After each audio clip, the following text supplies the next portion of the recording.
It's the Worldwide Sports Radio Network.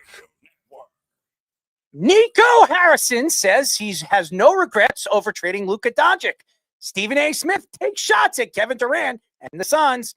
And Aaron Rodgers, of course, speaks out on the New York Jets and takes shots at the New York Jets moving forward on wherever he goes, maybe the Steelers, on a new show of Joba in the Mouth. Are going to give him a significant. They're going to have a ton of money to spend. Why not put it in one of the top 3 offensive players in the league?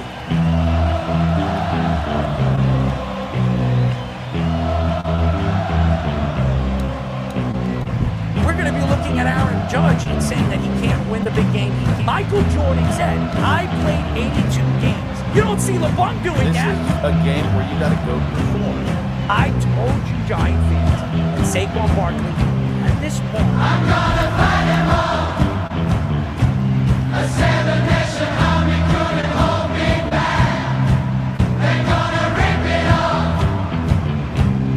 Taking time. Say whatever you want about Patrick Mahomes. He's the best quarterback in the NFL. Really? And I'm talking to myself at night because I can't forget.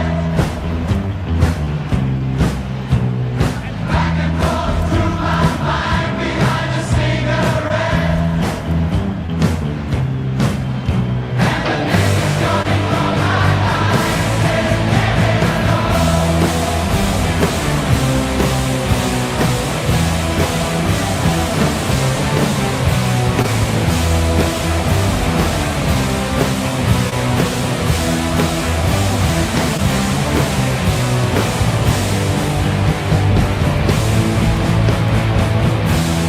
Questions? What is this? This is the Joba and the Mouth Show. What? Yes, ladies and gentlemen, I am back. I am no longer hot. We're here in New York, 55 degrees out throughout the day.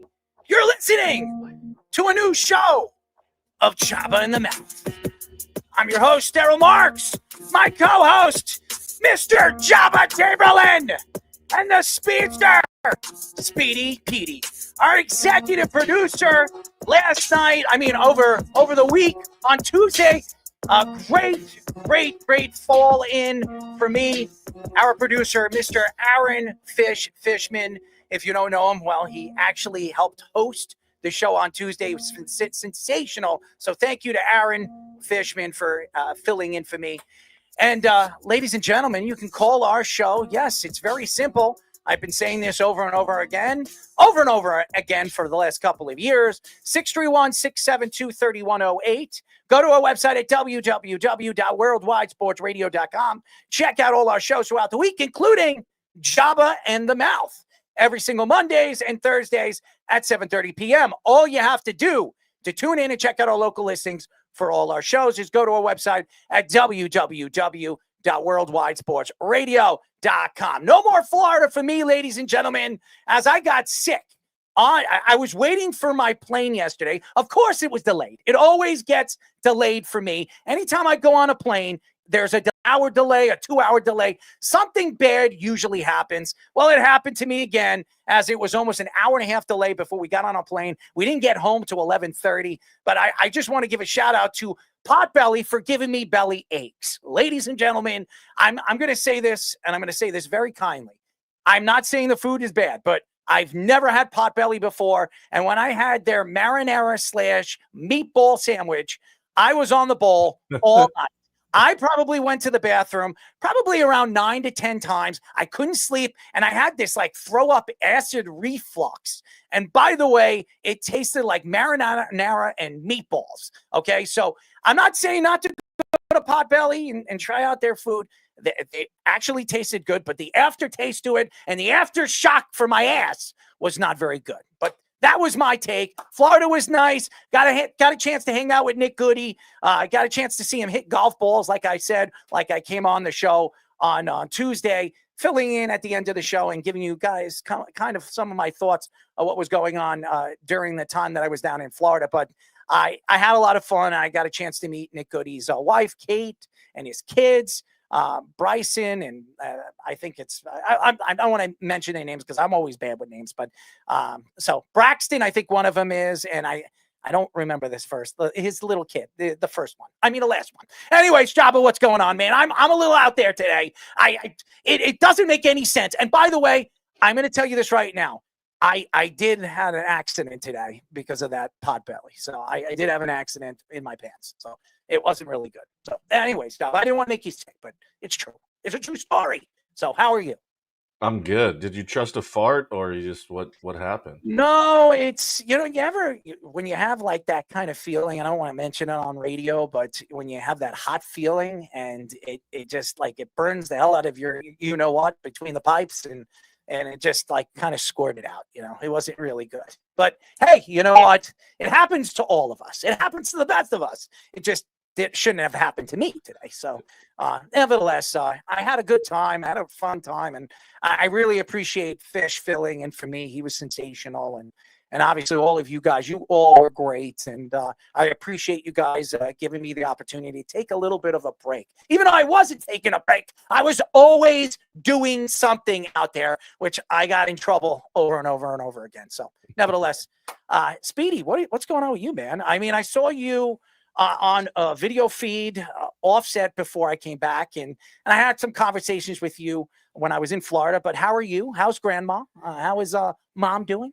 She's actually doing well. We actually on Saturday last weekend went to go see Heart in concert. We also went to Foxwoods, which was cool. We paid $107 actually playing roulette, and we saw Heart in concert, which was a early birthday gift from my mom. So that was a lot of fun. Then unfortunately that night I got sick as well, and we got food and I brought it back with me, and then I ate too much that night. Dude, you're always throwing up. I haven't for like 4 months. You always throw up. You throw up more than anybody I've ever seen. For the last 4 months. We've been much better at getting my gastro issues on down, where I have not done it for. You have bad acid reflux. Okay, you really do. You have to be on acid reflux pills, but you don't take them. I don't understand you. Why aren't you going to the doctor? We have done that in the last 6 months or so, and they thank God it has been better, and I've been able to not have to take those pills. This guy barfs more than anybody I've ever seen. I mean, I've seen this guy drink at certain parts of the day. You do not want to go out drinking with this guy. If you're going out in the middle of the day and watching this guy drink, and if he eats any kind of food that messes with your stomach, best believe this guy is throwing up all over the place. And this guy is the king of throwing up. It's not just itsy bitsy spots. It's all over the place. It's like one of those movies when you just got to step away. There's like puddles of it all over the place. And he gets kicked out of every single place, Joba. Every single place. This guy can drink most people under the rug. But during the daytime, he's more like a nightcap guy. He's like a bat. He's like a vampire. If he drinks at night, he never throws up. But I disagree. I mean, at my birthday at nighttime, he was throwing up in the bathroom, even though he said he was on the ball taking dumps. I was taking a dump. If I said I was... Who takes a dump for an hour except Tommy Poops? I did for 15 minutes while you guys gathered everyone else. It was longer than 15 minutes. It was 15 minutes. We were looking for you. You were definitely doing more. You had 60 people gathered and say, we're going to another place. We were. We went somewhere. Okay, I didn't expect you to take that fast. It was still funny. I was looking for you. I was like, where the hell is Speedy? I went outside. I went inside. I even looked under the table, but he was on the stall, or he was on the poop chute. And it didn't look like you were sitting on the ball. It looked like you were ducking or hovering over the ball. So I don't know. Whoever you had a wrong idea. If you were drinking too much, that you were seeing illusions. Well, I wasn't drinking enough. By the way, also true. That I can honestly tell you. If you ever go out for my parties, and I think Fish is going to experience it this year, when you go out for my parties, I get drunk. It's the only time I get drunk every single year, and I do stupid things. I might even do dumber things than you probably would ever see anybody do when they get drunk. As I've stripped before, I stood on bars, I've gotten kicked out of places plenty of times, and then even gotten involved in girl fights or girls beating up each other and me standing in the way and one of them throwing up all over my shirt. So it happens to the best of us, like I say, and it seems like I'm in the middle of all that garbage. But anyways, we have a great show lined up for you guys. A little bit later in the show, we will be talking to Clutch Points national NBA insider and reporter Brett Siegel will be joining us. So I got to give him a golf clap for that. He's going to be joining us, and he actually had something. He said something that went viral for the NBA, something that I've been saying since the Luka Doncic trade, and it's starting to grow legs, and things are starting to happen in the Western Conference as the playoffs are about to begin. So we are going to have him on the show. We'll get into a little bit of the LGA, like I've always said, the LeBron James Association, as he's going to learn very much that we don't give a shit, excuse my language, of LeBron James and his stupid takes. But, Stephen A. Smith does, as Stephen A. Smith always has something nice to say. So, Joba, before we get into it, how are you doing? I mean, you're planning a wedding. Every time we speak, there's something going on. Are you almost done with the wedding? No. Now I'm dealing with Carter thinks he wants to transfer schools. So just found that out a couple hours ago. And, of course, he's like, I'll call you. So if I have to get off here soon, it's because Carter's calling. So dealing with that, getting all Dad's stuff finished and figuring out what we want to do with this house and all the other stuff. It's just a never-ending process with that. Just takes forever. Other than that, it's 90 degrees here today.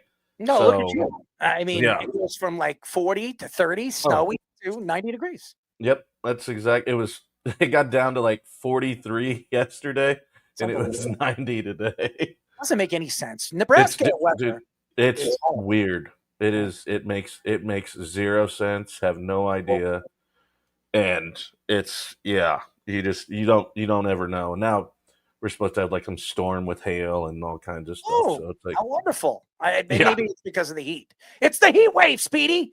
Heat wave. You know that song, Speedy? You know that song? You don't know Heat Wave? Oh my God. It's 70 songs. 70 song over there. It's a heat wave. Anyways, Mavericks general manager Nico Harrison had a press conference for the first time in 2 months where the Mavericks banned any cameras and recording devices and released a transcript after that.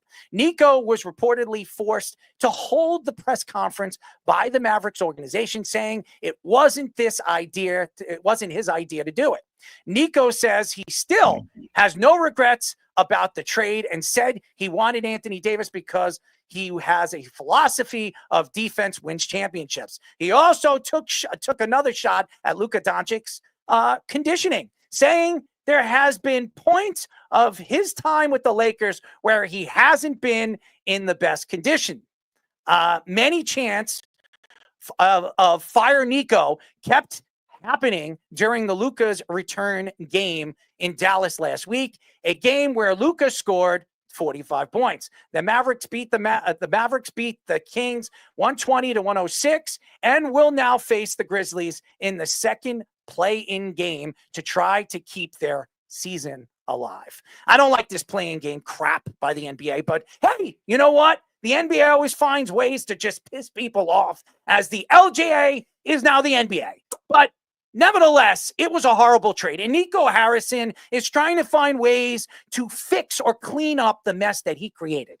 He created this mess. I don't know why the Mavericks organization didn't fire him after this move, and maybe they did have something to do with it. Maybe they're trying to get that casino, or maybe they're trying to move to Vegas, as there has been stories coming out that that's what they're shifting to, maybe to move Dallas, and maybe obviously bring an expansion team over there to Dallas again and call them Dallas Mavericks. It doesn't make any sense to trade away one of the top 3 players in the league for a bag of balls. And I say a bag of balls because Anthony Davis is 31 years old. He looks like he's on a tail end of his career, and nobody else. What did you swap first-round draft picks and add in another player? Look what the Knicks had to trade for Mikal Bridges.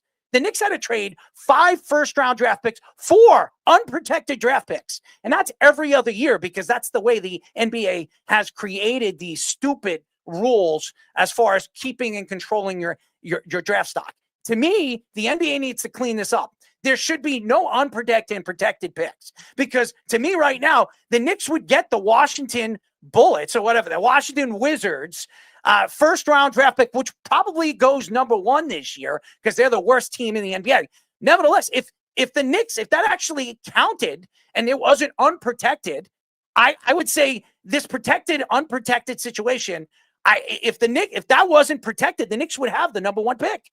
But the NBA is creating ways to keep their players on other teams, and the Lakers obviously are a known commodity. They're one of the more popular NBA teams, very much followed by many NBA fans. And to me, it makes me sick because LeBron James gets what he wants. Whatever LeBron James wants, he gets. And Luka Doncic was the meal ticket for a team like the Lakers to advance into the playoffs and possibly go to the NBA championship games. But I will sit here and tell you the truth about this. Nico Harrison was told to trade Luka Doncic. It had nothing to do with his conditioning and everything to do with the organization trying to find ways where they can get this casino over there in Dallas or maybe move to Las Vegas. I think there's a reasoning behind it, and fans are not going to go to the games, and they're not going to be able to sell tickets. It has nothing to do with injuries. I don't know why anybody's sitting there and saying, well, look, I listened to Stephen A. Smith the other day, and he said, listen, if Dallas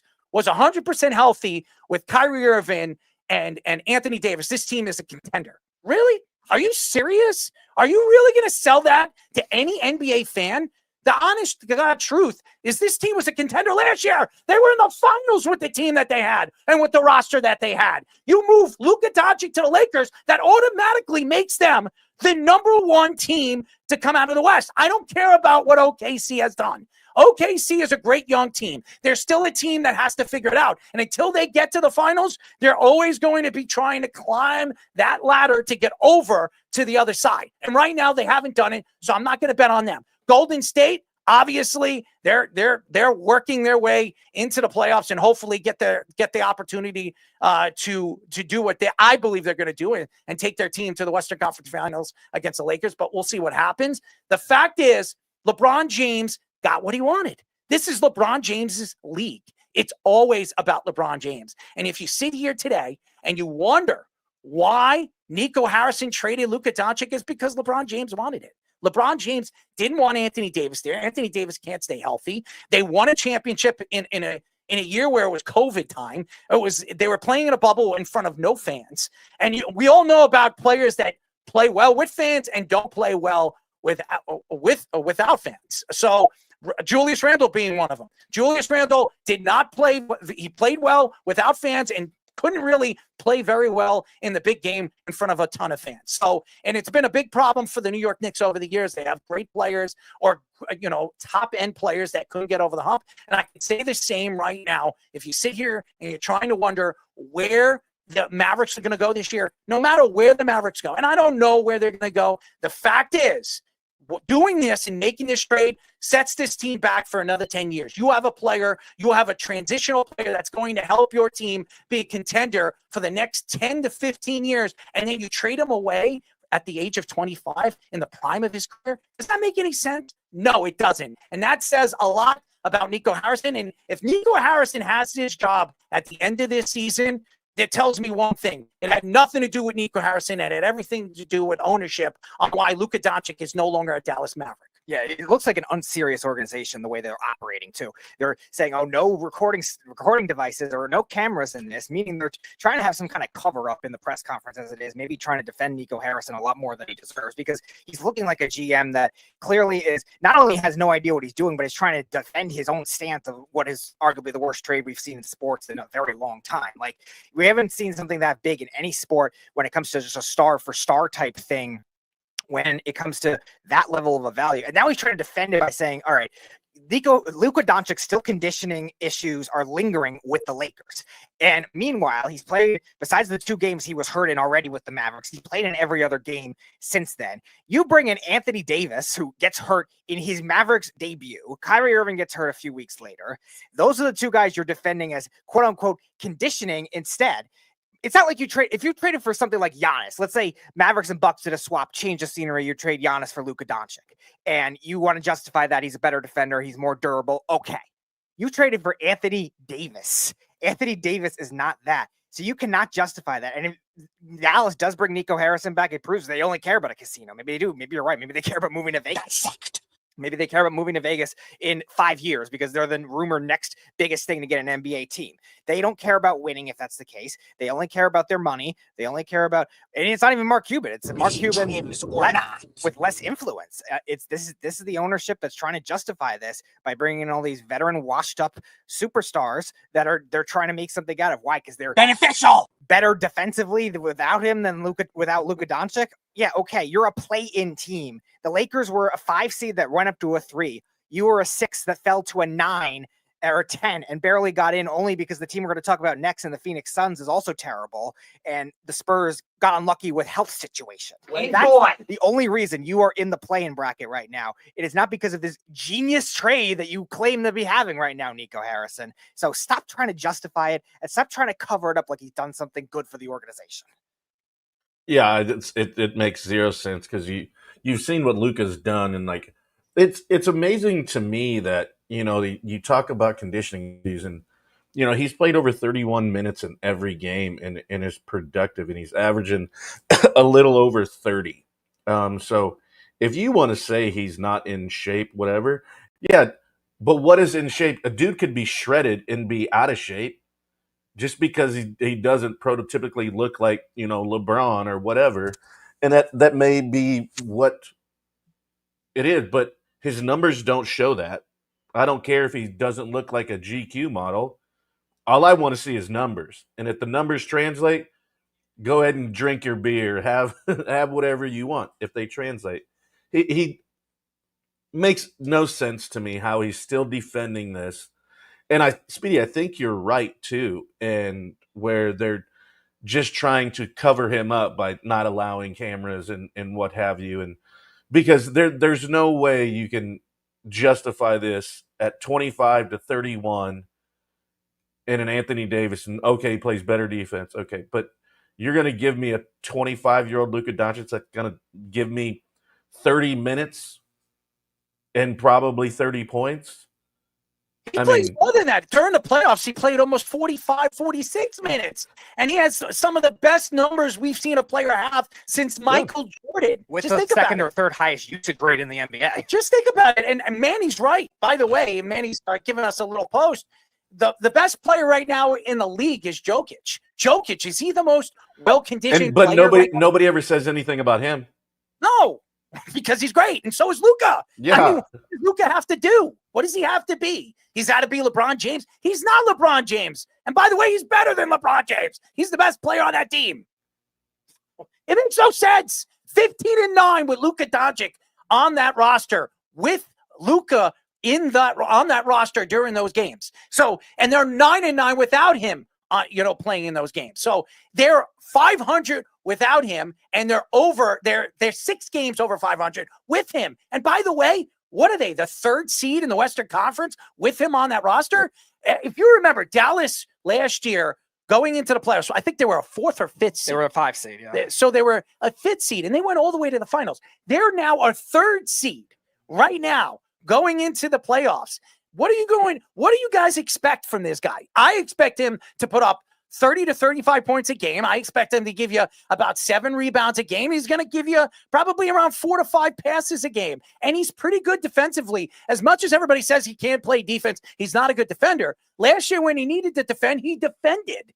Ask Anthony Edwards. He only really struggled in the finals defensively. Yeah, look what they did defensively against Anthony Edwards in the Timberwolves, who are one of the more prolific offensive teams going into the playoffs, and what they did to the Nuggets in the second round. And they absolutely went back and forth with them and looked like they were going to destroy him until, obviously Jokic put on a clinic. But nevertheless, they beat the NBA champions, who, by the way, fired their coach this past year with 3 or 4 games left of the season, which makes no sense. And why? I believe because of Luka Doncic. That trade screwed everything up in the Western Conference. Look how many coaches were obviously fired at the end of the season. And 3 of those teams make the playoffs.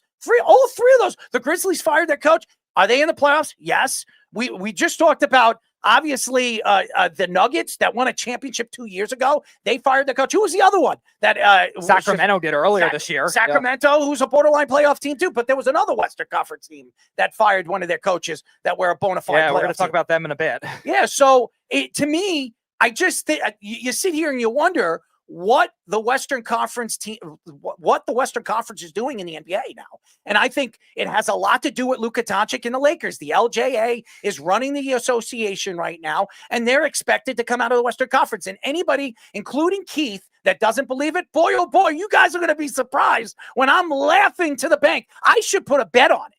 I should put a bet on it. Bring him in, Speedy. Bring Mr. Fisherman in. I definitely got to hear his take on this because I think it's absolutely pathetic. And I'm not going to sit here and wonder what the Lakers are going to be making it and making as a third seed in the Western Conference. And I expect them to absolutely put on a clinic with Luka Doncic and LeBron James 100% healthy. For the Lakers, it's going to be how do the role players play?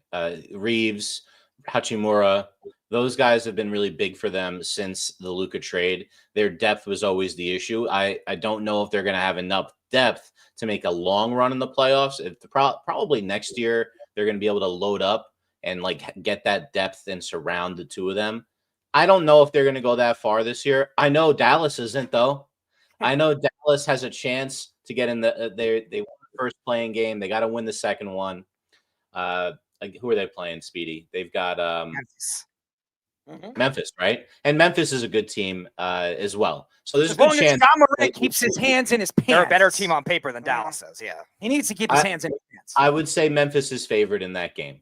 So especially without Kyrie. So there's no question that they're not going to go anywhere this year. Even if they win this, they're going to get swept by Oklahoma City. This guy's saying defense wins championships, almost as if he has a nervous tick, Errol. He's saying it. Did you watch the press conference or clips of it? He said it over and over and over again, like he was shell shocked. Like you ask him, like defense wins championships. Defense wins championships. Like I once, my first year teaching, I was teaching in a religious Jewish school, and you're supposed to teach other religions when you're teaching a social studies curriculum, but they're religious, right? So I'm like talking about like Hinduism or something, and the kid just goes, there is only one God. There is only one God. There is only one God. And I was just like, all right, I understand. You're allowed to believe that, but this is what the world believes, and it's gonna be on your test at the end of the year. Nico was doing that, man. He was doing defense wins championships. Oh yeah, defense wins championships. He's got nothing. It doesn't matter if like defense wins championships. It doesn't matter if defense wins championships because they're not even get to the championship to win a championship. Their defense, no matter how good it is. And by the way, Anthony Davis can't stay healthy. How many games? Now, the last 2 years, Anthony Davis has been fairly healthy, but usually Anthony Davis is never healthy. The guy can't stay healthy, and he's 31 years old, and he's 7 foot. He's 6'10", 6'11". Those guys don't last too long, and he doesn't have the athletic ability like a Jokic who does all the other things good. So what is he going to be in 2 or 3 years when he's a washed-up big man that's getting paid, what, $50 million a year? Yeah, and he's got 1 more year left on his contract with a team that's losing revenue left and right since this trade. You have fans that are protesting, so they clearly they're not gonna care if even Anthony Davis is gone at this point. Their bridges are already burned in Dallas at this point. So how much are you gonna even justify Anthony Davis, 1, staying healthy, 2, even being a long-term option you want to give maybe even a 3-year max contract. So he's 32. He's 32. He's in the last year, maybe second to last year of his prime. And you're getting the tail end of him. He was a great player in college. He was amazing his first handful of years in the league. He's still one of the better players in the NBA. He is, when healthy. We'll see if the health holds up for these next couple of years. So that's all that he's going to be valued for. But this is what makes no sense to me, Errol. If you're trading your best player, you're rebuilding. But they are acting like they're not rebuilding, that they just loaded up and they're more win now than they were before when they had a team that went to the finals. It doesn't make any possible. It doesn't make any sense. You're a player away. All you had to do at the trade deadline is make a move, bring in a second or thirdary player, and you're probably in the finals again this year. I don't trust OKC. I know everybody's going to sit here and say, oh, they're the team to beat. They're sensational. They're a great young team. They added Hartenstein. He's a great center. He's been one of the best centers in the league this year. He was one of the better ones last year. But that still doesn't tell me they can get over the hump. You got to beat a championship contending team. And I don't know if they can. As good as Shea's been all season, all year, and he's an MVP candidate, and he's probably going to win. I don't think he is what Jokic has been this year. But nevertheless, Jokic just lost their coach. Malone is fired 3 games, 3 games left of the season. Makes no sense where they're the only team that a lot of people think that can challenge the Lakers or even the OKC Thunder, if need be, in the Western Conference Finals. I was on that basis for a while, because if the Lakers have lost to the Nuggets the last 2 years in a row. They went to the Western Conference Finals as a 7 seed, which was impressive. But Denver, even though they lack the depth this year, they still had the identity that works. It's not going to be the same case with an interim coach. You ever trade baseball cards when you were younger with some of the Joba people? You know, and there's always like someone at the card store that's trying to rip off little kids. You just made my nipple hard. And the kids, you know, like they want to like be proud of the card. It's happened to all of us. You know, you're proud of the card you got in the deal, and then someone tells you that card you gave up for, it's worth like 7 of those. And it's like that's what's going on with Nico. He can't admit that he got the bad deal. He's like, oh, but you know, look, defense wins championships, guys. This guy's a winner. Look at him. Look at what I've got. You know, if I was playing a video game, I could win the championship because I got a set that can goaltend for me. What are we doing? I still can't believe he has a job unless, and you said at the top, Errol, and I want to finish with this, it's the owner. It's the owner. Owners, family. Yes. It's a group, right? Owner, Right. family. They're the family, yes. Regardless, the family's acting. I mean, when they took over the team, there was kind of like a wink agreement that Cuban would still run it, and then they just completely reneged on that. Cuban completely out of the loop on this trade. He was furious about it, but again, he sold the team, so you don't have to worry about these types of things. Guess what? The fans don't care that he's not the owner. They just know that they lost their best player for a guy at the tail end of his prime without getting any assets for the future. I mean, I don't know how did you see Cuban Fish at the game when they played, just like head down, like just shaking his head? But it's how do you not get like 5 first-round picks though? Like, how do you not get the Mikal Bridges deal? Yeah, this is Cuban's fault. If I was Mark Cuban, I would have stepped and vetoed it. What are you doing? We had one of the best players in the league. We were in the finals last year. We were a couple of players away from maybe knocking off the Celtics, maybe 2 players away from knocking off the Celtics, and then you decided to part ways with your best player. He couldn't veto anything. He sold his power to do so. He has no power. Yeah, he doesn't own enough stake. He has zero control. Yeah, but you could step in and say, guys. They told him after it was over. Yeah, that's what he said at least. Well, I don't believe that. I think he knew something about it. I think it was. I don't think he's just like the old I have like 1% of the team now and I can sit wherever I want. I don't think he has 1%. I think he owns I think he owns 21% or something like that. It's still a pretty high stake. My understanding is he has no authority to do anything other than he has hang out. 27% still. Yeah, he has 27% of the team. That's still a lot. And if they ever sell the team, but they have $5 more. million. I got it. And I understand what they're trying to do. They're trying to bring a casino in Dallas. I understand what they're doing, but it doesn't make any sense. If you want to draw people and you want to draw, the NBA to really promote your product for what it is, you have to have one of the best players in the league. And maybe if you have one of the best players in the league, it will draw casinos to want to come there and invest into their product. It makes no sense why they did this. And why are we selling teams to casino guys that want to move teams? It's all about money. It's all about But if money. they're going to move the team, that's not good for the city, right? But, like that. What's the point of doing that? I don't understand why you would even allow this guy to buy the team. If you're Adam Silver, we've already had the issues. Everyone wants there to be a franchise back in Seattle after what that owner did. Right. What's this guy going to do? Dallas is one of the major cities in America. They already knew he was involved in casinos, so you knew that was probably of course a ploy to get into it and be like, well, we already have the infrastructure. I've done this before. Well, now let's bring one here. And let's face it. Like, I like going to casinos, but they're life-sucking. They're life-sucking places. They're not like they're just taking your money. They almost always win. If you're lucky and you win, you have one great experience for a short period of time, and you probably blew that money because you got it really quick anyway.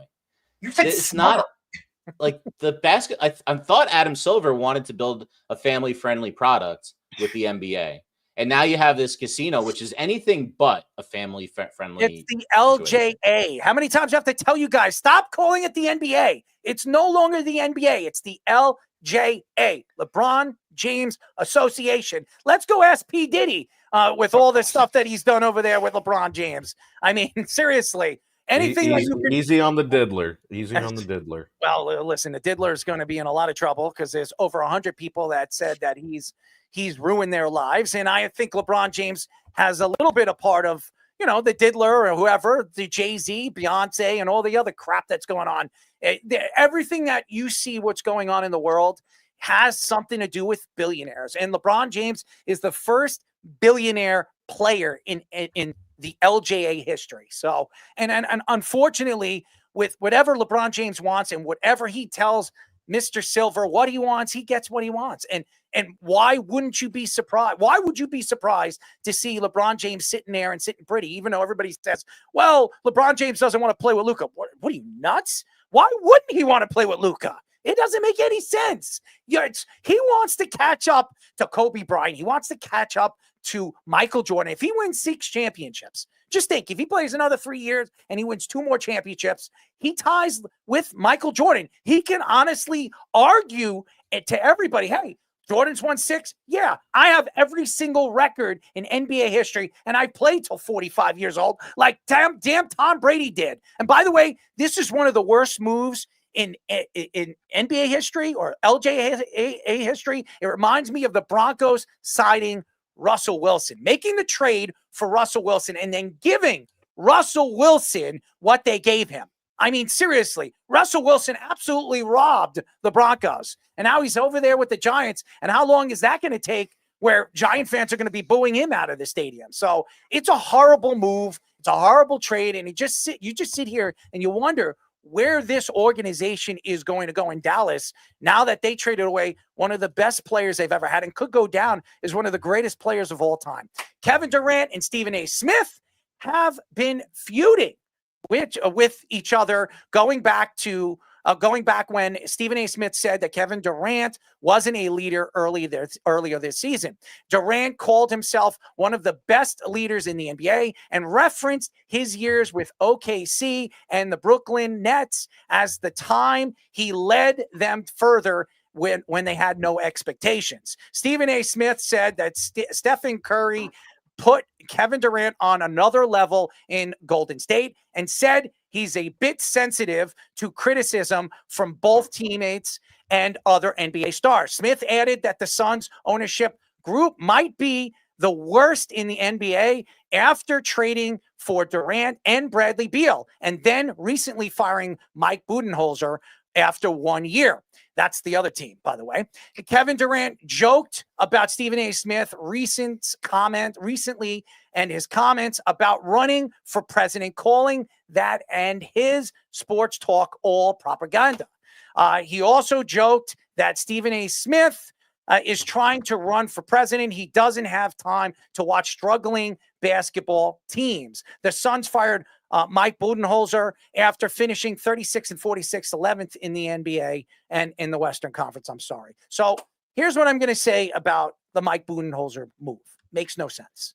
Makes absolutely no sense. Mike Budenholzer has won an NBA championship. He won it with Milwaukee. It didn't make any sense when Milwaukee fired him. And then after 1 year, probably moving one of the best defensive minds in the NBA and one of the best defensive minds in the last 20 years, it doesn't make any sense. So that's one thing. Ownership, obviously, and we all know the Suns, one of their owners, well, the owner that owned the team had to sell the team a couple of years ago because of some of the things that he said. They bring in new owners, billionaire owners, and what is that done for the Phoenix Suns? Well, you bring in Kevin Durant, you bring in Bradley Beal, and ruin this whole team. They traded away all their youth. They traded away Mikal Bridges, who went to the Brooklyn Nets, and then obviously helped them, make the playoffs and make some good runs with a team that really was another team that could never hold on to players and make moves that have ruined the franchise. And if you look at the organization as a whole with the Suns,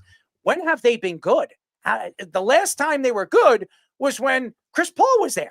And how long was he there with the Suns organization? Not very long. And when they were really, really good, it was with Steve Nash and Amari Stoudemire and those teams, and even Charles Barkley when they were good with Johnson over there. This team has been a debacle of an organization. They don't do anything right. And Stephen A. Smith can say whatever he wants. Stephen A. Smith likes to say whatever he wants. And Stephen A. Smith is absolutely wrong about the Stephen Curry. Stephen Curry is a great player. But the best player on that team, when they were a championship team, when they won back-to-back championships, it was Kevin Durant. There's no argument to that. Now, Stephen Curry has won without Kevin Durant, but Stephen Curry was one of those guys that actually went to the Hamptons and practically begged Kevin Durant to come and play for the Golden State Warriors. And if Kevin Durant was still with the Golden State Warriors, maybe they win 4 titles or 5 titles. They were that good. They were as good as any team in the NBA. Maybe Klay Thompson's still there. Maybe the organization is together, and maybe ownership doesn't do, or the owner doesn't do what he did behind closed doors. So I think all of a sudden, when you hear Stephen A. Smith open his mouth, and he's been very close with Kevin Durant, he's been very close with LeBron James. Are you surprised that LeBron James and Kevin Durant can't stand Stephen A. Smith? Stephen A. Smith is trying to sell his product, and he knows how to get under people's skin. This is what he's done for years. Look what he has done over the years. He worked with Skip Bayless, then he leaves Skip Bayless, or he gets Skip Bayless fired. Skip Bayless goes to Fox, and he does his crap. And then, Shay Shay is over there. He works with Stephen A. Smith. Skip Bayless. And then he goes and works with the one and only Stephen A. Smith. Why? Because Stephen A. Smith, as much as he says he's friends with Skip, wanted to, give him a little tug. Hey, I got your guy. He's over here working with me. Oh, and by the way, Skip, where are you working now? You decided to walk away from Fox and that big contract because you can't stand what Fox was doing to you. So you open up your own podcast. The fact is, Stephen A. Smith is doing something smart. He's marketing his product very well. That's why he got $20 million from ESPN, and that's why he's the highest paid broadcaster right now in the game on radio and on television. Why, ladies and gentlemen? Because Stephen A. Smith does one thing and one thing right. It's understanding what pisses people off, and it's understanding where you can stick it up somebody's ass. And what did he do this year? His 2 good friends, the 2 guys that follow him and stand out and always say such great things about Stephen A. Smith over the years, he's actually stepped right behind him and stabbed him right in the back. This is obviously Stephen A. Smith's forte. And again, as far as Kevin Durant's concerned, Kevin Durant is a nasty person. He's not a nice person. You've seen what he's done with, I'm not going to say porno stars, but all the women that he's been with. How many kids does a guy like Kevin Durant have? I don't think he has any. And Kevin Durant's never been married. Why, ladies and gentlemen? Why? Because Kevin Durant is all about himself.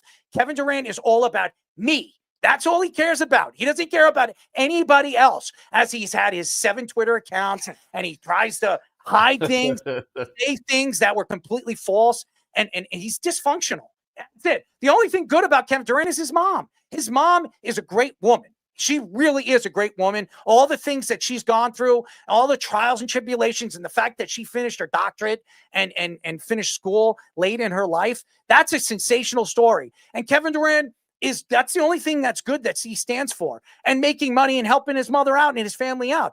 Everything else about who he is and what he's all about, he's ruined the Brooklyn Nets. He ruined OKC. He really didn't last over there with the Golden State Warriors because he's all about himself. And then where else does he have to go? He went to the Suns. He ruined that organization. And I don't want him. For all the Knicks fans that are sitting here today and expecting Kevin Durant to go to the Knicks next year if he opts out of his contract, if the Knicks do that, he's going to ruin that organization too, just as fast as Carmelo did, and even as much as I love him, Amari Stoudemire did. Those teams never got over the hump because you had, as much as Amari Stoudemire became a team player, he was always a me player. Carmelo Anthony was always a me player. He was never team first. He was me. Me players never win championships. And by the way, Kevin Durant didn't win a championship until he went to a championship contending team because he is a me player. Yep. And the leadership aspect can definitely be questioned when you're seeing the way that the Nets and the Suns have both operated. When they traded for Durant at the time, and obviously they traded Bridges and Johnson, who were good players, but like the Suns knew they had to get that move because they were a 67-win team the year before, and they faltered in the playoffs against the Dallas Mavericks, by the way, with Jalen Brunson and Luka Doncic, 2 players that aren't there anymore. Nico Harrison, good job. But nevertheless, I said at the time that they had to make sure they did not turn into Brooklyn Nets West. And after trading for Bradley Beal, they did just that. I believed in the playoffs the year before because it felt like a redemption tour story. I thought they still had enough depth. They actually had some good veterans off the bench that they got in other trades. And it felt like because the 1 seed that year was not very good. I think the Nuggets were the 2 seed and won the championship, but Phoenix was still good. It was the minute they traded for Beal that they were saying, okay, this is definitely Brooklyn Nets West at this point. You get rid of Chris Paul, who, like you said, sparked that organization. The first year they go to the finals. The second year they win 67 games. He got hurt in that playoff series against Dallas. It was unfortunate. Goodbye. And Chris Paul gets traded after that. They have no floor spacing. They have no defense whatsoever because Bradley Beal is not the same player. And now he's on a no trade clause contract that they can't move all of a sudden. And Kevin Durant is ruining that, which has hurt Devin Booker. Devin Booker has been kind of a superstar that's been filled with drama that he doesn't need to. He's gone in the offseason. Yeah. Devin Booker will be traded in the offseason. But think about the last 5 years. You talk about the ownership change, which they obviously justified because it's watch the LJA team get it, and then the LeBron James Association, Lakers get Booker, and then they go on this unbelievable run when they win 3 titles. Watch what happens. Yeah, and the ownership obviously had to be done because he said bad things. So the new ownership takes over, and they look pretty good the first couple of years the way they're building it. The first time we had Kevin Ray on the show, the Suns play-by-play broadcaster, we were talking about how fast they started in the bubble that year. They almost made the playoffs when they weren't supposed to be even that good of a team, and then the next year they go to the finals. All of a sudden it looks like an uprising, and all of a sudden 2 years later Kevin Durant is doing the same things that the Nets did in the West. Ryan McDonough and their new GM, I forget his name, transformed them into the Nets all again. And they tried that same philosophy in an era of basketball where it's not really big 3 driven anymore. Look at the champions the last couple of years. The Celtics have built organically, good depth. They make the Porzingis trade last year. They win a title. The Nuggets building organically. You need 2 stars and solid players, well-rounded identity after that. The Suns did not do that. They went with the opposite approach, and now they are stuck. And now they're going to make Mike Budenholzer look like a scapegoat. Good job for one of the guy that's a championship caliber coach, a guy that's a good coach with the Atlanta Hawks when he was there. And that's where your organization has fallen to. Stephen A. Smith might be right. Maybe they do have the worst ownership group in the NBA. Probably the Nets still exist right now, but the Mavericks are coming right there as well. But it's not very. So were the Knicks. They were considered one of the worst too until they brought in Leon Rose, where all the Knicks fans were just throwing the organization under the bus when they brought in a guy that's never been an executive. He really was a guy that just brought in players and made sure players got their contracts. Right. An agent. And agents usually don't work. Ask the New York Mets. It didn't work over there. A big reason I was skeptical of it at the time. Brody Van Wagenen. Because I said it was better for the NBA because the players will still want to go there, but I was worried about how he would be in player development. He's been actually pretty good in player development. Yeah. And drafting players, finding players in the second round that they obviously used them in trades to bring in OG Anunoby. I mean, they wouldn't have had OG Anunoby if it wasn't for Leon Rose. So I think that you sit here and you wonder, when you look at organizations, it's all about up top, the executives. I know everybody points to the owner. It's all about the guy that you bring in that's going to run as the president or even the vice president. And if you look at what the Knicks have done, bringing in a GM that knows what he's doing, bringing in a president and even a vice president of player personnel, as we all know, Worldwide West, you've understood what the Knicks plan was from the beginning. Build through the draft, and if you have an opportunity to bring in players like a Karl Anthony Towns or a Brunson or an OG Anunoby or a Mikal Bridges, you make those moves because it gives your chance the best chance to win. Yeah, and you also look at the Suns, going back to them. They were not like gifted anything like lucky lottery picks or anything like that. Like you saw the Pelicans get all these number 1 picks, Memphis getting Ja Morant when they had like the 8th highest odds or something like that. It's not like they were feeding him out. We talk about the Spurs all the time, getting lucky the way they have. The Suns were an unlucky team. Devin Booker was a 13th overall pick. A lot of their other young players, Bridges, Johnson, they were all top 10 barely picks and barely out of the lottery. So it's not like they were getting lucky and getting these stars to go there, and they transformed that all of a sudden 2 years later into a new identity, and it's just the wrong way of going in this. It's just not the way to do it in today's NBA, and the Suns were behind the curve for a long time and just didn't realize it, and now they're stuck with an unhappy Kevin Durant and an unhappy Devin Booker, who's still durable and young enough where he could be a star for a while. Yeah, I think, and if I recall, they've gone through what, like 3 coaches in 4 years. Yep. Yeah, because they had Vogel, who was a pretty solid coach the year before too, and they fired him for who won a championship with the Lakers. Was good with the Pacers. Yeah, so it's it's hard, and we've talked about this in other sports with changing, offensive coordinators, defensive coordinators, and trying to figure it out. You got unhappy guys already, and now you have to bring in another coach, and why do you want to play for somebody that's going to like not put you in the best situation? And you bring in guys like that, but they're unhappy because multiple reasons probably. Obviously, winning being one of them, but yeah, it doesn't make sense when like looking back and I'm like, okay, well, yeah, you just bought the team, him and his brother, right? Yep.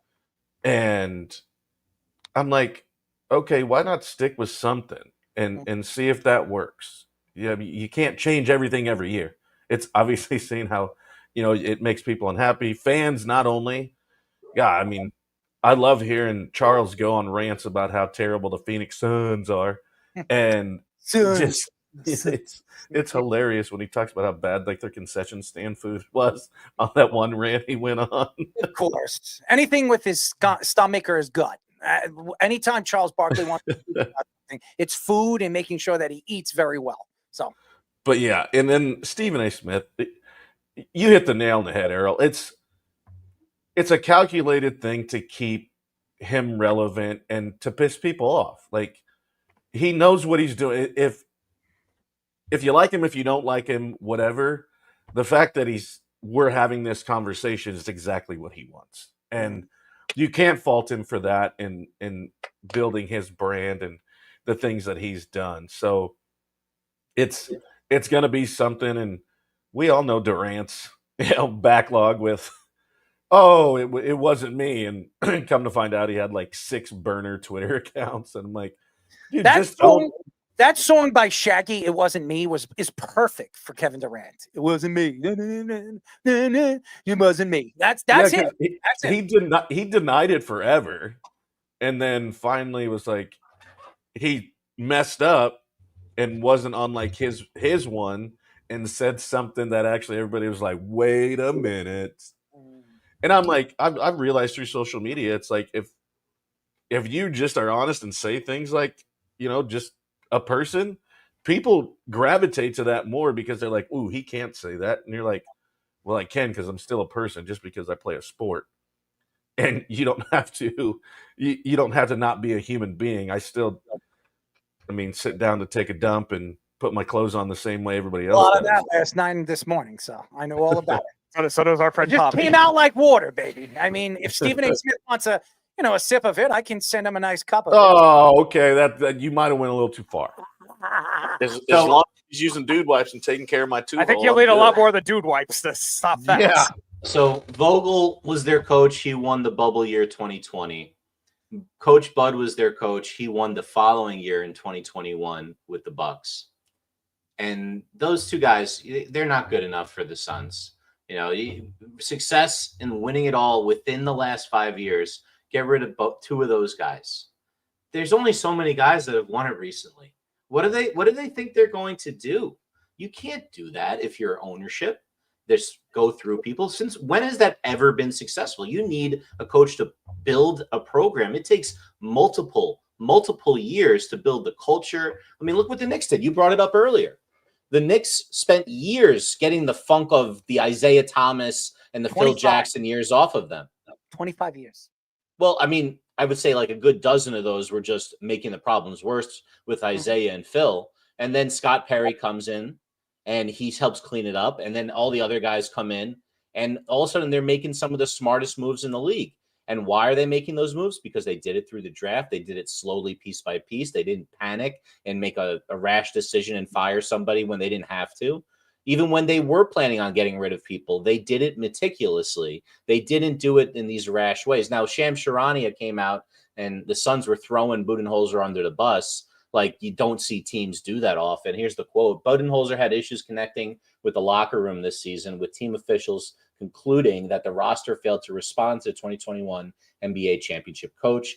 Budenholzer's inability to coexist with his players centered around the franchise's cornerstone, Devin Booker, and went down the roster. Excuse me. That's not good. But at the same time, is anyone getting along with Devin Booker? This is a main lot of coaches problem, now. I don't think No, it has he's not the main problem. But if that's why you're getting rid of the coach every time, Fish, everybody knows who he had problems with. It was Kevin Durant. They brought up Devin Booker. Durant's gone this offseason. I know, but they're trying to cover up what Durant does on and off the court. The guy's not a likable person. Did anybody watch the Olympic situation or what he did for the Olympic team? It was all about him. That whole thing on Netflix was about LeBron James. It was about Kevin Durant, and it was about Steph Curry. That's it. That's all it was about. A little sugarcoat here and there with certain players, but it was really all about those three guys. Why?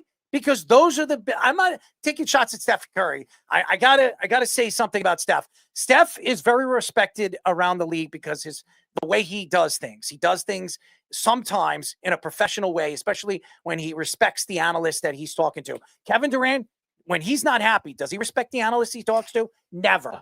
LeBron James, when he is on and off the court, you saw what he did with Stephen A. Smith because everybody's taking shots at his son. What is he doing? He's protecting him and his family. So LeBron James, when he goes up to the press conference, he says, listen, before he goes up there, I don't know if anybody knows, he gives the analysts, he gives all the press guys what he wants to talk about. If you ask him anything offset of that, he's not going to answer any of the questions and he's going to get up and he's going to leave.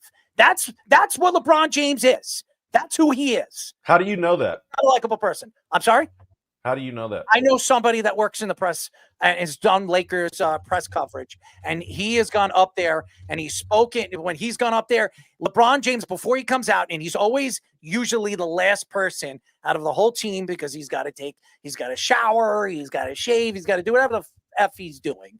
He goes up there and he has a list. He tells the press coverage, this is what I'm going to answer. You want to go around that and you want to talk about that? That's what I'm going to talk about. If you go offset and you talk about my son or anything like that, I'm not answering any of the questions. That's LeBron James for you guys. Kevin Durant's the same person. These guys think they own the league. They think that they own the right to be who they are. They're making millions and millions of dollars. They decide when they want to play and when they don't want to play. And Michael Jordan said it best. People are coming to see you. People are spending their hard-earned money to come and see you. Go out there and play. Stop being a bitch. And that's Michael Jordan. And Kobe Bryant was the same way. When Kobe was healthy, did you ever see Kobe Bryant sit out? Ever? Never. He didn't want to come out when he blew his Achilles. He's like, I'm shooting these free throws. Get out of here. Load management to Kobe would have been like the most insulting thing to even mention. He probably would have gotten into a fight, even it being suggested that he take the day off. He'd probably fight somebody. Yeah, that's what I'm saying. He would fight somebody. Not some of these guys in the NBA that today, though. There's a whole bunch of guys that are more than happy to mail it in. I mean, I love my Knicks. I love Mikal Bridges, but if you did watch Mikal Bridges in the last game of the season to keep his start streak going, to get the foul, he played 6 seconds, fouled somebody, and came out, and then was in street clothes by the end of the first quarter, sitting on the bench. It's some of this stuff is kind of tough to swallow at the end of the season, but I don't know what the Suns are doing. It doesn't feel. Speedy, you're gonna have to tell me. I don't think they have a lot of assets because they had to trade a lot to get these guys in the first place.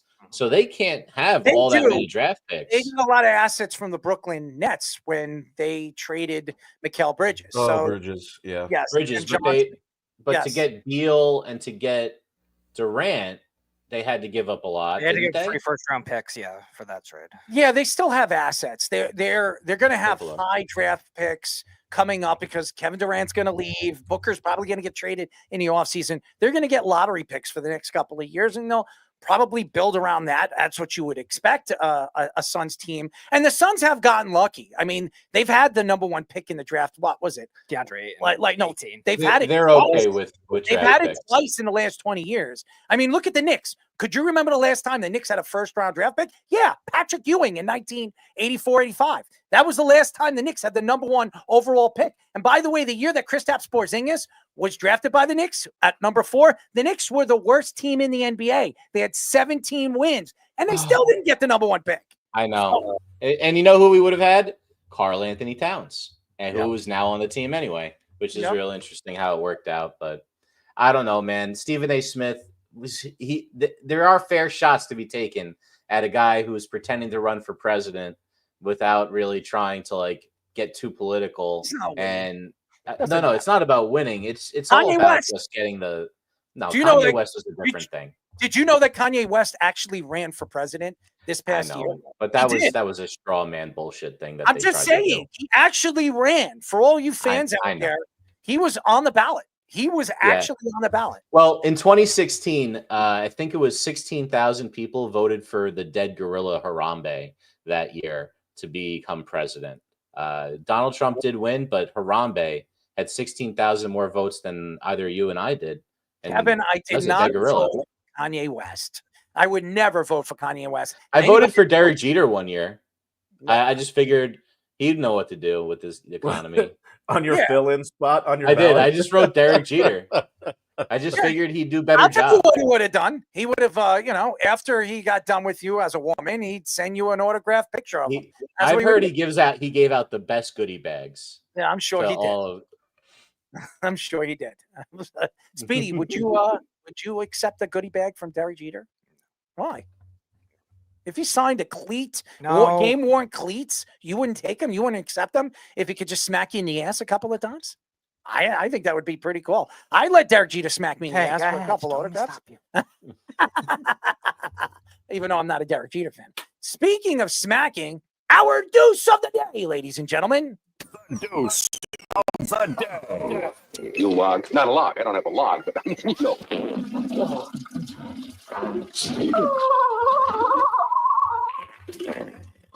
Our deuce of the day goes to the UFC 314. I don't know if anybody checked it out on Saturday. I got a chance to do it in Florida. And ladies and gentlemen, it was sensational. I went to the Wing House. It was like a Hooters over there. And it's the only place within 50 miles that you can actually watch the UFC pay-per-view fights. Well, I got Wing House is fired. Oh, yeah. It was fantastic. Great wings. It was great. Yes. It was a great time. There's like how was their honey mustard? I didn't have any. I just had their wings, and the wings were sensational. They really were. That's why he got sick. It was he didn't go with the honey mustard. Well, I didn't get sick from their wings or anything I had over there. It was, potbelly over there at the airport. But nevertheless, it was a great place to go and watch the games and the fights. And it was sensational. And by the way, I watched all the fights, but the two fights that really stuck out to me were the two main events. It was Michael Chandler and Paddy Pimblett. And if anybody hasn't watched Paddy play a fight, Paddy the Batty. And ladies and gentlemen, he did not. And I'll say this, I like Paddy as a person, stands out. One of the reasons why he stands out, he walks at 215. He drops almost 65 pounds every single time. Usually within the last 3 months of his fight, he's dropping almost 60 pounds to fight at the 155 weight class, 156. This guy, he didn't really didn't disappoint. He put on a great fight. He absolutely dominated Michael Chandler. And Michael Chandler, say whatever you want about Michael Chandler, he's a tough kid. He really is a tough guy. He comes from Bellator. The guy just never wins. He never wins. No matter how many great fights he's been in over the last 6 years in the UFC, the guy can't get over the hump. I think he has one fight that he's won in the last 5 years. He's fought against some of the best UFC fighters in his weight class. Probably the hardest. It's been one of the hardest weight classes over the last 10, 15 years. And Paddy did not obviously disappoint, put on a great show, and then obviously doing what he did, and that's choke out Michael Chandler and in the last round. And Michael Chandler, he cut his eye under his eye in the fourth round and just completely. Oh, well, I'm sorry, not in the fourth round, the second round. And in the third round, just absolutely tapped him out. I will say this could be the end of Michael Chandler. I just don't see the UFC keeping him around, even though he's a fan favorite. And after the fight, I got to say something. And I'll say this about Colby Covington. Colby Covington has always been a great personality for the UFC. Stands out because he's a Trump supporter, and he's got an interesting personality. He likes to talk crap. And what did he do? Paddy's taking pictures and doing interviews in the backstage. And then he comes up and he starts with Paddy. And Paddy's standing there laughing and screaming and screeching and doing what he does, as he always does. And then Colby says, "Who did you beat? You beat nobody. You beat a Michael Chandler that everybody beats. You beat nobody. what? You're going to be ranked 7th, and you come out there and you're speaking and you're telling the fans that everybody said that you weren't being in the top 10. You're not going to be in the top 5, and now you're challenging all the top 5 fighters in the weight class. Which, by the way, if you look at the top fighters in the weight class, I'm sorry, Poirier's old. He's at the tail end of his career. I mean, Gagey is old. He's at the tail end of his career. Nobody in that weight class except the champion is in the prime of their career. So Patty is the up-and-coming champion as far as I'm concerned. But Patty laughed, he joked around, and he stood for something. And then I will say this about Patty. I don't know what there's a back-end sound. I don't know where it's coming from, but it's somebody. But I will say this. Patty is and I'll say this, Conor McGregor of this day of the UFC. He's not as bad, and to me, he respects the press. He respects the people that are trying to interview him, try to talk to him, and he just gives you good content. I love this. The UFC needs somebody like Patty to promote their product and put their product center stage again, and they need a personality like Patty. So congratulations to Patty Pimblett. And by the way, Patty the Batty is going to be the champion of the 155 division very, very soon. I wouldn't be surprised in the next 2 or 3 years he's going to be the champion. He's going to hold that belt for a while because there's nobody young in that division moving forward. And Patty's only, first of all, he's 30 years old and he's up and coming. This guy is going to be a champion, and I wouldn't be surprised if he's a double champion in another weight class. And then the championship, and I will say this was a great fight. Volkanovski versus obviously Lopez, who was really the champion, and obviously they're fighting for the championship. Volkanovski in the last back-to-back fights being knocked out the way he has, nobody would expect him. He's at the tail end of his career. If I'm not mistaken, Volkanovski is 36 years old, and this is a guy, first of all, he is the oldest champion to win a belt in UFC history. Just think about that. 35 years old, he wins a title, and this guy has been one of the greatest. He's 36. Yeah, he's 36 years old. Like I said, he's 36 years old. But he is the oldest champion to win a championship in UFC history. Just think about that. 36 years old after being knocked out twice, back-to-back times, and then going against a knockout specialist in Diego Lopez, and then put up a fight and absolutely dominated the fight. Diego Lopez, who really barely lost a round in the last 3 years, he went out there and put on a clinic. Absolutely fantastic. And then after the fight, after giving all the praise to Lopez, and when he's obviously doing his interview in the middle of the ring, he said something very, very interesting. He said that, listen, when people look at you and say that you're done, that's when you go out there and prove them wrong. And all I have ever done in my career is prove everybody wrong. Everybody saying that I was too small. Everybody thinking that I was not that athletic. Everybody saying that I wasn't that great of a wrestler. I went out there and beat the best. And boy, oh boy, I'm so happy to bring a belt home to my family and my 2 girls once again. This guy is, to me, fantastic. He parties it up. He doesn't really drink, but he goes out there and he puts on a show for the UFC fans. Congratulations to Volkanovski, who's, to me, one of my favorite. Alexander Volkanovski, obviously coming from a country like Australia and just doing what he does best, and that's win, win, win. And after losing back-to-back championships and then showing up and beating one of the better fighters in the weight class and one of the better fighters right now the UFC has to provide, is just sensational. Congratulations to Alexander for winning a fight that a lot of people thought he had no chance of winning and thought that Lopez was going to put on a better fight and actually knock him out in the first 2 rounds. And Lopez could not land a good shot on Volkanovski, and that's because, and you got to give him a lot of praise, his training and what he does and how he puts on a show for the UFC fans. And he just stands out as just a great person and a person that you want to root for. So congratulations to him. So that, ladies and gentlemen, was my deuce of the day. UFC 314. And actually, Dana White got it right. And by the way, congratulations to Dana White inviting the president. Donald Trump showed up, Elon Musk showed up, and we're center stage. And it was great to watch. It's great that everybody came and stood tall to watch one of the great one of the great UFC fights and one of the great UFC championships we've seen in the last 3 or 4 years. So it was great to see. So I know, Joba, you watched the UFC this past weekend. What did you think? Yeah, no, I thought it was great. I mean, even the undercards were good. Yeah, I think Patty's great for the sport. Obviously, it's always cool, and you've seen the way things have changed a little bit in cards, and this is one of the better cards they've had in a while, and especially with two belts and the undercard fights. But yeah, I mean, I enjoy it. I've had a partnership with them for a while, and it's entertaining, and it's crazy how it's pushed boxing so far out of like the realm. And obviously here in Nebraska, we have probably the best pound for pound fighter in Bud Crawford. Boxer, but just he's right there. Yeah. So, but no, I mean, I love it. It's a Saturday night where you cook and hang out and eat food and watch fights. So it's always a good time for us. And by the way, I'm reading what Kevin is saying right now in the fan.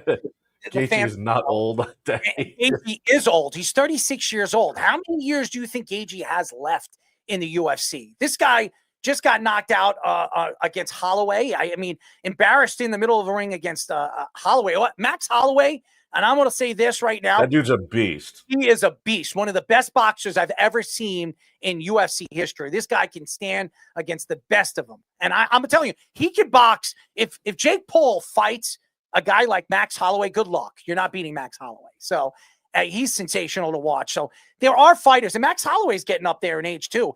The UFC needs that next superstar, and Patty is that. Patty Batty is the next superstar. He's not Conor McGregor. He's not somebody that you can say, oh, I hate this dude. I don't like this dude. This guy is a sensational person, has a sensational personality. He goes and speaks to the press. He doesn't hold back. He doesn't stand behind and bitch and moan, who obviously Dana White puts him in the ring against. He wants to fight the best, and you can only respect these young guys that want to fight the best. I just think there's nobody in that division except the champion that's left that'll probably beat him. I don't think that this division is as good as it used to be. There's just a bunch of old guys in a division that's trying to find their way back on top. And that's why I think Patty is going to get a chance to win a championship very, very soon, and maybe even a double championship. And I disagree with you, Kevin. I think he can win in the 165, 170 division. He can win in the welterweight division. Why couldn't he? I mean, he could beat anybody in the welterweight division right now. The guy walks at 215, 220, and a guy cuts down 65 pounds. 3 months before his fight. I mean, how many fighters do you think do that? I mean, not many of them. Usually 15 to 20 pounds, not 50 pounds. That's why they call him fatty. A lot of people call him Patty Fatty, okay? Because the guy, after his fight, he's eating pizza, he's eating macaroni and cheese. I mean, this guy don't give a crap. He goes out there, he eats what he wants, he talks whatever he wants. And Kobe Covington, you know what Kobe's trying to do? He's trying to sell a fight. And he's trying to stay relevant. Yeah, that's what he's trying to do, because Kobe hasn't won anything in the last, 2 years? What has he won? The only time he's lost his last 3 fights, I believe. Yeah, Kobe hasn't won many fights in the last couple of years. And I like Kobe, and I like his personality, but Kobe, he's got to get back in the octagon and win a couple of fights before he could speak to a guy that hasn't lost a fight in 4 fights, 5 fights. And I think he's an up-and-coming champion. Absolutely. And I think he's the face of the UFC moving forward. So that's my opinion on that. Are we still waiting for our special guest? He isn't now. He had to reboot his computer, but he isn't now. All right. When we come back, ladies and gentlemen, we will be speaking to our friend. He's been on our show before, said some interesting things about LeBron James and the Lakers and the Western Conference and the Luka Doncic fiasco. We will be talking to Clutch Points national NBA insider and reporter and our friend, Brett Siegel. But first, our Sports Minute with Aaron the Fishman. This is the Joba and the Mouth Sports Minute. All right, guys, welcome to yet another Sports Minute. My name is Aaron Fishman, and I got a couple of stories for you before we get to the few little scores we have in action tonight. First story, the 2024-2025 Sekou Smith Award winner Trae Young, which is awarded to the Hawks player who best represents themselves in the franchise with professionalism and integrity in their interactions with the media. Well, he didn't demonstrate those values towards the Zebras in the Hawks' loss to the Orlando Magic in the first play-in game Tuesday night. Young, late in the game, with the Hawks being blown out, rifled a chest pass at one referee, then played keep away from the other referee who was asking for the ball, earning him 2 technicals and an early trip to the showers. The referee said that it was because he was basically making a mockery of the game. Young says the following, though. Sometimes when I take my frustration out on the refs, it's not just for me. It's for my teammates. I see Dyson Daniels going. He may not be a household name yet, but he deserves the same amount of respect as some of these other guys. If you see a foul, you should call a foul. That's pretty much all it was for me. I guess that's what Trae Young calls leadership. Trae and the Hawks have one more chance at making the playoffs tomorrow versus the Heat for a chance to play the 1-seeded Cavs. Another story in hockey. Longtime Pittsburgh Penguins defenseman Chris Letang was shut down for the remainder of the season to have surgery to close a hole in his heart. Letang, you may remember, suffered 2 strokes earlier in his career, but was able to make a full comeback each time. The strokes were reportedly linked to this hole in his heart, but he's expected to require about 4 to 6 weeks to recover. But the Penguins season is over after tonight's final game where they play the Capitals, as they did not make the playoffs. Letang has 770 career points, which ranks 7th all-time for defensemen in the NHL and is a likely Hall of Famer. Last story for the play-in game, we got Bucks point guard Damian Lillard cleared by medical officials of deep vein thrombosis, but remains out for Game 1 of the NBA playoffs on Saturday. We are thrilled for Dame, Bucks GM John Horst said in a statement. Our priority has always been Dame's health. We are grateful to our medical team for diagnosing and treating his DVT at an early stage and for the world-renowned hematology specialists at the Mayo Clinic. Every step of Dame's recovery has been at the direction of world-class medical professionals and the specific and strict protocols that have allowed for Dame's safe and healthy return to play. This could have been career-threatening, Bucks coach Doc Rivers says, or it was. The fact that there's a very good chance he's going to play in the playoffs for us, that's a godsend. Lillard last played in the game on March 18th. He was averaging 24.9 points and 7.1 assists this season. The Bucks are the 5 seed and will start their playoff journey on the road in Indy. Just a couple of sports in action tonight. Obviously, basketball is not going until tomorrow with the play-in games for the 8 seeds, and then followed by the playoff starting on Saturday. In baseball today, earlier action, we have some finals today. The Marlins lost to the Diamondbacks 6-4. The Pirates blanked the Nationals 1-0 behind Andrew Heaney. A extra inning win for the Mariners over the Reds 11-7 in 10 innings. The A's blanked the White Sox, who are already 4-14, 8-0.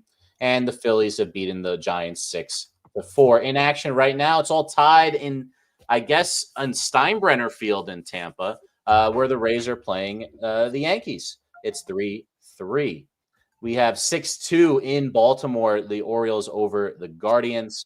Tigers up 4-0 in the bottom of the 7th against the Royals in Detroit. And the Mets are up 4-1 against the Cardinals. Rangers up 3-1 in the 3rd against the Angels. In hockey, the last day of the regular season, whatever it's good for, the Rangers are leading the Lightning 1-0 at the end of the second period. At the end of the second, also a couple more games. Sabres up 4-2 on the Flyers. Red Wings up 3-1 on the Maple Leafs. Hurricanes up 5-3 on the Senators. The Penguins up 3-2 on the Caps. The Blue Jackets blanking the Islanders 5-0. And only one other game left to play, the Kings and the Flames at 9:30. Guys, you can find us streaming live on TikTok, Twitter, and YouTube, on our Job on the Mouth handle, and on Instagram and Facebook under our Worldwide Sports Radio Network handle. You can now also find us in video on Apple Podcasts and Spotify. Make sure to like and subscribe all the shorts, reels, and videos you see from us throughout the week. Now back to Errol, Joba, and Speedy for our guest on Joba and the Mouth. Any questions? What is this? This is the Joba and the Mouth Show.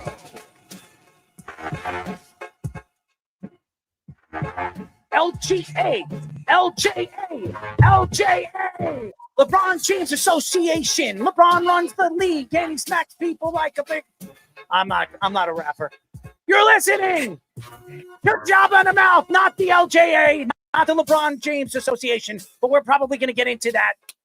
My name is Errol Marks, my co-host, Joba Chamberlain, and a speedster, Speedy Petey.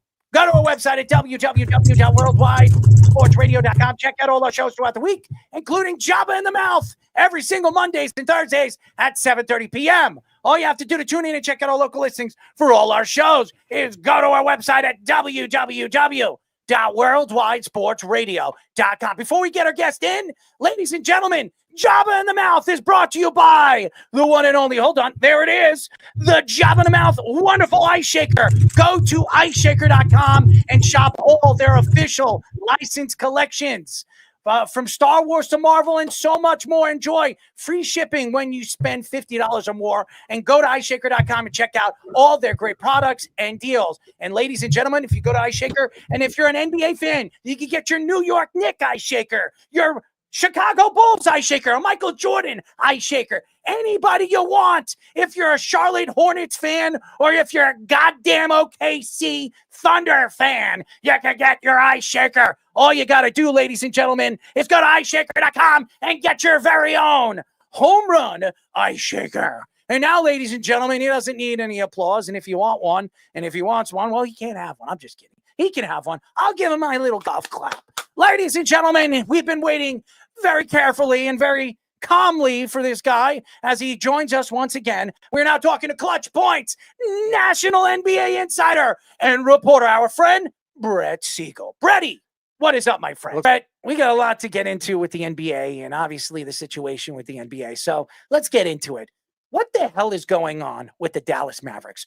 Why do you trade away your franchise player, one of the top 3 players in the league, for a bag of bones? Anthony Davis is 31 years old at the tail end of his career. How many years does he have left? The man never stays healthy. You get another player and you swap first-round draft picks. The Knicks traded for Mikal Bridges and gave up 4 unprotected draft picks and a 5th that is protected. So what's going on, man? What is going on with the Mavericks? It makes absolutely no sense for them to want to trade Luka Doncic. It makes no sense for them to trade Luka Doncic. It was one of the dumbest trades I think that we have ever seen in NBA history, in the fact that Luka Doncic, it was only 25 years old, 26 years old, 5-time All-Star, 5-time All-NBA, and you trade him for, Anthony Davis is a good player, but Davis, the type of talent that's going to win you a championship? No. So where do you go from here if you're the Mavericks? You're tied up cap-wise. You're tied up with all your salaries. And, we've seen all the backlash that Nico Harrison has got. It's just been a very, very bad situation in Dallas. Obviously, they're still in the mix for the play-in tournament. They're still trying to push forward. If they can beat Memphis on Friday night, then they'll go on to face the Oklahoma City Thunder, but they'll lose that series. So it's just a really bad situation. And on top of it, Kyrie Irving is now out probably until the end of January, early February of next year at the earliest. So I wanted to bring up something I saw on your Twitter last week. We talked about last week, the Nuggets firing Mike Malone, and obviously the Grizzlies fired their coach a couple of weeks before that. And I saw on your Twitter that you were mentioning had to do with the Lakers and Luka Doncic effect, and you think it could be a whole ripple effect across the Western Conference. So go into what you've been hearing with those whole rumors. In terms of Michael Malone? In terms of Mike Malone and all the other coaches that have been fired. I saw that on your Twitter, and you were saying like that's the impact that Luka to the Lakers is having. Oh, right. Yeah. You talk about it where the Lakers kind of changed the whole landscape around the NBA, around the trade deadline, where everybody didn't know what happened. Nobody saw this Luka Doncic trade coming. Nobody knew about it other than a select few people in both organizations. And after that trade was made, you then have a bunch of front offices scrambling and looking for answers of, well, if Luka was traded, what can we get for this guy? What can we get here? And the Nuggets were one of those teams. They were seeing what was out there from Michael Porter Jr., contrary to reports. They held conversations with a few different teams about what they could get from Michael Porter Jr. And obviously, ownership did not want to pull the trigger on that deal. They wanted to keep Porter in Denver. And it was just a big mess of what could the Nuggets do to improve. They ultimately didn't do anything at the trade deadline. But the problem with Michael Malone and Calvin Booth, it goes back years before then. And it goes back to when Tim Connolly was still running that front office in Denver. He took the job at the Minnesota Timberwolves to be their EVP and become one of the highest paid executives in basketball. The Denver Nuggets then promote Calvin Booth to be their acting GM. And he never saw eye to eye with Michael Malone. right there, it was a little bit of a yellow flag, but everybody kind of turned their heads because Denver was a championship contending team. Nikola Jokic was a multi-time MVP. And then they went out and won a championship, and that covered up a lot of the issues. But still, Booth and Malone kept butting heads with one another. Management, ownership, and the coaching staff all were not on the same page. One thing leads to another. Michael Malone doesn't have the roster that he wants, so he starts playing the guys that he thinks is going to win. Calvin Booth has a two-way program where he's wanting to develop the youth while at the same time having the veterans compete for a championship. Just did not work out. And then ultimately, the ownership group comes in, the Kroenkes, they say enough is enough, and that's it for Michael Malone and Calvin Booth. Hey, Brett, this is Joba. Nice to meet you and have you on the show. Going into, obviously, the play-in games and everything, and everybody has OKC, do you see anybody as far as a favorite other than OKC winning this whole thing? It's funny because I was just talking about this earlier today with a bunch of people where the West is wide open. And I say that in the sense that we may see anyone other than the 8 seed, I'll say, potentially make the NBA Finals. And it trickles down to the 7 seed, the Golden State Warriors. Nobody wants to see that team right now. Nobody wants to see Jimmy Butler. Nobody wants to see Steph Curry. Nobody wants to be guarded by Draymond Green. And this is a team playing with a lot of energy right now. They've beaten the Houston Rockets during the regular season. They're capable of doing it again in the playoffs. And then obviously you can keep going down the list of teams. The 6 seed, the Minnesota Timberwolves, were just in the Western Conference Finals last year. The 4 seed, the Denver Nuggets, just won a championship in 2023. They're playing the 5 seed LA Clippers, who have a healthy James Harden, healthy Kawhi Leonard. All these play into the fact that this is the best Western Conference that we have seen in recent memory. And to answer your question in a short-term answer, it's really a long-term answer because there's no right answer to it. But the short version is it's anybody's game. And the Thunder are obviously the favorites. They deserve to be called the favorites at 68 wins. But every single one of these teams have a championship aspect to them. And every single one of them have players that have either been to the NBA Finals or have been to the Western Conference Finals before, and they have what it takes to finally get over that edge and make the NBA Finals. We are talking to Clutch Points national NBA insider and reporter Brett Siegel. Right now his computer and his internet is slow, so we have him on the phone, ladies and gentlemen. So stay tuned. I'm sure he has a lot of inside influencing information that's going on in the NBA. Speaking of information, do you have any information on the Denver Nuggets, on why they fired a coach? 3 games left of the season? This guy won a championship 2 years ago. This team is the only team that a lot of people consider that can compete with the Lakers and compete with OKC Thunder for a championship of the Western Conference. What are they thinking right now? What is going on as far as the Nuggets are concerned with their coaching position? Well, real quick, right after we finish this, I think we may have solved the problem here. So we'll get the picture going for you guys. What we'll do, Brett, is we're gonna leave you muted. We'll leave you muted on the feed, and we'll bring your picture in, and we'll just stay on the phone. The audio that works. Yeah, let's do that. So to answer your question of what happened with the Denver Nuggets here, with the head coaching right now, it's David Adelman. He is their interim head coach. He is a assistant coach for them, elevated to the interim role. They did not want to see Adelman leave, and he was interviewing for other jobs around the league. He was interviewing for head coaching jobs. The Lakers were one of them. I believe that he had a coaching interview with the Toronto Raptors, if I'm not wrong, a year or so before they hired Darko Rajakovic. But David Adelman is the guy that they've wanted with this organization for a long time. He's a guy that Calvin Booth really respected, and he wanted Adelman to take over for Michael Malone before they made this decision and to fire both of them this year. They wanted to replace Michael Malone last year. That obviously did not happen. Ownership did not sign off on it, and now both him and Booth are gone. But David Adelman's a guy that is highly respected by the Denver Nuggets organization. He's a guy that Nikola Jokic trusts, and he's a guy that's helped develop a lot of these young talents, and that's really where the Nuggets see themselves going from here. So another team that just fired their coach recently, the Phoenix Suns, Mike Budenholzer gone after 1 year. The Kevin Durant, Stephen A. Smith saga has been kind of taking over the headwaves with that. So what are your thoughts to the way the Suns have really just fallen apart after 2 years ago winning 67 games? Yeah, I think that it's the biggest mistake, biggest failure, insert word there in the NBA of complete mismanagement on their part of bringing in a coach that didn't want to coach. They brought Mike Budenholzer in after he was sitting at his lake house, happily collecting money from the Milwaukee Bucks after he was fired by them. They come in and make him one of the highest paid head coaches. So why wouldn't he take that deal? I think it was 4 years, $50 million or something like that. 5 years, $40 million, one of them. And they bring in Bud. He's coached with none of these guys before, and they expected him to turn it around in the preseason, get things rolling after they were just swept by the Minnesota Timberwolves.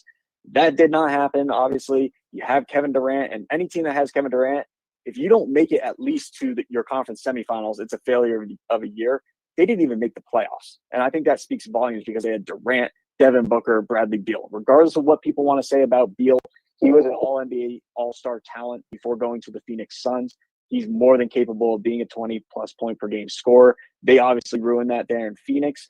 Devin Booker, he's still doing his thing. Kevin Durant, he looks like that he's aging like fine wine, just like Stephen Curry and LeBron James. I mean, any team out there would want to add a Kevin Durant to make a championship run right now. So now what's next for the Suns? Well, they got to hire a head coach.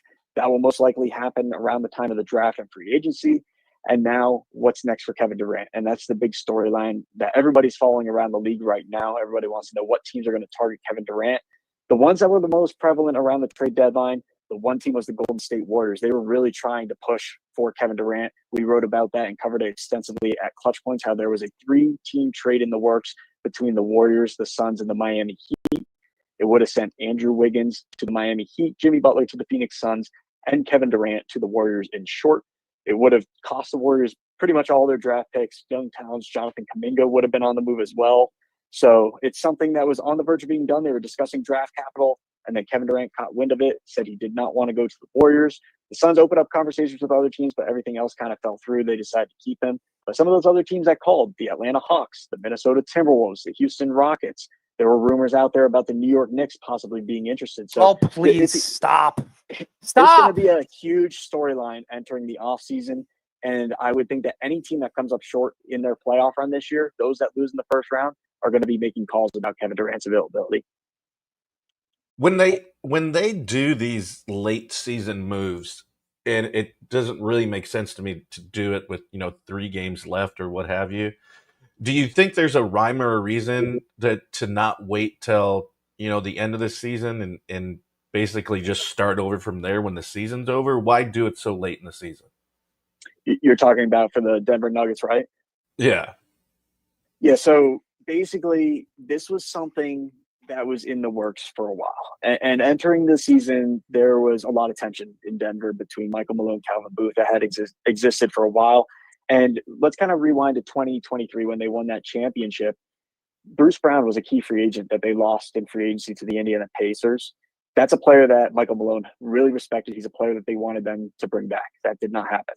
Jeff Green, another veteran, signed with the Houston Rockets, somebody that was a leader in that locker room, somebody that Nikola Jokic and that entire staff and roster respected. He left in free agency because Calvin Booth and the Nuggets didn't want to pay him what he wanted. Last year, Kentavious Caldwell-Pope, he left for the Orlando Magic, another veteran that was kind of like one of those glue guys that the Nuggets really liked and Michael Malone wanted. He leaves. So now you're getting rid of a bunch of guys that Michael Malone wanted, and he already has tensions with you if you're Calvin Booth. So now those tensions mount even more. Ownership caught wind of it. They knew that there was tensions rising there, and they didn't want to deal with it. They didn't want to deal with the he said, she said stuff like it was high school or a schoolyard. And obviously this is a move that they made because the Cronkies believe that this team can still win a championship this season regardless of who the head coach is. They just needed a jolt of energy, and that jolt of energy was making a change on the sidelines, firing Michael Malone and bringing in David Adelman to be their interim head coach off of the assistant coach list. But to kind of answer it of why would they make this move so late, it's for 2 reasons. 1, to get ahead of it before it became a major problem in the playoffs. And 2, it was something that they were going to do at the end of the season anyways. We might as well do it now and see if it sparks anything in our team to make a deep playoff run. It's all about the he said, she said bullshit. Who sang that song? A little Limp Bizkit, baby. We are talking to Clutch Point National NBA insider reporter Brett Siegel. Brett, let's get into the New York Knicks. The New York Knicks are right now 0-for against the Celtics, 0-for against the Cavs, and 0-for against the team that they're facing in the first round, the Detroit Pistons. I still think they're the team to beat right now in that series. Detroit, Cade Cunningham has been a star this year. He's really broken out. This guy couldn't stay healthy in his first 2 seasons. Now, all of a sudden, the guy has become flat out one of the best point guards in the league. Your thoughts and your preview of the Knicks and the Pistons? It's going to be a really good series. And anybody that's saying this is going to be over quick, I completely disagree. I think that those that are saying that have not watched the Pistons at all this season, and maybe rightfully so because they had such a horrid season last year. They lost 28 straight games, one of the worst seasons we've seen in NBA history. But that's a thing of the past. That is not the same Pistons team this year, and it's because of a few things. The first is JB Bickerstaff. He's done a fantastic job of implementing a system and a culture, most importantly, in Detroit. Cade Cunningham is healthy. He's playing at an all-NBA MVP-like level. And the third thing is those veterans on that team. Three of the most underrated additions that have helped build that culture that I talked about, JB Bickerstaff, and have helped hold these young guys accountable and create work ethic is Tim Hardaway Jr., Malik Beasley, and especially Tobias Harris. Say what you want about Harris, and maybe you, if you're a Philly fan, you blame him for everything that happened with the 76ers, but that's completely false. Tobias Harris was a fantastic player for them. He did his job. He changed his role multiple times, and it didn't work out in Philly because of the personnel that they had around him and some of the egos there. But that's a completely separate topic. Tobias Harris with the Pistons has been excellent. He's been everything that they wanted, a great rebounder, a great three-point shooter. He's held everybody responsible in the locker room as a leader, and he's somebody that they can rely on. When they need something to go right, whether it's a tip out, an extra pass, he's the stabilizer on that team. Cade Cunningham's the star. Tobias Harris is the guy that holds everybody together, and we're seeing that this year. Heading into this Knicks series, him, Hardaway, and Beasley bring a lot of experience with them. They go against a feisty Knicks team. They got a really good starting five. They built this team to contend and win a championship. They've been sluggish as of late. The Pistons have played well against them. I think that this is going to be an interesting series, and I think if the Pistons can break early on and get a win in Madison Square Garden, they're going to have the upper hand going back to Little Caesars Arena in Detroit. So the two top seeds in each of their conferences, the Cavs and the Thunder, were probably pretty much dominated the league the whole year. I think a lot of people thought OKC could do it again after they were number one last year. We were like, okay, it's a young team. Are they really going to be a one seed? But Cleveland, I had as the third or fourth seed in the East, but now I don't think anyone would respect the number one all year long since getting Kenny Atkinson. What has been the biggest transformation with those two? Pissed me off, by the way, Kenny Atkinson going to the Cleveland Cavaliers. That was the team I wanted the Knicks. That was the guy I wanted the Knicks to go after. Shame on the Knicks. I'm sorry. I had to do that. Errol, it kind of goes back to what we talked about a few years ago. I remember that when we first started talking and doing some of these shows, we talked about Donovan Mitchell, and we were talking about him potentially going to the Knicks. Spider. Knicks fans wanted Spider in New York. Well, he went to Cleveland. He was really good in Cleveland in his first few years. All NBA, all-star level playing, averaging around 27, 28 points per game. That production has come down, and they're winning more. And many people will say, well, how is that? It's because he's unlocked a different version of Evan Mobley. He's unlocked a different version of Darius Garland. He's unlocked a different version of Jared Allen. And some of that goes to Kenny Atkinson. He's done a fantastic job of getting those two bigs to play together in that front court, be great two-way players. But it goes back to Mitchell and his unselfishness. He's making those extra plays. He's not always taking 17, 18 shot attempts per game, and that's way down. His efficiency and shooting numbers may be down, but the wins are up, and that's all that matters to Cleveland. They look like a much better offensive team because they're spreading the ball around. He's not always taking the shots. They have four guys that can beat you on any given night and score 20-plus points. They have a great bench. They got two six-man of the year candidates in Ty Jerome and DeAndre Hunter. They got Hunter at the trade deadline in one of the most underrated moves made. And I think that he's going to play a big role in these playoffs because you need those lengthy wings, especially if you're going to try to dethrone Boston, because they got Jaylen Brown and Jason Tatum out in the wing. They kind of built that system where if you have those lengthy guys, the Knicks have Mikal Bridges, that's what you're going to need to win a championship. The Cavs have that right now, and I think that they're a very dangerous team, and they're not getting enough respect as the one seed in the East. Brett, do you see, as the playoffs start, do you see any matchup where people may overlook the lower seed, and do you see any upsets coming our way? Yeah, I think that in the East, we're not going to see that big of upsets. I think if we are going to see an upset, it's the Pistons over the Knicks. I think that that's going to be a really interesting series. I'm not saying that the Pistons are going to beat the Knicks, so Brett don't like the Knicks. He don't like the Knicks. Don't get it twisted. Siegel, Mr. Siegel over here, can't stand the New York Knicks, and he hopes they get eliminated in the first round against Cade Cunningham and his little butt buddies. I'm sorry.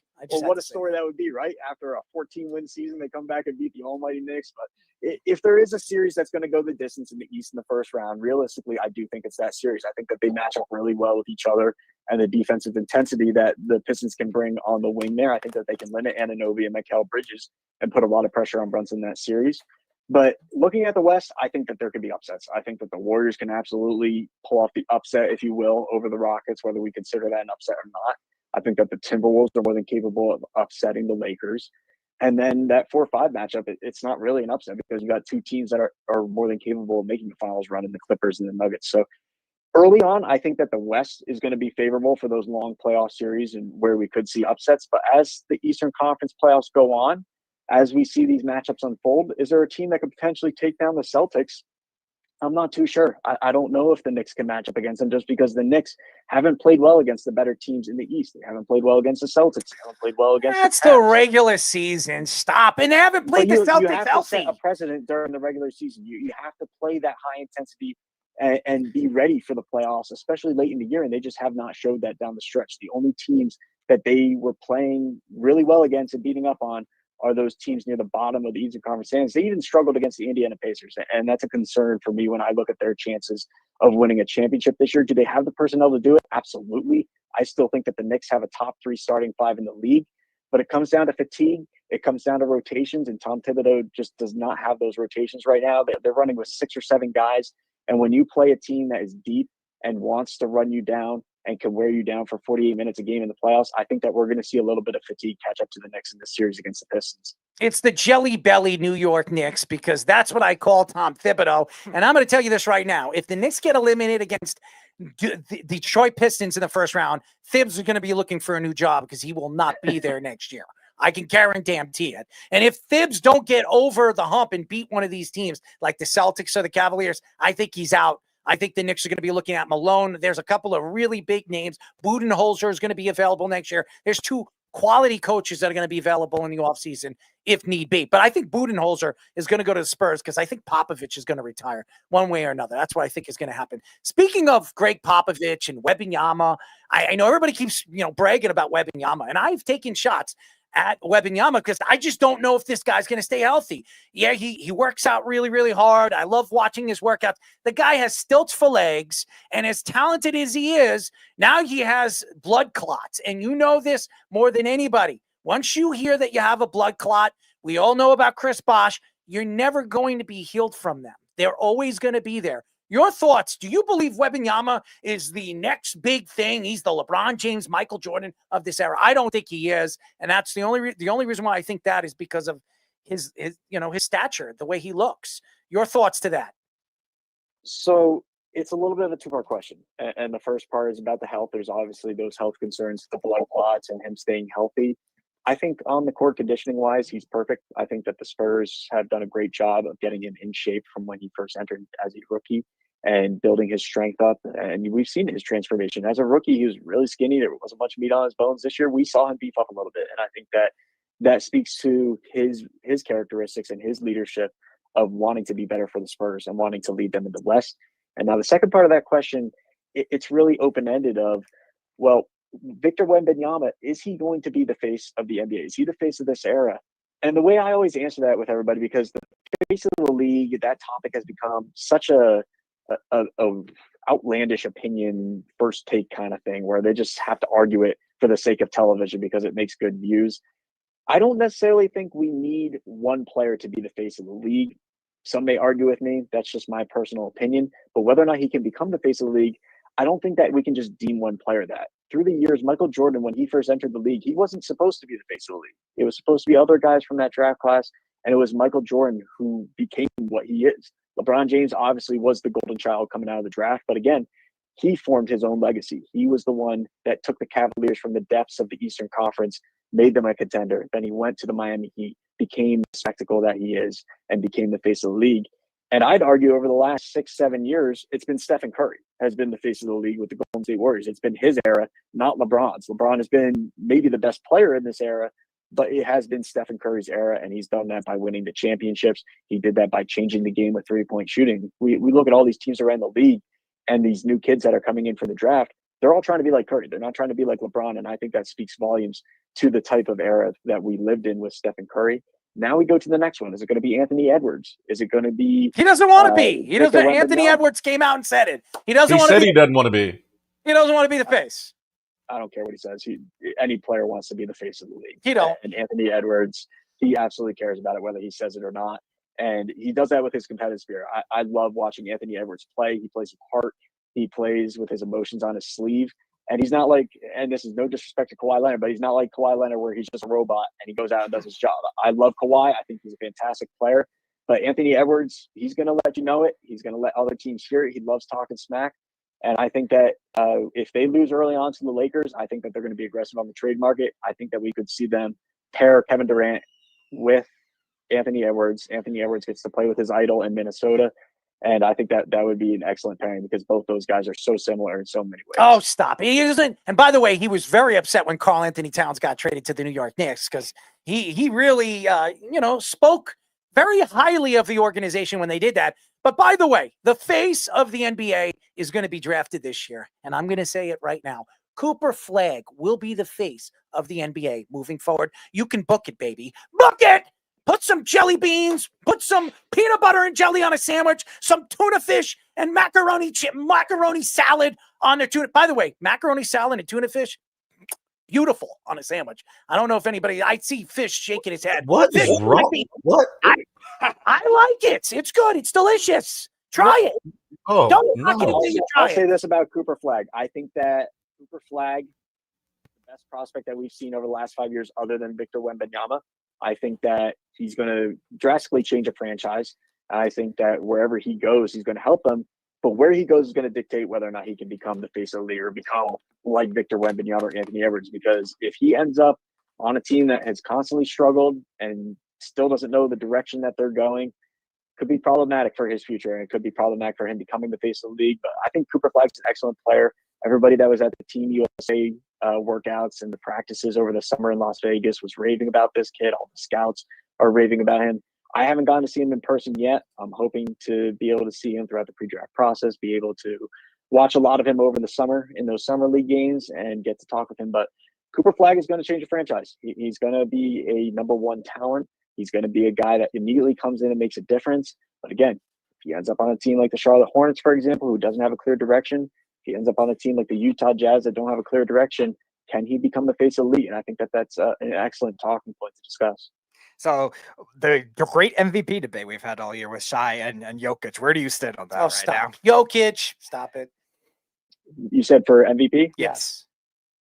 I got Shai Gilgeous-Alexander. I think that Shai Gilgeous-Alexander and what he's been able to do to lead this youngest team in the league for the second straight year to the 1 seed, lead the league in scoring, lead all players in 20-point games, 30-point games, 40-point games, 50-point games. He's done it all. And for me, the one difference between him and Jokic, and granted, Jokic is fantastic, and he's putting up Wilt Chamberlain type of stats every single night, breaking records that we didn't even know were records. Wilt Chamberlain didn't put up stats like this guy. A triple-double as a big man? He's the first player. He's the first big man to do that. Stop it, Brett. What are you trying to do? What are you trying to sell to the fans here? You're going to sit here and argue this? Get out of here. I will say this about I'm going to bring you out of here. Shai Gilgeous-Alexander is a two-way player, and he gets it done offensively at a high level. He gets it done. And what the hell is Jokic? He's a two-way player. Oh, No, stop. Yes, he is. He's No, great at defending the paint. Yes, he is. Stop it. Stop it. It's Shai Gilgeous-Alexander. Shai will win MVP. We just dropped, actually, it's funny that you mentioned that. We just dropped on Clutch Points our media end of season vote. We had 40 media members around the country, some of which have real ballots. And the results came back in favor of Shai Gilgeous-Alexander. 31 out of 40 of the first place votes to Shai. And we're going to be dropping our full media poll tomorrow on Friday, so be sure to check that out. We're going to have every single award covered, and all the media will be able to check that out as well. I'm lost with you. I am absolutely lost with you. And before we let you go, because I'm going to let you go, man. We do love you. We love all your takes. And obviously, I follow you on social media. You're one of the better ones. I won't lie. But whatever you're smoking, whatever drugs you're on, speed, ecstasy, keep popping those babies in, buddy. Because anything, if you actually going to sit here and tell me a big man who's getting an average of a triple-double, and yeah, he's on OKC. He's on a great team. Probably the best bench in the NBA or second best bench in the NBA. Yeah. And as far as youth, he is the best player on that team. He's also a ball hog. Okay. I'm just telling you the truth. He is a ball hog. I think it's more of the system. It's more of the system that they put him in, and they want him to have the ball most of the time. So I wouldn't necessarily put that on Shai because he is a pretty unselfish player. No, I think the NBA loves the fact that, as good as, a guy like Jokic is, they're going to give it to Shea. And the only reason why they're going to give it to Shea is because he's never won an MVP, and they don't want to keep giving it to Jokic. Sure. They should have given it to Michael Jordan like 9 years in a row, and they just screwed around with that and gave it to, I don't know, like Fish says right in that message board, Karl Malone. And I love the mailman. The only thing he mailed is his underwear. That's all I'm going to say. I'm not disagreeing with you. I think that Jokic is certainly right there. Right? I mean, I don't have a problem with people voting one way or another. It's just, for me, when you look at what Shea did this season to lead the league in scoring and also get it done defensively, because he's going to be an all first team, all second team, all defensive. Jokic is not. And I think that speaks volumes to a lot of voters this year, and people that I've talked with that have votes. That's kind of been the main talking points. Not only are they the best team in the West, 68 wins, something only 6 other teams in NBA history have done, but he's led the league in scoring, and he's been one of the best defenders all year. Granted, Jokic is putting up video game-like numbers, and when you talk about most valuable player, valuable italicized, Jokic is certainly the most valuable, because if you take him off that team, they're probably in the draft lottery. They probably don't make the playoffs. They're probably a team that's searching for answers like the Wizards, like the Jazz, like the Hornets. But in terms of the best player this year that had the best impact on his team's success, when I look at it like that, it's Shai Gilgeous-Alexander. No, thank you. Thank you for upsetting me after this interview. I will remember this for the rest of my life. And throughout the playoffs, when the Pistons get knocked off by the New York Knicks, even though I can't stand Tom Thibodeau and he needs to be gone, if the Knicks cannot beat, and this is what bothers me before I let you go, the Knicks fall in the 3rd spot. So you know who they match up in the 2nd round against? The Celtics. I don't like that. I don't like that matchup. I would have waited until I would have let Indiana catch up to me, let them jump me, and then have to face the Cavaliers because they match up better with the Cavaliers. I don't like the fact that the Knicks kept winning at the end of the season. I know Brunson got healthy, and I know Brunson is a big part, but I think Karl-Anthony Towns is going to play a big part on where they go in the playoffs. He needs to. Yeah, he definitely does. They brought him in to be that guy, and if he's not going to be that guy, Thibodeau may pay the price for it. And if it happens again, they're going to make some major roster changes. But it's really interesting, the fact that you bring up Thibodeau, because it is an interesting, in quotes, hot seat to talk about, because he's not necessarily on the hot seat, but we've seen it before where coaches, all of a sudden, you're gone if you don't find success with a team that was built to win a championship. The Knicks were assembled in the offseason to win a championship. We were having talks in the summer about them competing with the Celtics for the 1 seed.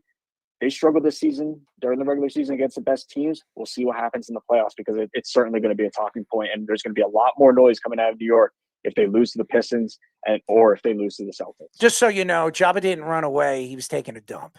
So you don't want to – thank God you don't have to smell Joba's dumps. And you don't want to smell my dumps today because they were all water and very disgusting. Anyways, we love you, Brett. Keep up the good work, and we are going to talk to you very soon. If the Knicks make it to the Eastern Conference Finals, we'll get you back on, because I'm going to give you the big FU, because I want to tell you, 2 in the pink, 1 in the stink. What do you think about that? Yeah, you're acting like that. I hate the Knicks. You do hate the Knicks. Why do I hate the Knicks? You just hate them. You live in New Jersey and you can't stand them. You can't stand looking at those colors. It's okay, Brett. Don't worry. Who you root for? Oh, they're the Chicago Bulls. Is that what it is?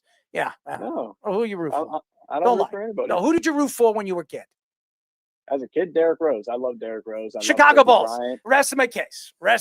There I go. I didn't root for them. I rooted for players. I like the players. As long as she's using dude wipes and taking care of my 2-hole, I'm good. Anyways, we love you. Keep up the good work. We'll talk to you soon, buddy. Appreciate it, guys. Thanks. Brett Siegel, ladies and gentlemen. Fantastic. Clutch Points NBA and the LJA love dog himself, LeBron James Association, as he loves the LJA. But fantastic. We love him. Congratulations. Great takes, as he always gives us. And now, ladies and gentlemen, sound it out. Big roll here. Jay Quellen. Where's Jay Quellen at? No Jay Quellen here? Do you mean Jacqueline? Let's sound it out. What you call me? Sound it out.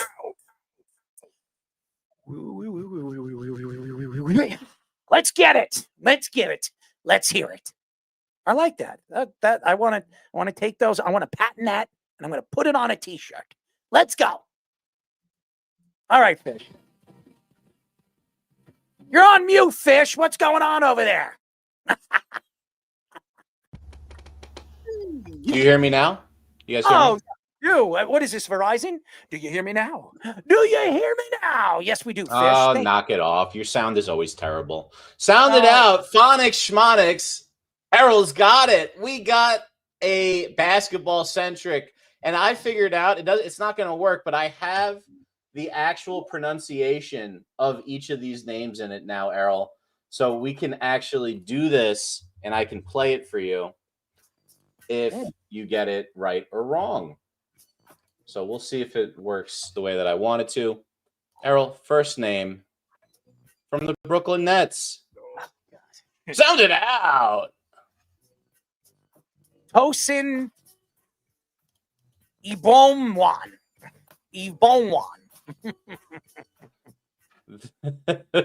Not even close. Come on, where did you get these names? From the NBA. They're players in the NBA. I got it. He's a player in the NBA. I still can't pronounce it. I mean, what family last name actually sounds like that? I mean, seriously. Anyways, what is it? What do we got? What's the name? I think he's trying to get the human Here force it thing is. to work. I think this sucks. Tosin Evbuamman. Yeah. I bet you if you didn't have Did to you look hear it up. that? Yes, I heard it. Okay, I it plays. didn't hear So it that's from how it your. works. I didn't hear it from your system, but I heard it from No, you didn't? Oh, okay. No. I'll just say it then. I heard it from you. All right. Evbuamwan. Evbuamwan. Who the hell names that kid? What kind of last name is that? What are they? Was he Asian or something? No.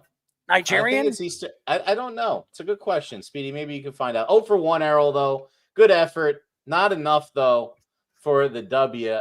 Let's see if we can get the second one, though, on Sound It Out. Here we are. Errol, Phoenix Suns. Been talking about them all day. Sound it out. The Sally Michik.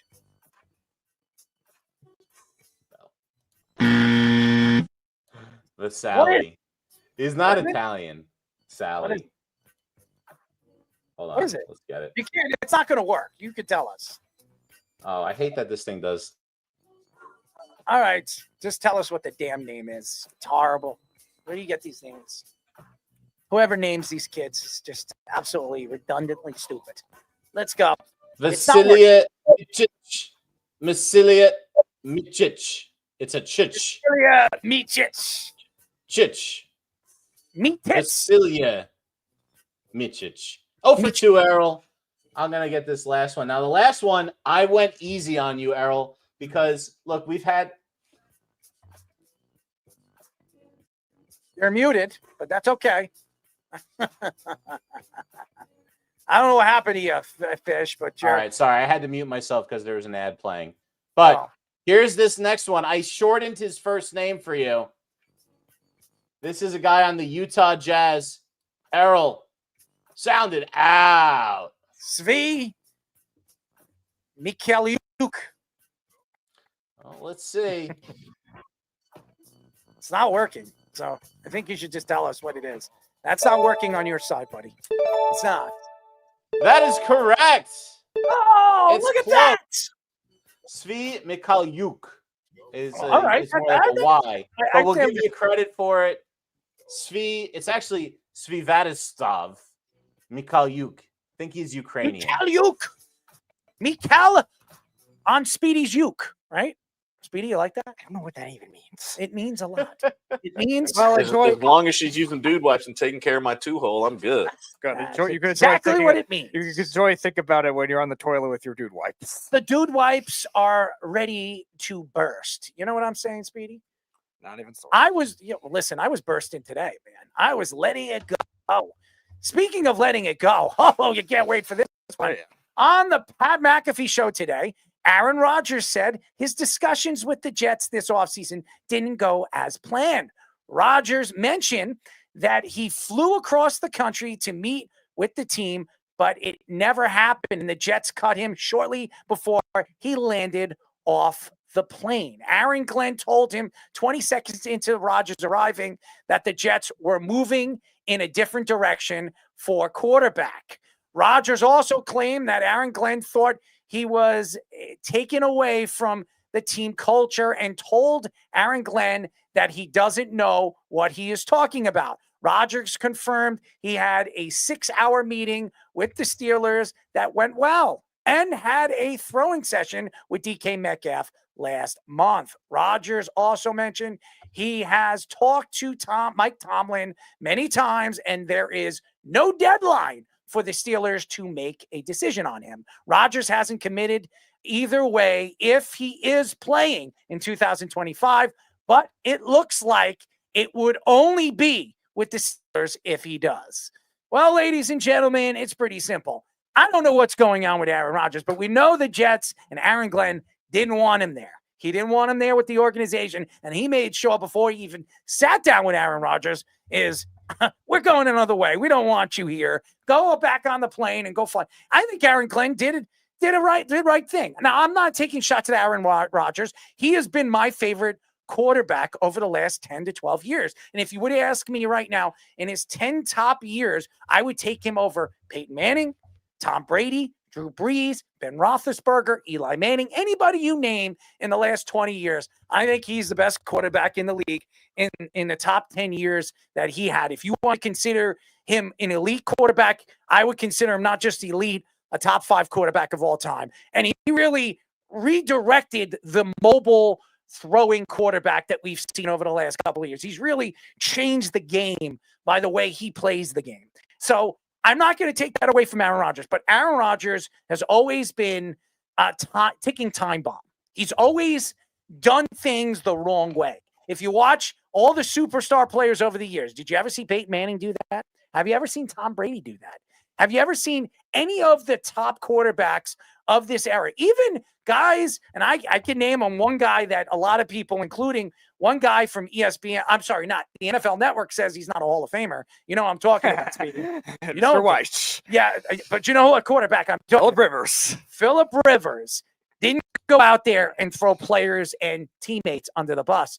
Well, Aaron Rodgers has done that multiple times, not just with the Jets organization, but the Packer organization and other organizations. And I think that's why the Giants decided not to go that route, because they do not want to bring them with a bunch of young players, including neighbors or whoever they bring in this offseason, and actually have to work with Aaron Rodgers throughout the offseason. And this is a guy that thinks he has his own rules and makes his own rules. Going on Pat McAfee is not a smart move. And some of the things that he said on and off the field, as far as I'm concerned, is to me rubbish and stupid. And I just don't think he fits the culture of what Aaron Glenn wants. So I'm not surprised with this. Now, as far as the Pittsburgh Steelers comparison to the New York Jets, I do believe that the Pittsburgh Steelers has a better chance this year to win than the New York Jets. The New York Jets have a new coach who got a 6-year deal, a new GM that's going to be there for a long time. They're going to build that team the way they feel fit. And I just don't think the Jets have a chance to get over the hump this year. But I think Aaron Glenn understands where this team is going. I think Mike Tomlin has no idea where his team is going. I think Mike Tomlin is on the hot seat. And to me, I just think that Mike Tomlin's thinking, hey, do we want Shedeur Sanders or do we want Aaron Rodgers? Let's try to get Shedeur. And if we strike out on Shedeur, we'll take the second best option, and that's Aaron Rodgers.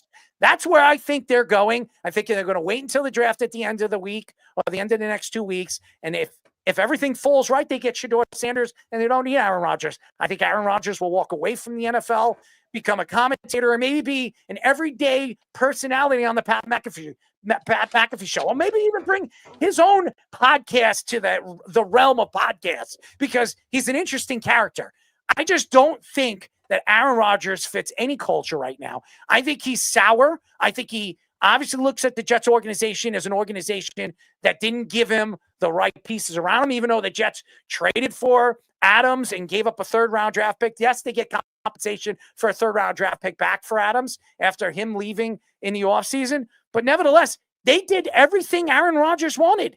They brought in all these Green Bay Packers. They did every single thing they wanted. They brought in veteran offensive linemen. It didn't work out because this guy is not the same player after he tore his Achilles. I don't know what Aaron Rodgers is anymore. And he did put up numbers, but not numbers of Aaron Rodgers' stature of what we've seen when he was with the Green Bay Packers. To me, Aaron Rodgers should step away from the game. I think he needs to stop speaking about organizations because he's thrown the Green Bay Packers under the bus, and Jordan Love has been pretty damn good for the Green Bay Packers. And now you look at Justin Fields. I'm sure Justin Fields will have a run for it this year with a new coach, and a new culture over there with the Jets because the Jets believe he could be the future of their organization. Aaron Rodgers is done. He should go to Jeopardy. He should take over Jeopardy or wherever the hell he wants. Wheel of Fortune or maybe Family Feud. He doesn't belong with any team and any organization. Aaron, step away, man. Go Waiwuska, so pop an ecstasy pill, go dancing, go to a free port, go screw whoever you want, and stop this rubbish. Yeah, Family Feud is perfect for him. He already was feuding with his family. Run away, Aaron. Run away. But yeah, come on down, Aaron, as they say over there. What was that? The Price is Right. Yeah, as the saga unwinds, it's continuing to be like that for not only the Jets, but also for the Steelers now. And you want to wait it out. You're saying, okay, maybe you're the only quarterback option we're going to think we're going to get that is not in this NFL draft this year. So, yeah, we have no pressure to make any rash decisions on it because that's what it's going to come down to, as we've seen it already do with the Jets. And we were talking about it with the Suns earlier when we were discussing Kevin Durant. Like, you didn't want that to be Brooklyn Nets West. Now, this kind of case, you didn't want it to be Green Bay Packers East, and Aaron Rodgers tried to turn it into that. Now, the Buccaneers and Tom Brady made it work. They brought in Rob Gronkowski and a couple other expatriates to go over to Tampa with him, but they didn't get rid of their natural trajectory of what they were building with Bruce Arians and Jason Light was doing with that defense, with the other receivers that they had. And they didn't make it where it was such a drama. And that's what happened with the Jets here. And I think that's what Aaron Glenn is trying to avoid. And that's why he did this decision so quickly, saying it as it is. Now, the process of doing it, maybe where he couldn't have said it virtually of let's make Aaron Rodgers fly and then all of a sudden 20 seconds later say that, maybe that's a little weird. But again, if Aaron Rodgers wasn't the source of the one saying it, maybe you would say, all right, maybe that's an issue. But Aaron Rodgers, could you really believe, like, when he's had his own ego and his own way, throwing other players under the bus and stuff like that with the Jets the way he did and going on the Pat McAfee show, is he really that reliable of a source to throw Aaron Glenn under the bus like that too? I don't love the process of doing it, but the source of where it's coming from, you do have to question to an extent. And I think Aaron Glenn wanted to get rid of that. Drink some water. I mean, it's not like a wet willy in your throat. I think Aaron Glenn wanted to establish that kind of thing. Nobody is higher than the team, which is something that the Jets have needed because the Jets are filled with a lot of egos over the years, whether it comes to free agents with guys like Brandon Marshall, obviously the whole Geno Smith, Ryan Fitzpatrick Every saga. team has an ego. I mean, you're going to tell me Pittsburgh didn't have ego players? I mean, Antonio Brown, Le'Veon Bell. No matter where he goes, there's going to be egos. And Aaron Rodgers has always been an ego. He's his own ego. And again, he has proven it many, many times on the football field that he is one of the greatest of all time. But with the New York Jets, and as every single quarterback going to the New York Jets and their organization has fallen flat on their face. And if he's waiting for Minnesota to make a reach, of course he is, or reach him out. Look, why does he have to follow Brett Favre? He's not Brett Favre. And I'm going to tell you, he's a better quarterback than Brett Favre was at any point of his career. The only problem is Brett Favre had a rocket for an arm. And I don't know. I'm not going to say Aaron Rodgers doesn't have a rocket. I just don't know if he's that Brett Favre type. And the game's changed completely different from when Brett Favre went to Minnesota and was a dominant force over there when he was, to Aaron Rodgers now, where the game is just passed him by. I just think he's done. He needs to walk away, and he needs to do it fast before he makes himself even look like more of a turd on the Pat McAfee show. Yeah, and also you can get away with that, even having a weaker arm at this point in your career, if you are coachable enough. Like I said with Brady, He doesn't have a weak arm. No. I'm not saying weaker arm, but like you say, not a big arm like Brett Favre had, the rocket arm. Who does? Yeah. The accuracy numbers are still strong for Rodgers, as we've mentioned, but like how coachable was he with, like, compared to Brady, compared to Matthew Stafford when he was traded over to the Rams? And a lot of people thought his career was starting to decline at that point in the last couple of years in Detroit. And maybe that's the issue with him not having the seeing eye to eye with Aaron Glenn, not seeing eye to eye even at the end of his Packers tenure with Matt LaFleur, who was a younger coach that wanted to incorporate a lot of his own content, as he has done with Jordan Love. So that could be another element to it. I think why maybe the Steelers are the only team left. Maybe Mike Tomlin's the only coach that he trusts right now. I never heard of a skin. I think the Giants were more of a celebrity lore. The Vikings were more of a fan-driven narrative, and that was really it. And now you're left with the Steelers, or like you said, probably retire. Speedy, that was a mouthful, man. I'm not. There's a lot. It's a mouthful every time it comes out of that guy's mouth. It's like a parrot that doesn't shut up. Jesus Christ. Go eat a cracker. Polly wants one. So I made sure I watched this interview earlier today. And basically what McAfee asked him, he asked him, like, how did that meeting go? And the meeting went very weird. He gets flown in, and he sits down with just Aaron Glenn. Aaron Glenn gets up in the very beginning of the meeting and goes and gets, the GM and brings him in and then tells him, yeah, we're going to move on from you within, like he said, 10 seconds. That's a strange way to start an interview. And he goes, you could have just told me that on the phone. Why did you fly me out here? And then he figured that they were going to, pick his brain about what went wrong, the players on the roster and things like that, since he's been in the league, for 17, 18 years, whatever it is with Rodgers. They don't do any of that. So what's the point of this? And I'll tell you what the point was. The idiot management of the New York Jets can't get out of their own way. They wanted this meeting. Aaron Glenn really didn't want this meeting. He was forced to have this meeting and just was super awkward about it because he didn't want to do this, because there's no point in having this meeting unless Brick and Woody Johnson arranged this flight sponsored by Madden Football Ratings. I'm a Giant fan. Here we go. No one's worse than Woody. F by the NFLPA.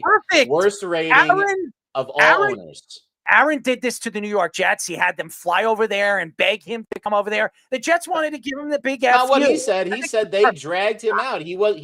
They asked for this. Stop. They purposely did this. They wanted to make sure that they went to his Hollywood friends and told him, hey, look, we know that you want to be a movie star. We could still do that. I have friends that make movies. Come on in. We'll talk to you.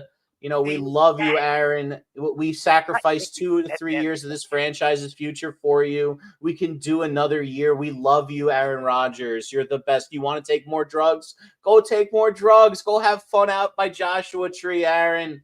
And then Aaron Glenn said, I'm the Aaron here. Get the hell out of here. On? Whatever you're like in the beginning of the show. What am I on? You're definitely on something. I mean, are you not? Are you a closet ayahuasca lover? No, he can't. I've never tried ayahuasca. He can't try that. He'll be in another hemisphere if he tries. I've tried some stuff. I've never tried that. I'll tell you. We'll ask Kenny if he's a closet ayahuasca lover when he calls. Listen. I know you want to take shots at the Jets. I know you like to. They deserve it. No, why do they deserve it? Why? Because this is stupid. Because this is a stupid thing to do. This is a Jets thing to do. No, it's not a Jets thing to do. This is perfect. The Jets have always been pushed around by player after player after player. Why shouldn't the Jets push a player around? And that's what the Jets did. This is a slam dunk for Aaron Rodgers and for the Jets organization to do it to a guy that's always thought he was bigger than everything. What benefit do you get out of this? What is the benefit? To tell him, hey, Aaron, guess what? We don't need you, and we wanted to give you the on the phone. You don't need to fly him in, make a big spectacle of it because Woody needs his ego to be increased. Doesn't Aaron How does that benefit him? Spectacles? I mean, Aaron Rodgers for years has been a spectacle wherever he's gone. Everything he says on and off the field, he doesn't talk to his parents. He speaks to his parents, doesn't talk to his brothers, doesn't talk to a girlfriend. He bangs this girl, he bangs that girl, the owner's daughter, this and that. He eats crap, whatever the hell he does. He likes to open his mouth and he likes to throw people under the bus. So why shouldn't the New York Jets, with their new team of coaching and coaches and executives, not give Aaron Rodgers the taste of his own medicine? Because Aaron Glenn wants to win. And this does nothing to help that. This is wasting Aaron Glenn's time during the offseason in the lead up to the draft. You're trying to angrily hit drops at me or something? I've never heard of the skin flu. Never heard the term before. Listen, I'm just. I got one football thing. I do want to say this because I'm very confused by the Steelers and Jets comparison. Now, the Steelers let Russell Wilson and Justin Fields go in this offseason. The Jets said Justin Fields is probably better than any of the quarterbacks we can get, meaning the top 3 quarterbacks in the draft this year. No question. Right. But if the Steelers then let Justin Fields go, then why would they spend the 21st pick on one of those guys, right? Doesn't that make if they could have kept Justin Fields, who they spent a 6th-round pick on the previous year, given him the same contract the Jets gave him, basically, and then they don't have to draft Shedeur. So why? And that's the guy we're thinking Shedeur is going to fall. I could give you the answer, by the way. You want to give you the answer? Yeah. Here's the reason why. They wanted to bring Justin Fields back. Justin Fields didn't want to go there. Justin Fields thought he was mistreated by the organization, and when Russell Wilson got healthy, they were 4-2 with Justin Fields on the field. And then all of a sudden, they let Russell Wilson take over, and Russell Wilson is nothing but a choke artist. He doesn't get along with people on and off the field, and that's the facts, Jack. He went to the Jets because Aaron Glenn is a new coach. He's a guy that's going to help him develop. All the coaches that he's worked with over the last couple of years didn't know how to put him in the right position. I think the Jets will, the way they're stacking up and they're bringing in players and how they're going to form their offense. They're going to draft a good tight end in this year's class, probably at number 7. They're going to get that kid Warren. I think that the Jets are stacking it up to put him in the best position he's ever had as a quarterback in the NFL. The kid is 26 years old. And I still think he hasn't even hit a prime of his career. He does have a good arm. It's just not accurate. And we said the same about Lamar Jackson, who's a lefty. When he came into the league, he was a running quarterback, very good, very fast, and can run the ball as well as any quarterback we've seen, even Michael Vick. Justin Fields is bigger and he's stronger than Lamar Jackson. If they can figure out how they can run their offense through Justin Fields, he's absolutely a quarterback that the Jets have been looking for over the last, 50 years. Okay. So yeah, I think Justin Fields wanted to give the big FU to the Pittsburgh Steelers because they gave up on him early in the season when they had a winning record. And who knows? If Justin Fields was the quarterback on that team throughout the season and going into the playoffs, maybe they go further. Maybe they shock the world and knock off maybe one of those top teams that everybody thought that they could match up against. Shame on the Pittsburgh Steelers, and now they're going to settle to Shedeur Sanders. Good luck. Good luck. All because they wanted to play their... Take it up the ass. All they could... As Joba was taking his dump. A long one, by the way. Fish also because... No, my son called. I know. I don't want to say that, Joba. You can tell everybody. I don't want to throw you under the bus. You threw me under the bus saying I was taking a dump. Yeah, it was kind of worse what you said instead of the truth. What, taking a dump? Nothing's. Listen, taking a dump is actually really, really good, especially when you're letting it go, letting it flow. There, like that sound right there. I was letting go and letting it flow probably around 12, 13 times since last night. So listen, water and sugar bush, as we all say it. Anyways, I disagree with you, Fish, and don't blame the Jets for this. This is awesome. This is great. This is great for the New York. They're petty and got to be like, man, we don't like you anymore. Yeah, no, they didn't do it. That's all they did. They did not do Fish, it that way. I'm with you a little bit on the process of it being kind of weird, but if they start doing this with Quinnen Williams and Garrett Wilson, I could understand that kind of thing. Knowing Aaron Rodgers as the source seems a little sketchy. Let me put a bow on it with this. If Aaron Rodgers was still a top 5 quarterback in the league, they would put up with his bullshit. But they're not putting up with his bullshit when he had bottom 5 in the league advanced metrics, pushing the ball down the field. His accuracy was fine, but he was dinking and dunking. And whenever he had to try to expand, he was making mistakes, throwing balls that were not as catchable and getting picked off. We remember what happened. And then he got some good garbage yards, especially when Devontae got traded. The stats were better, but they weren't winning. It was garbage time. That guy's not good anymore. He should retire. Let's face it.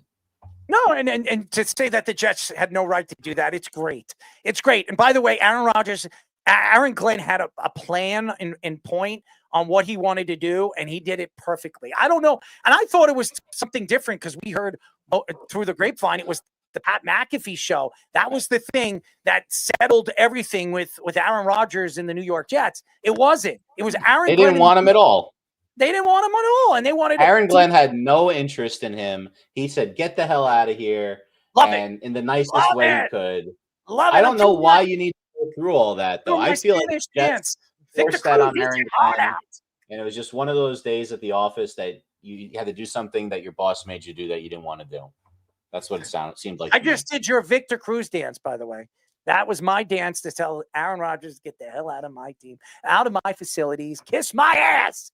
As he's going to go over there to Pittsburgh and ruin that organization. And Mike Tomlin's going to be retiring from the game of football. Thank God. Speaking of a quarterback, Tennessee quarterback Nico Iamalaeva, right? Am I right? Iamalaeva has officially transferred to UCLA after an ugly fallout with Tennessee regarding the NIL deal. Nico claimed that the deal was supposed to be an $8 million deal, and only received $2 million of the deal. Tennessee also claimed that Nico was asking for a raise on his NIL deal, but Nico's father, who is also his lawyer, denied those claims. Nico also claimed he was supposed to have $4 million paid to him this year and would have gotten that from any other school in the transfer portal. Tennessee head coach Josh Heupel said that no individual player is above the program, including himself as the head coach. Front office sports reporter reports that Nico and his family were not seeking more money, but would keep him stuck on the roster without paying him all the money he was owed and not allowing him to transfer. Nico had 2,616 passing yards, 19 touchdowns last season, and led Tennessee's offense as they were ranked 15th in the country. Well, I don't know much about Nico. I didn't watch Tennessee football much, but these NIL $2 million already. Yeah, that's what they said. But getting more. That's it was supposed to be like 3 times as much as what he got. He got more money than he probably would have gotten anywhere else. And honest to God, he had the highest contract. Listen, we don't know the truth, and anybody that's going to come out and say that is only going to do what's right for their client, or if it's an organization or a school or a program, they're going to say the same for their school and their program.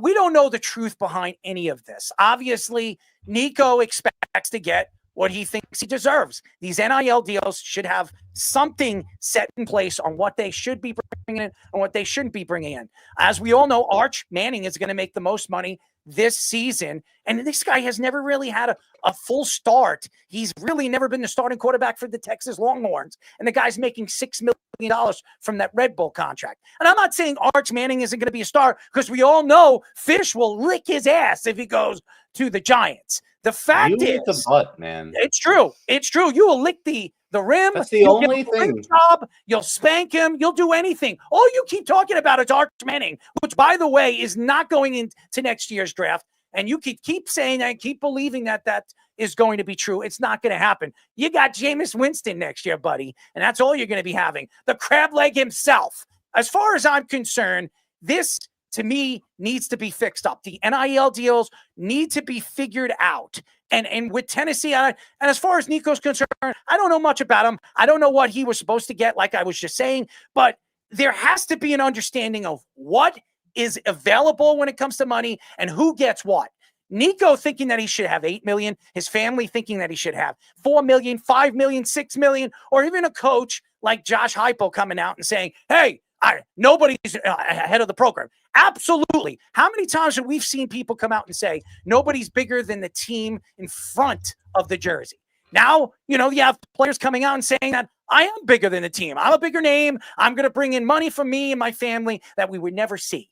As far as I'm concerned, Nico is not wrong about that. We've seen players that are well-deserving. Reggie Bush being one of them. Reggie Bush won Heisman, and he took $100,000 to help his family out living in the boondocks. They needed a place to stay. They needed, a house to live in, and he had a ton of opportunities to take more money elsewhere. Instead, he goes to USC with Pete Carroll and win back-to-back championships. I mean, that says a lot about who he is. He could have taken more.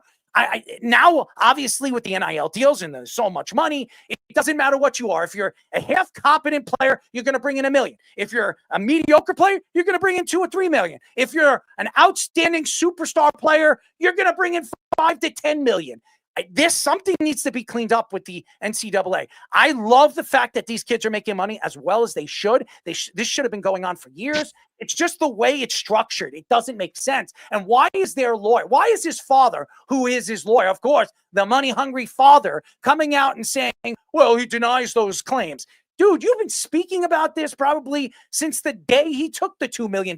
You're not crying about the $2 million because he probably bought you a house. This is ridiculous. And I do believe the NCAA needs to clean this up and figure this out. And I don't care how big of a superstar you were in high school or in middle school. The fact is, you are structured by the program.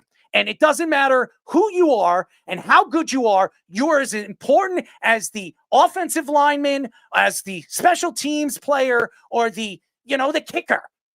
To me, college football is won through the trenches, just like the NFL. And if you're not going to go out there and structure yourself and say, hey, listen, I'm making $2 million. My offensive linemen that are protecting me, I'll give him I'll give him 200,000. I'll give him 300,000. He's protecting me. He's putting me in the right position to win. Why do I care about the measly $1 million, $2-3 million I'm going to make when I'm going to be an NFL player and making double that? To me, his greed and his family are the problem right now in college football. Yeah, I think that was another part of his claim as well, is a lot of these guys that were in the spring football practices were not the receivers that he was trying to push for them to get in the transfer portal. So I wonder how much, stubbornness that Tennessee had against the claim. I agree with you on his father. Like, his father's probably driving this a lot more than it should have. There was another story coming out that his brother, Nico's brother, who wanted to go to UCLA originally before committing to Arkansas, decommitted off of any other of the SEC schools after that for the same reasons. I think the schools are having a hard time with them. And when we had the story last year of the $20 million that college sports are going to be able to spread around, we were wondering how each school was going to spread it out. And now Tennessee has a great homegrown basketball team that didn't have to do as much with the transfer portal. And you wonder if they could get a quarterback this quickly because they had that in place. Hendon Hooker was drafted in 2023, and Iamalaeva has been there the last 2 years since then, has played very well. But all of a sudden now, Iamalaeva, yes. I mean, you better hope he doesn't become a Jet. It's like right off the tongue. He's not going to the Jets. No, next year. He's not drafted. He's not going to the Jets. I'm not worried about that. Yeah, you would hope not. But nevertheless, I think they're still looking in the wrong because of the way that his father's brought it in. And maybe he's not demanding that kind of thing. $8 million is definitely a lot for a $20 million quote unquote budget for the other rest of the sports leagues. But at the same time, if you're promised it initially and don't come through, it makes the program look bad as a whole. I don't think hypo really looks at it bad. I think it's more the athletic directing department. I'm not hunting. But at the same time, there has to be some level of percentages that regulated across that. And that's more on the athletic director than it is on anything else. If you're promised that kind of thing, even though his father, I don't really like the way he's approaching this either. Yeah, it's the NL for me is it's been going on for years. If people think we weren't getting paid before this, they're very remiss, because I was getting $500 handshakes, free meals, whatever. You just made my nipples hard. It has been going on for a long time. Getting free tattoos and all the other stuff in exchange for autographs or what have you. So don't think it hasn't been going on. But there needs to be a cap or something, because there's these kids coming, and where is it a bracket? Is it, you're a 3-star, 4-star, 5-star? Is it position based? Because it's even cross sports too. Just the percentages are going to be different with every school. Yeah, no, and I know that. It just depends on how much. We have one of the highest NIL programs. Literally, Nebraska was one of the first conglomerates to start NIL, and the collective in the 1890. So I know a lot about it, and obviously I know a lot about it too, because now my son is going through it and having these opportunities. 311 is from Nebraska, Giddy. They're from Omaha, and but there needs to be a cap, because these kids. Bring him in. You could bring him. By the way, after our talking points, Kenny is also on the phone as well. We need to have a cap, and I have an understanding better of the NIL than I did when it first kind of came to fruition. And there needs to be a cap, because there's kids that aren't even playing that are getting $1 million. And what's it to be proven? And they are structured okay, hey, you have to do so and so appearance, you get 25 grand, you get 50 grand in this appearance and this signing and what have you. So it is contractually structured in a way where it's like a normal marketing deal. But when you're giving these kids and you're having your dad step in and be your voice when you're already making $2 million, it's just, where is the cap? Just because he was Bronny James, he averaged 6 points, but he was making $7 million in NIL. Yeah, if you were a college kid right now, and you're obviously looked at as possibly a future first-round draft pick, and you probably were. You were one of the greatest pitchers to come out of Nebraska. how much would you get? And same thing with Goody. Goody, you go into college, you played for LSU, especially LSU. Yeah. What do you think you would be making right now with the NIL deal? Joba, you first, and I want to hear your opinion to that. I mean, looking at what you've become and obviously the style of pitcher that you became in college, where do you think you rate in the NIL deals? I think it was, well, because I started in Division II and then came to Nebraska. So I don't think I would have gotten much. I think it would have came to fruition because in 2005, that was the year hockey was on strike. So we were the number one most televised team in 15 times on ESPN because ESPN had to fill space with something. And we were in the top 5 in the country all year. Then I go to the World Series, All-American Pitcher of the Year. And so, like, my junior year coming out, projected to be in the first round. Yeah. I mean, I'd have pulled in 7 figures for sure, especially at Nebraska. Mm. Damn. How about you, Goody? I heard today that a good Friday night starter's making $500,000. Wow. Really? That's what I heard today. Yeah. I don't know how true that is, but I don't. And I mean, I've heard some other numbers as well, but that's what I heard. And there's only a handful of those guys in the country that are making that. But a really good Friday night starter at a supreme Division I level program's making at least $500,000. I don't know what closers are making. I was in JUCO first, so I don't think you can get paid in NJCAA. But yeah, you can. Oh, you can? Yep. Well, I probably wouldn't have gotten paid anyways. And then at LSU, I don't know what I would have made. I don't know. I mean, I know some guys that are making that made 25,000, 50,000, but they were at smaller Division I schools. So I don't know what maybe. I mean, I would like to assume maybe 80,000, 100,000. I don't know. I mean, but still think about it like this. Like, I was getting, $500 handshakes, $1,000 handshakes, free meals and whatever. Yeah, it adds up because you're a broke ass college student. Like, and we shake our heads now when, like you say, maybe 80, 100,000, but you're 18, 19 years old. And Dude, it's now, that's unbelievable. You're making more than 90% of this country. That's what I'm saying. Like, it's crazy. But then you were talking about, $2-4 million. And like, this is a kid that, is playing college sport. Should they get paid? Should athletes get paid? 100%. I do not disagree. But there got to be a cap in some way, shape, or form because Joba, it's not even the cap. Like, imagine this: you get that money. You say you're getting that $500,000 that Goody just said in college for pitching on Friday nights, and all of a sudden you're having a good year. So your dad gets on the phone and says, "You know what? He's not going to play here anymore unless you make that double. You make that $1 million." And if you don't like it, I've been talking to 5 other schools. So in the spring transfer portal, he's going to go somewhere else and get $1 million, unless you want to pay that $1 million right now. In fact, if you make it 1.25, we'll sign on for the next 2 years. Well, and we got a great breakdown from one of our guests, a football player that we had on about NIL. Like, so it's not like when they have the transfer portal. Yeah. And he was great. And because, I knew how like NIL worked, but I didn't really know. And then we got into the transfer portal stuff and how they do it. And so to your point, Fish, it's like they already know because you have to let them know that you have talked to this team.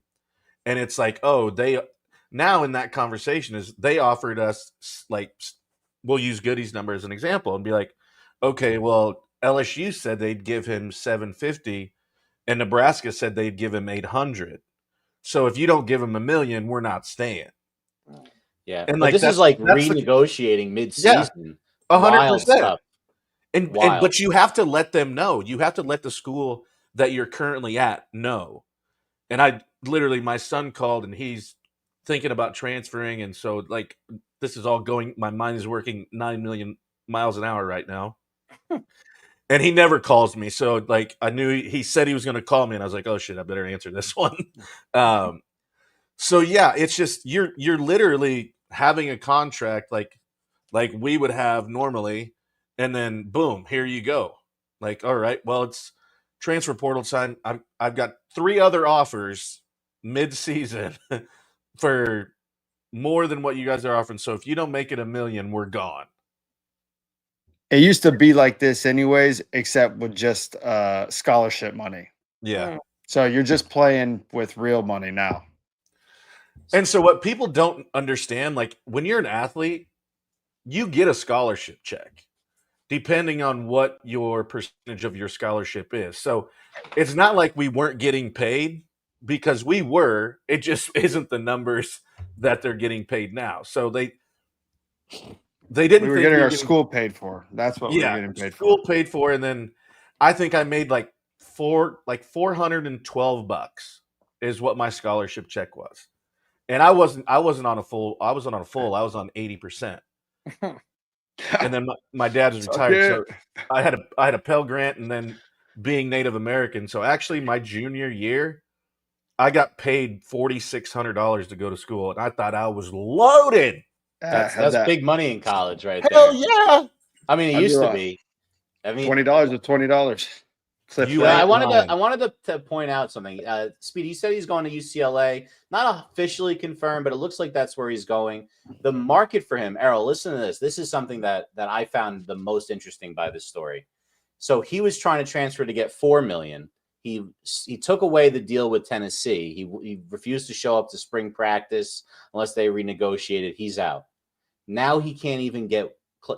Every SEC team said we're going to wait till it goes down to $1 million. Because he's such a toxic asset right now. Collusion. Nobody wants him. And look, it might be collusion within the SEC. But it doesn't matter. It's college. It's not. I mean, You're right. They're not sanctioned. It's the NIL. Like there's no collusion rules as far as I know about this yet. So this might be something that creates the rules. And Urban Meyer came out and thought that Tennessee is doing the dumbest thing any school's ever done because they're guaranteeing that they're going to suck next year. Because they don't have another quarterback, and they can't get one because it's too late. At least that's what Urban said in his interview that I read.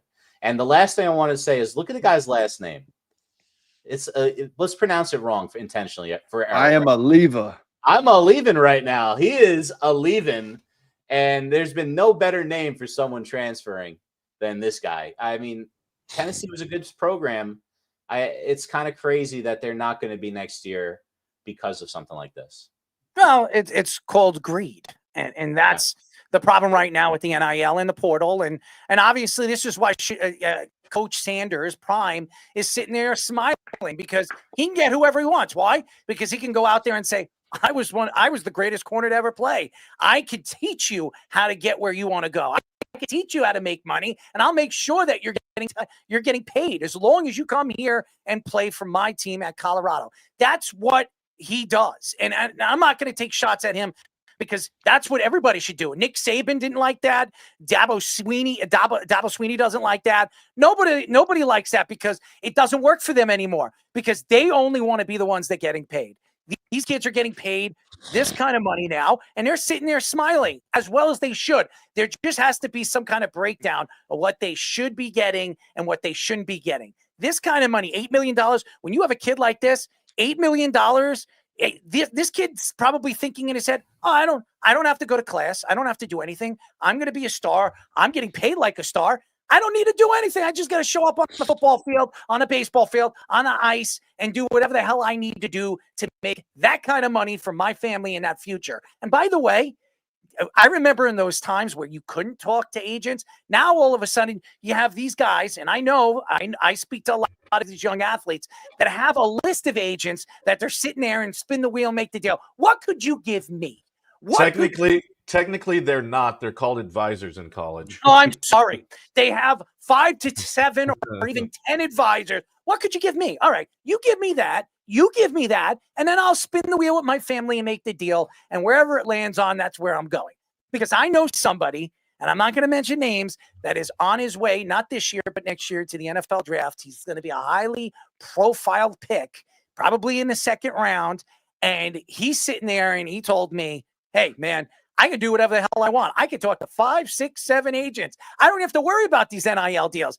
They're going to pay me whatever the hell I want, and nobody can do anything about it. So they're laughing to the bank. It's a different world now, baby. It's not he got game. As we all know, Ray Allen was sitting there, can't talk to him. I can't talk to him. Sorry, babe, I can't talk to him. Yeah, well, guess what? You can talk to them, and you can talk to his brother, his sister, his mother, and you can get money from them, and he can go wherever the hell he wants. So it's a different world out there, ladies and gentlemen, and these guys own it. And now, ladies and gentlemen, we have our NFL draft. Well, first before that, we have Kenny on the phone waiting. All right, put him on. Kenny, Joba's best friend. Joba's best friend. What's up, Kenny? I guess it's just the first interview. You want to know my plan to get the next interviews? Let's hear it. What's your plan? What's your plan? You're gonna smoke somebody up. Motion in a week. I'm going to a Giants draft party. Ooh. And who are you gonna talk to? Well, whoever's there, I'll see who was there. Okay. I don't know who's going to be there. Listen, I don't know what former players. I'll bring just a see. lot of that hot wax. Make sure that you bring some liquor and get them. I don't bring any geese. Get them absolutely plastered. And if you want to get, hey, listen, I don't know what kind of Giant player is going to be there and actually talk to a 6'6" high gentleman who chases geese. Okay, I don't know I'm who. a fan. Don't want to talk to anybody that's a fan.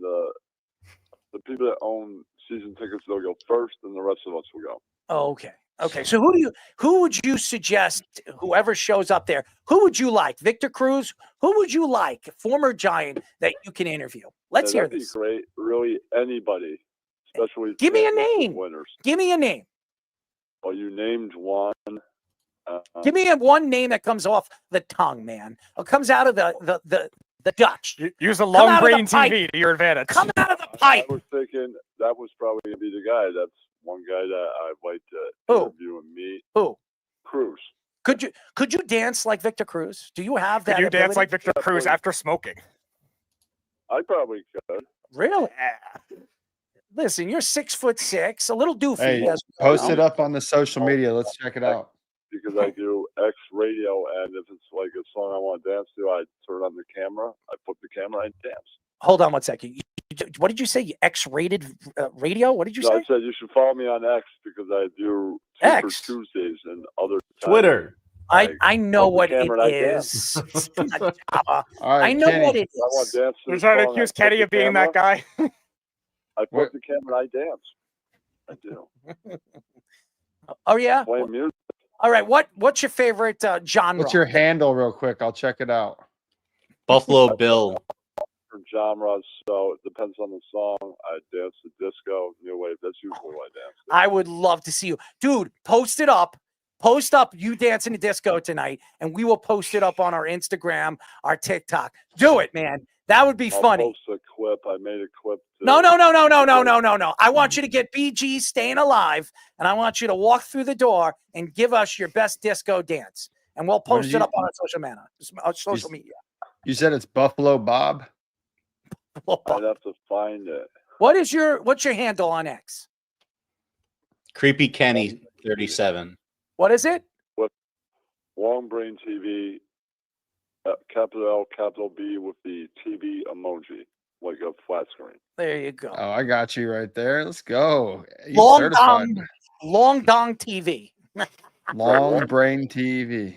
Oh, look at you with little Eddie Van Halen as a top 3 guitarist of all time. There you go. He likes to give brains, right? Like to give brains? Yeah. And I No, that wasn't my question. Kenny, do you like to give brains? I had a couple follow-ups I didn't get to ask Mr. Joba. All right. Well, all right. What we Let's got? hear. Let's go. What did he walk out to? They picked it for me my first. Well, in high school it was Indian Outlaw, and then Indian Outlaw, and then what was the other one? they picked it for me. It was Shout at the Devil. Oh, Shot at the Devil. Like there you Grove. go. Nice. There you go. That's a good one to walk out to. Yeah. Well, could you give us some disco dances? I didn't even get a picket, so but it worked. And if only you were doing a show last night, because I went live at 10 talking about sports and the music about it. All right. This is what I want you to guys do were tonight. Not live. This is what I want you to do tonight, Kenny. This is what I want you to do. I have You ready? one more. Kenny. What is his new favorite Yankee? What is your new favorite Yankee job? Oh, that is fire. There it is. What was it? Go to your showing your dancing video, Kenny. Kenny, you are unbelievable, brother. I would have 2 torn ACLs and need a freaking New hip. nutsack. He said that you would have he would have had 2 torn ACLs and probably a burnt nutsack if he did what you did. If I missed one favorite player, what's the new one? My new favorite player? Yes, your new favorite player, Joba. Oh man. Like that we came from the farm system or like player on the team? Anyone you want. Anyone you want. Anybody. It could be a free agent. Anybody. Oh man. I love Bellinger. I always have. I know he's had some rough years, but yeah, and I like the versatility. Definitely And he looks like he's high all the time too. Oh, you're kind of player, Kenny. It's perfect. Yeah, I mean, I think that Hal is getting starting the George energy because he's like, I'm not gonna lose next time. That's why he's like, I gotta get the players to replace Soto and Slap that step it ass. up. Good for me I and think good for all they you. need is a It's couple good for of both. pitchers and maybe a third baseman. Spanky. Willie Whopper, Speedy. Willie Whoppers. All right, my friend Kenny. Just send out some BGs. Send it up. Put it up there. Give me and make sure you have a pipe in your mouth while you're doing it. Send Kenny, it to us. I'm following you on Instagram. I'll be going to. Goody or on is Twitter. Goody is following you on Twitter. Look, you got a new fan. That makes one of us. And I got. We don't have to. You don't have to get a message from Mr. Jacobs, Brendan Jacobs. We haven't heard from him in 2 years, Kenny. It seems like a lost About the cause. dinner, you just get me an interview with a current Yankee at the end of the season, when the season ends and the playoffs end. You just had Joba. What are you talking about, current Yankee? All right. All right, Kenny. Kenny. The deal out, Kenny. and that will be the deal. Kenny. All right. I promise you. But Kenny, we got to go, man. Keep listening to the show. We love you, man. Keep disco fevering and make sure you keep your weighing in the pants. Thank you, Kenny. Good job. All right. See you, Kenny. Bate. You're the It's man. a Kenwood. He's the man. He's the disco king. He's the Woody's butt buddy, right? You like him? Good, Woody? I don't want to do that. What is your obsession with butts? Listen. Stuff? Willie Whoppers. I think it's something from his childhood. 100%. Like every reference is like. How thick do you like the beat? The rim of the butt. Yeah. The corner. I can't not crevice. wait for analytics.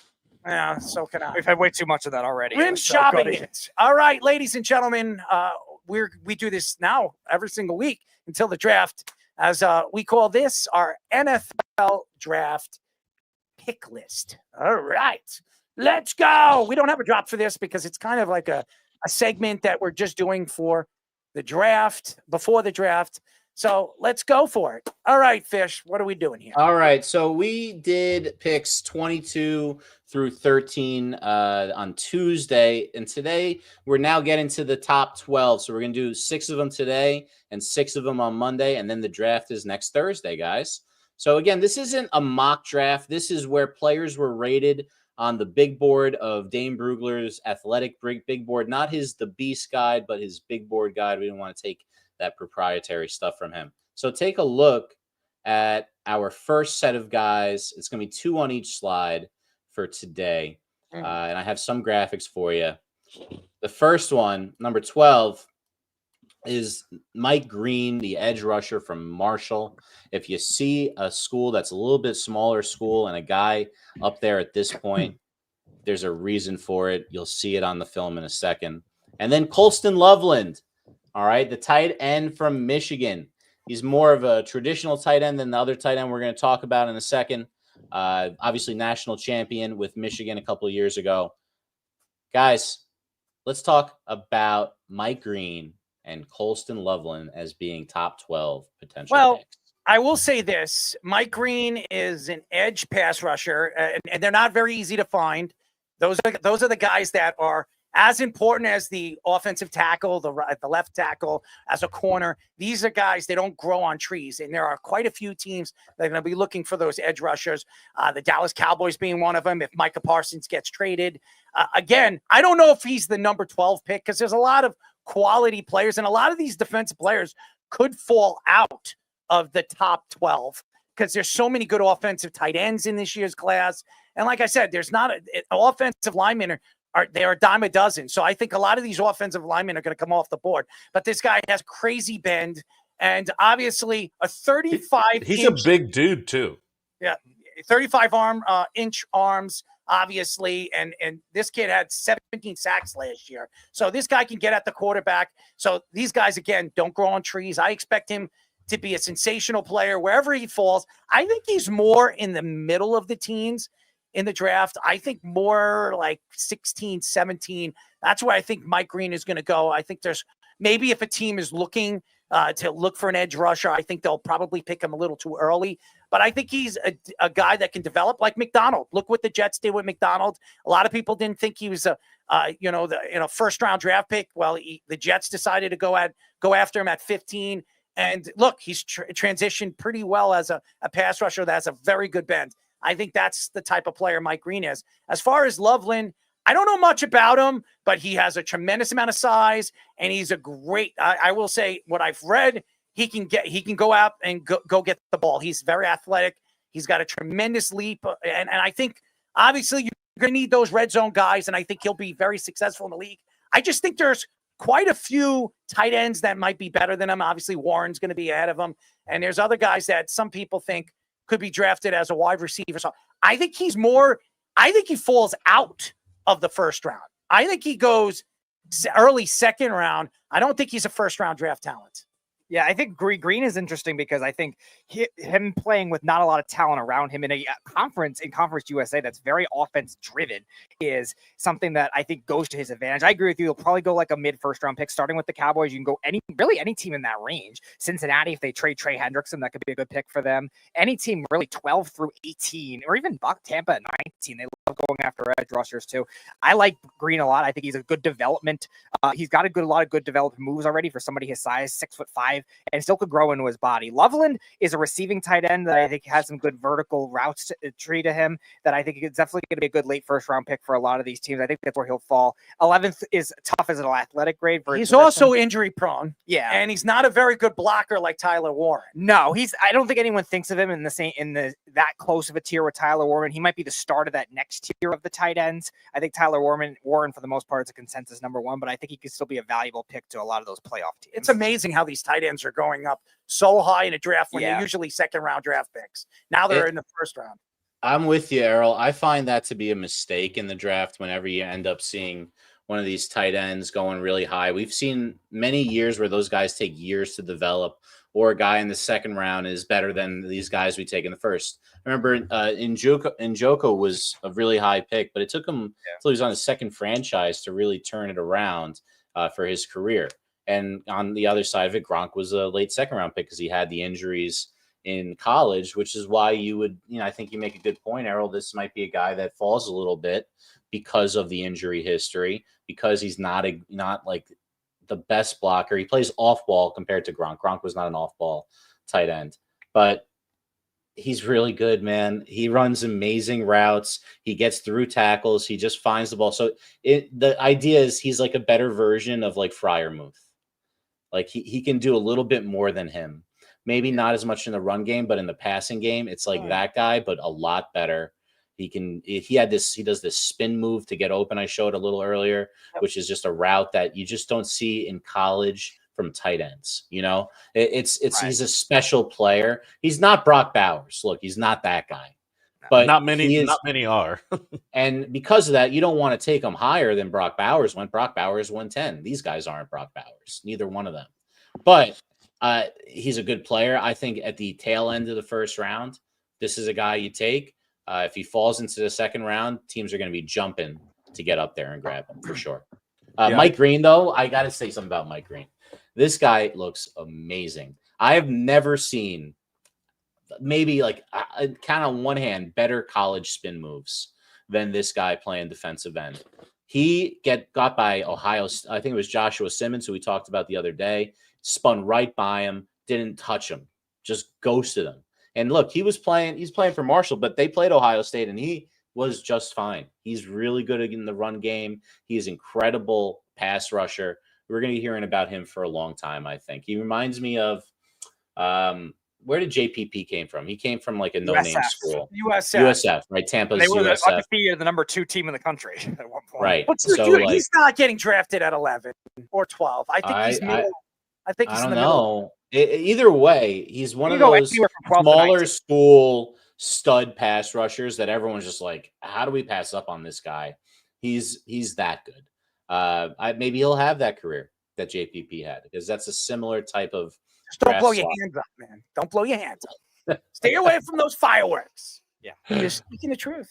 I mean, It's true. So let's move on to the next one. And let Job, you got anything on these two guys? No, it's kind of all been said. I got to watch Colston Loveland a little bit, obviously being in the Big Ten, and just a great route runner. He torched us one year, and I think he's fast enough. He's got the length. Didn't obviously get to see Mike Green much, other than just seeing what he did, but just some of those moves are impressive, and just his length and how he can get to the quarterback. It'll just be interesting to see if they use it against him at a small school, and if he does fall into that, late mid first round area, just based upon the competition. Yeah, he played Ohio State, but yeah, no, I think Colston Loveland will be a later pick, and maybe even into the second, just because there's so much talent on both sides of the ball. But it wouldn't surprise me if he went, 19, 20. There are guys like the Georgia edge rusher Michael Williams that we talked about last show. If he goes ahead of Mike Green, that general manager is not a good general manager. This guy, his tape is so much better. If you're going to go by small school bias, I'm sorry. This is one of those like rare. I mean, he's got 35-inch arms, which means he's got arms as long as a 6'7" offensive Who cares tackle. how big your arms are? Remember, I'll tell you why. If you're playing defensive end pass rusher, that gives you separation. Number one thing they look for is arm length for defensive ends. That and how fast you get off the ball, right? So those two things are the most important. He has that. Fish, it's the size of the heart, not the arms. Well, tell him. There's a lot of guys that get their ass kicked with big hearts in the NFL, I think. And Mike Green's not going to be one of them, because he's going to be able to extend. He's going to be able to keep offensive tackles off of him. And he's got some of the fastest spin move I've seen in college in a very long time. So we've got 10 and 9 coming up now on our list. And we have yet another tight end. I know, Speedy, you think there's a drastic difference between them, but there's only one number difference on them on this list. Tyler Warren, the tight end from Penn State. And at 9, Shamar Stewart, another really talented edge rusher from Texas A&M. I think a lot of us want to talk about Warren. Why don't we start there, Errol? I love Tyler Warren, and I don't think he goes past the New York Jets at number 7. If he's still sitting there at 7, but some people are saying that he could be a top 5 draft pick. He's that type of game changer. He's fantastic. Catch the ball. He could throw the ball. He was a quarterback out of high school, 6'6", 255 pounds. I mean, his obviously combine was sensational, and he's very likable. Everything that we've read about him, he's a leader. He's a born leader. He's a great blocker. Some people compare his skills to George Kittle. Now, Kittle wasn't a first-round draft talent. I think he was a second or third-round draft talent. This guy is a sensational player. He's compared or comparable to Brock Bowers. He might even be better than Brock Bowers. I think the Jets struck out on Brock Bowers last year, and maybe they didn't. They added Fashanu, who I think is going to be a talented offensive tackle. I love Tyler Warren. If he goes past 6, he will go 7 to the New York Jets. I don't think the Jets pass up on him. He's too good of a talent. As far as Stewart, I've watched bits and pieces of him at Texas A&M. The only thing that I think about him is he's an accomplished pass rusher, but throughout his numbers in college, they don't stick out like what we were just speaking about, like Mike Green. He doesn't have those kind of numbers, but his numbers stand out because of how many people double team him and triple team him. He's a beast at the line. He's going to cause havoc no matter who's defending, offensive line are defending him or trying to protect their quarterback. That's the only thing. I don't know if he's as high as people think he is. I think he's going to fall into the 20s. There's a lot of these guys that are rated so high on the draft board. I think they're going to fall because like I said, there's quite a few offensive linemen that are going to be drafted early because there's not many of them, especially top end ones. And I think these quarterbacks, Shador is going to be drafted. Teams are going to trade up to try to get him. And there's a lot of cornerbacks in this class that a lot of people like that are going to probably be drafted early because there's quite a few teams that need a number one corner. I would say there's about 7 or 8 of them that are looking for a number one corner. So I think a lot of these corners are going to come off the board a lot sooner than later. So that's why I think this guy is going to fall into the 20s, maybe even fall out of the first round. I don't know. I just think it's very, very weird that these guys are rated as high as they are, especially the numbers that they've produced in college, especially this one right here in Stewart. It doesn't have the best of numbers. Yeah, Stewart's an interesting one because his size makes him enticing it for either bulk up and play defensive tackle or as a 3-4 defensive end, 6'5", 281, definitely a possibility. It's kind of one of those weird prototypes. You don't know if it's going to work. I had that same kind of skepticism with Rashawn Gary, and I was wrong. He'll go to the Cowboys. He's actually a nice player. And then you on the smaller side of defensive tackles, you've seen success with Derek Brown with the Panthers. You saw Kalijah Cansey with Tampa recently get drafted, and he's been impact. So it's kind of one of those types of fringe players, but 9, I think, is a very high ranking. I'm surprised he was that high. I was kind of seeing him starting going to the playoff teams after that, kind of 18 on, and I think that's where he'll end up going in the draft because his move set and his raw production grade, even though he's a freak athlete, is tough to tell if it's going to work at that level. Tyler Warren, yeah, I think everyone's believing he's going to be the next thing. Reminds me a lot of a taller, more athletic Trey McBride. I think he's going to be that type of tight end in his career. I think he's definitely a top 10 pick. I think the Jets should consider, like, obviously trading back first, but if not, yeah, just take him if he's there. He's that good. I see a different player than Trey McBride. I see a little bit of Travis Kelce and Tyler Warren. I like the way that he gets out into the field. It seems like he knows how to find open space. And that's what Kelce is brilliant at, is just being able to work with the quarterback and find a way to get open. You don't have to run the best route, but he does those well. He doesn't have to block all that much, but he does that well as well, which is better than what Kelce is. Kelce's not a great blocker. He never was. He's serviceable. Warren looks amazing. And then he can be the wildcat quarterback, which we haven't really seen all that often in the NFL. Sometimes you see it. A couple of tight ends have taken the jet sweeps. We saw Kittle do that for a couple of years back. We've had a couple of tight ends. I think Mark Andrews tried to do the tush push for the Ravens with middling success. But this is a guy who could be a weapon over there, like a bigger version of what they wanted with Tebow over the years, with that real like goal line type of a set, the 2-point conversion. Nobody said Urban Meyer was the brightest. Well, it worked with Tebow in college. And if you have a little bit of this in the NFL, that's just another thing you have to prepare for as a coach. And you don't want to have to prepare for more things. Shamar Stewart's an interesting and polarizing pick, though. I think you're right, Errol. I think the Jets are going to take him. I would be shocked if they let him go. He's an inline tight end as opposed to Loveland, who's more of like that the move tight end. And that's exactly what they need. So I would blocker too, and the Jets are going to run the ball. So it's you know who it also reminds me. It's like a cross between like Kelce and Jason Witten. And when you're talking about two guys that are Hall of Fame caliber tight ends, that's a pretty nice way to talk about somebody that your team might draft. Stewart, I am very interested in. I think he will drop as well because his pass rush stuff is not at the same level as a Mike Green. It's not even close. But he might be the best run-stopping defensive end in the entire draft. He had an 88.6 or something run-stuffing grade and only a 67 point something in the pass rush. Most guys are not, that you draft. You're trying to get the pass rush because you think, you know what, we can always we need to get to the quarterback. If we can't stop the run, we just need to occupy blockers. But this guy is amazing at fighting across pressure. And that's something that it's the first thing you teach a kid. They don't know how to play defensive line. What do you tell them? Fight pressure. They pushing you to the right, the ball's to the left. They're pushing it to the left, the ball's to the right. Use your hands and get to where they're trying to keep you away from. Because 9 times out of 10, in fact, usually 99 times out of 100, that's where the ball is if you're a lineman.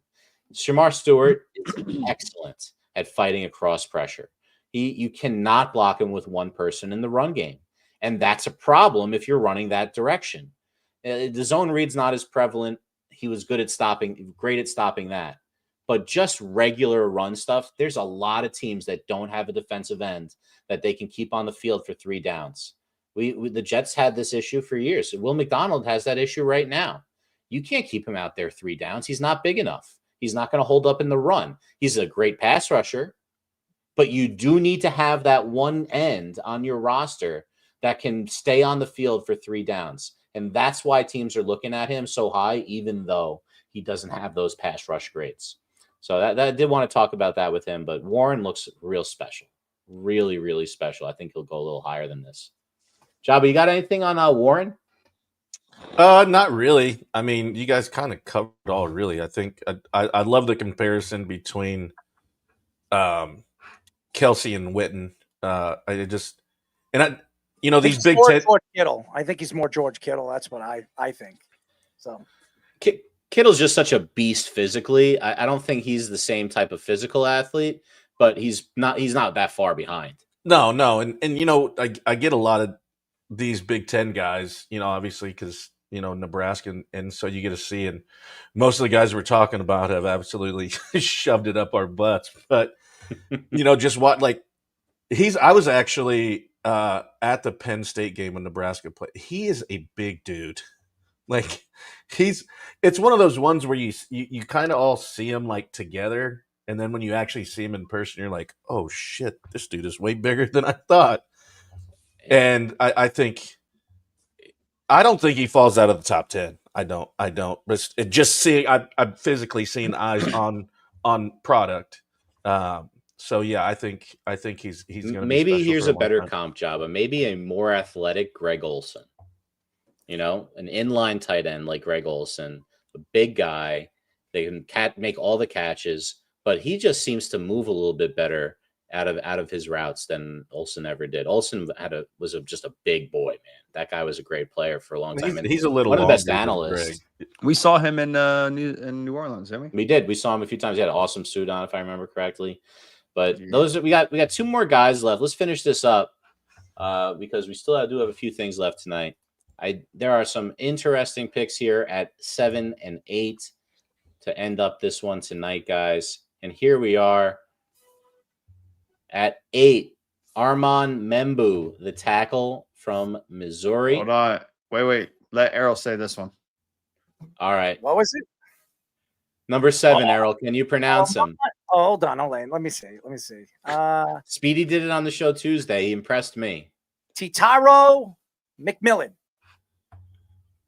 Speedy, how close? 50%. Yeah, not bad in the beginning, kind of fell off after. Speedy, pronounce it for us. Triatre. Yeah, except they call him T-Mac, Errol. We're just going to call him T-Mac because that's what they call him. And yes, McMillan, T-Mac, the wide receiver from Arizona. I'll just give you a brief overview first on T-Mac. 6'5", 210. The dude has the catch radius of the top guy. Played on a not great team. Had guys that couldn't get him the ball that made him have to take all these circus catches. Still dominated. Looked like every bit of the part of a great receiver. Just didn't really have. Look, he's not Calvin Johnson, but or like Andre Johnson, but you get those kind of vibes from him just because he has so much size and his speed was. I believe he ran in the 4.4s. This is going to be the top dog in this draft at the receiver position. There aren't a lot of guys at 6'5" being able to run that fast and have that kind of catch radius. What do you think about T-Mac, Errol? What I've heard about him is everybody praises this guy, but all these Arizona State and Arizona guys, when they come out of these colleges, they never successful in the NFL. So I'm not going to bet on this guy to be a star. Obviously, he stands out. I think one of those guys that you're going to get in the 3rd and 4th round are going to come out of nowhere and become superstars, as we've seen over the years. And the Rams like to hit on these guys. I just think McMillan is one of those guys that I just don't know. I didn't watch enough of him. But what we do know about these Arizona and Arizona State wide receivers that come out over the years, they're always busts. So I'm not going to bet on him. He's big. He's strong. He can run. He's put up unbelievable numbers. He's sensational. But I don't know if I'm going to bet on him. So he's going to be drafted in the top 7 or 8, wherever he's going to be the top dog. I just don't know how great he's going to be. I'm kind of putting it 50-50. I'm going to say more of a bust than a slam dunk. That's what I think. It's interesting because he's also somebody that runs very well for his size when it comes to quickness off the line of scrimmage. It's always been the down for a lot of these bigger-bodied receivers going into the NFL in the modern game. But I think he has a certain quickness that it does help him get that kind of release. And as you're showing in this highlight here, good after the catch shiftiness, which I think helps a lot of these modern schemes as well. I think he's maybe a back-end top 10 pick, unless the Raiders do draft him, because they definitely could use a wide receiver. They're going to draft a running back. They definitely could go unconventional. Pete Carroll is there. The Seahawks always drafted weird in the first round. Always running backs too. Always running backs or like offensive linemen that you don't expect them to be drafted right there in that spot. But it's definitely a fit for the Raiders. Otherwise, you could be looking at maybe back end of the top 10. But he is very talented, and like you're saying, Fish, he has good traits for someone his size too, along with the catch radius that you would love to see out of a big-bodied receiver. Don't be surprised if the Giants shock people and they draft him as their number 2 guy with Neighbors, because they could be really explosive. And I could see the Giants doing that. It's unconventional, and the Giants could trade out of the top 5 and still get this kid. And I wouldn't be surprised if the Giants make a surprise draft pick and they get this guy McMillan. As far as the tackle Mambu from Missouri, he's a big guy, 6'5", 325 with good range as well, good pass blocking tactics. All those Missouri guys are great. Yeah, and I think like I was talking about on the show on Tuesday, Fish, like you talk about a program that kind of the last 2 years really has turned around it. I mentioned I had some skepticism with Burden, but as a receiver, but this kid I don't. I think he's got a good, well-rounded game with the size to go along with it, and a good modern concept playing against those pass. I think he's a little too high, by the way. I think watch him finish these blocks though. This is why he's up here, Speedy. Right. He's done well in the combine, but every highlight I see is he finishes the block by taking the guy to the ground in a full pancake. He is the nastiest player in this draft. This is look at that. Every single one of them. It was hard for me to find highlights where he wasn't just trying to humble people on every single play. When you have especially a right tackle, and a lot of teams are looking for right tackles this year, this is the guy they all want. It's 100% the guy they want, because he is the big bruiser out there. He is going to let you know you've been in a fight.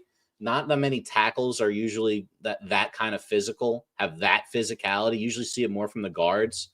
Man, he is really impressive. If he's able to move enough laterally to stop the pass, because this is our worry with Evan Neal as well.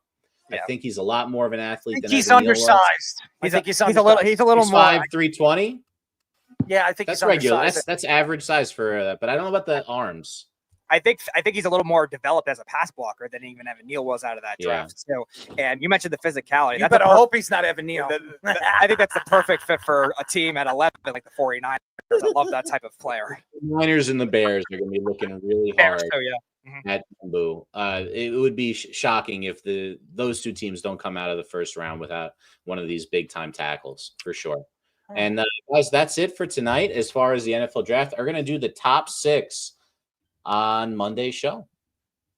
All right, ladies and gentlemen, let's go into it. Let's go to the Sports Minute. When we come back, we got a couple of things to do. We don't have Let's Parlay. We have Dial It Up, NBA playoff picks, and analytics. Let's go to a quick. You want to go to a quick Sports Minute? Let's do it. Sports Minute with Mr. Fishy Foo, or let it go like Speedy Poo Poo. All right, let's go, Fish. Fishy Foo. This is the Joba and the Mouth Sports Minute.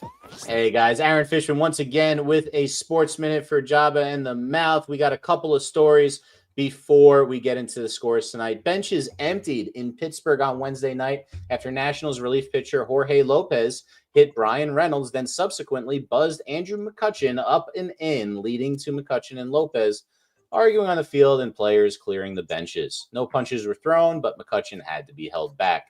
I apologize for everything, Lopez said after the game. He said to the Washington Post, I didn't make any purpose pitch right there. I've been trying to find my way with my delivery, been trying to find my way the whole season. It's really miserable to have that happen. I regret what just happened. Lopez may be sorry, but the optics, like when he tossed his glove into the stands at Citi Field and quit on the Mets before calling them the worst franchise in the league last season and basically cutting himself from the franchise, Not exactly the best optics for the former All-Star reliever. Lopez has been suspended for 3 games by Major League Baseball. The Sacramento Kings fired their general manager, Monty McNair, yesterday and quickly replaced him with former Knicks general manager Scott Perry. McNair was relieved of his duties after the Kings lost their playing game versus the Dallas Mavericks. Perry, who has experience in the Kings front office, was the Knicks GM from 2017 to 2023. In Perry's over 25 years in the league, he has worked for the Pistons, Supersonics, and Magic franchises as well. The Kings, who were surprisingly competitive during the 24-25 season after dealing away franchise player De'Aaron Fox, well, they have their work cut out for them. Perry, like when he took over the Knicks, may keep on the former coach because it's a former Knick, Doug Christie, who was the interim coach and got this team, who was supposed to not even make the playoffs, into that playing game with a much more minimal roster. And finally, going back to a story from earlier tonight, longtime Pittsburgh Penguins defenseman Chris Letang was shut down for the remainder of the season, did not play in the last game of the season tonight because he has to have surgery to close a hole in his heart. Letang, you may remember, suffered 2 strokes earlier in his career, but was able to make a full comeback each time. The strokes were now being reportedly linked to the hole in his heart. Letang is expected to require only 4 to 6 weeks to recover, but since the Penguins season is over, since they didn't win their get into the playoffs, Letang has got the whole offseason to rest. He has 770 career points, which ranks 7th all-time for defensemen in the NHL, and is a likely Hall of Famer. Some scores. Let's start off with hockey tonight. A lot of games are completed. The Rangers shut out the Lightning 4-0 behind 2 goals from Mika Zibanejad and a goal and assist from Chris Kreider in perhaps their last games with the franchise. The Flyers fall to the Sabres 5-4. The Maple Leafs knock off the Red Wings in overtime 4-3. Ottawa beats Carolina 7-5. The Penguins, the aforementioned Penguins, beat the Capitals 5-2. And Columbus knocked off the Islanders 6-1. Still in action right now with 12:20 left in the second period. The Flames are up on the Kings 1-0. In baseball tonight, in games that have already finished, the Yankees defeated the Rays 6-3. Tim Hill got the win. Devin Williams, his 4th save. The Diamondbacks defeated the Marlins 6-4. Edwin Rodriguez with his first win of the season. The Pirates blanked the Nationals 1-0 behind Andrew Heaney's first win of the season. Mariners knock off the Reds 11-7 in extras in 10 innings. The Athletics shut out the White Sox 8-0. J.P. Sears, another former Yankee farmhand, with contributing to that shutout in Chicago. The Phillies beat the Giants 6-4. The Orioles beat the Guardians 6-2. The Tigers beat the Royals 6-1. The Mets knock off the Cardinals 4-1. Griffin Canning, his 2nd win of the year. Einar Diaz, his 4th save. And finally, the Rangers beat the Angels 5-3. Kumar Rocker's first win. Guys, we are streaming live on TikTok, Twitter, and YouTube on our Joba in the Mouth handle, and on Instagram and Facebook under the Worldwide Sports Radio Network handle. You can now also find us in video on Apple Podcasts and Spotify. Make sure to like and subscribe all the reels, shorts, and videos you see from us throughout the week. Now back to Errol, Joba, and Speedy for our next segment on Joba and the Mouth. Any questions? This is the Joba and the Mouth Show.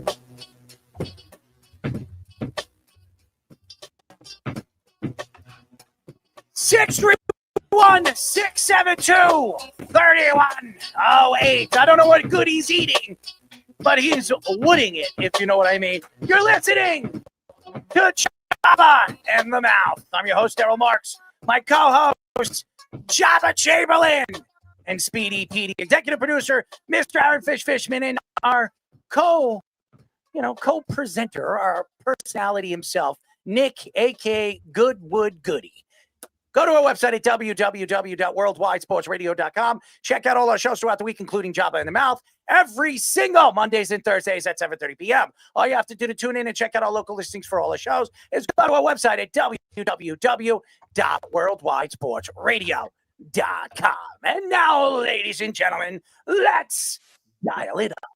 We interrupt this regularly scheduled hot mix to bring you important news, folks. We got a big broadcast to do here. We're about to dial it up. All right, guys, Dial It Up is back. Yes, this is a segment where we have 5 stories that Errol hasn't seen yet, and he's going to have to dial up a take on them. And Errol, we're going to start off with a couple of softballs for you.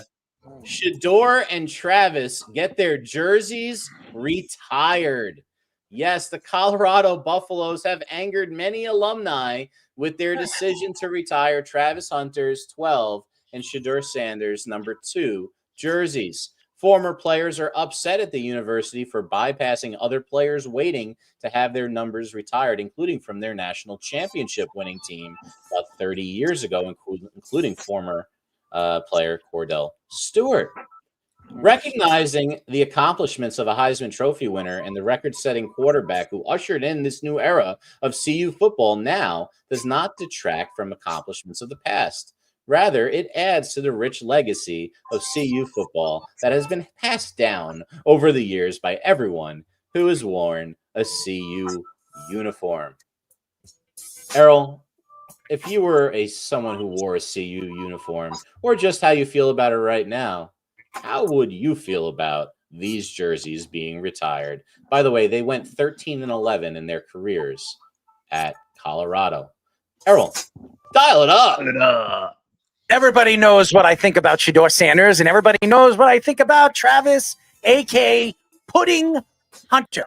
Both guys, one of them looks like a gremlin. The other one thinks he's better than the world, and he thinks that he owns the world. Both guys should not be going into the Hall of Fame. They haven't done anything. I don't care if he won the Heisman. I know Reggie Bush won the Heisman at USC. Has he been inducted to the USC Hall of Fame? Not a chance in hell. What a crock of you-know-what. These guys haven't done nothing yet in the NFL. When they produce and do something in the NFL, then you can induct them into the Hall of Fame. What a crock of you-know-what. Prime has everything to do with it. And we all know, with the last name Sanders, we all know Hunter is a butt buddy of Prime. We all know Shedeur Sanders is everything to the Colorado U organization program. That's the reason why I'm tired of this. Get these guys in the NFL and actually produce center stage with some of the best in the world. They are not Hall of Famers. It's a crock, By the way, Hunter shouldn't have even been the Heisman Trophy winner. I wonder who paid who off.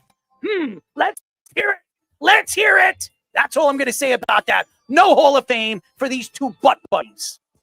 Yeah, it's amazing to me, and I would be pissed if literally I'm Cordell Stewart, right, and did what I did. And How about Eric Bieniemy? Yeah. Is Rashawn Salam in there too?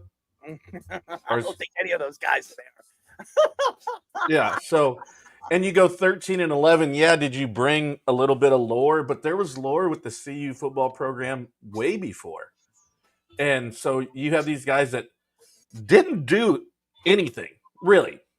Like, okay, you get a Heisman, but you went 13-11 and your number gets retired before some of the legends that have gone on to proven that they are a legend and are worthy of getting that.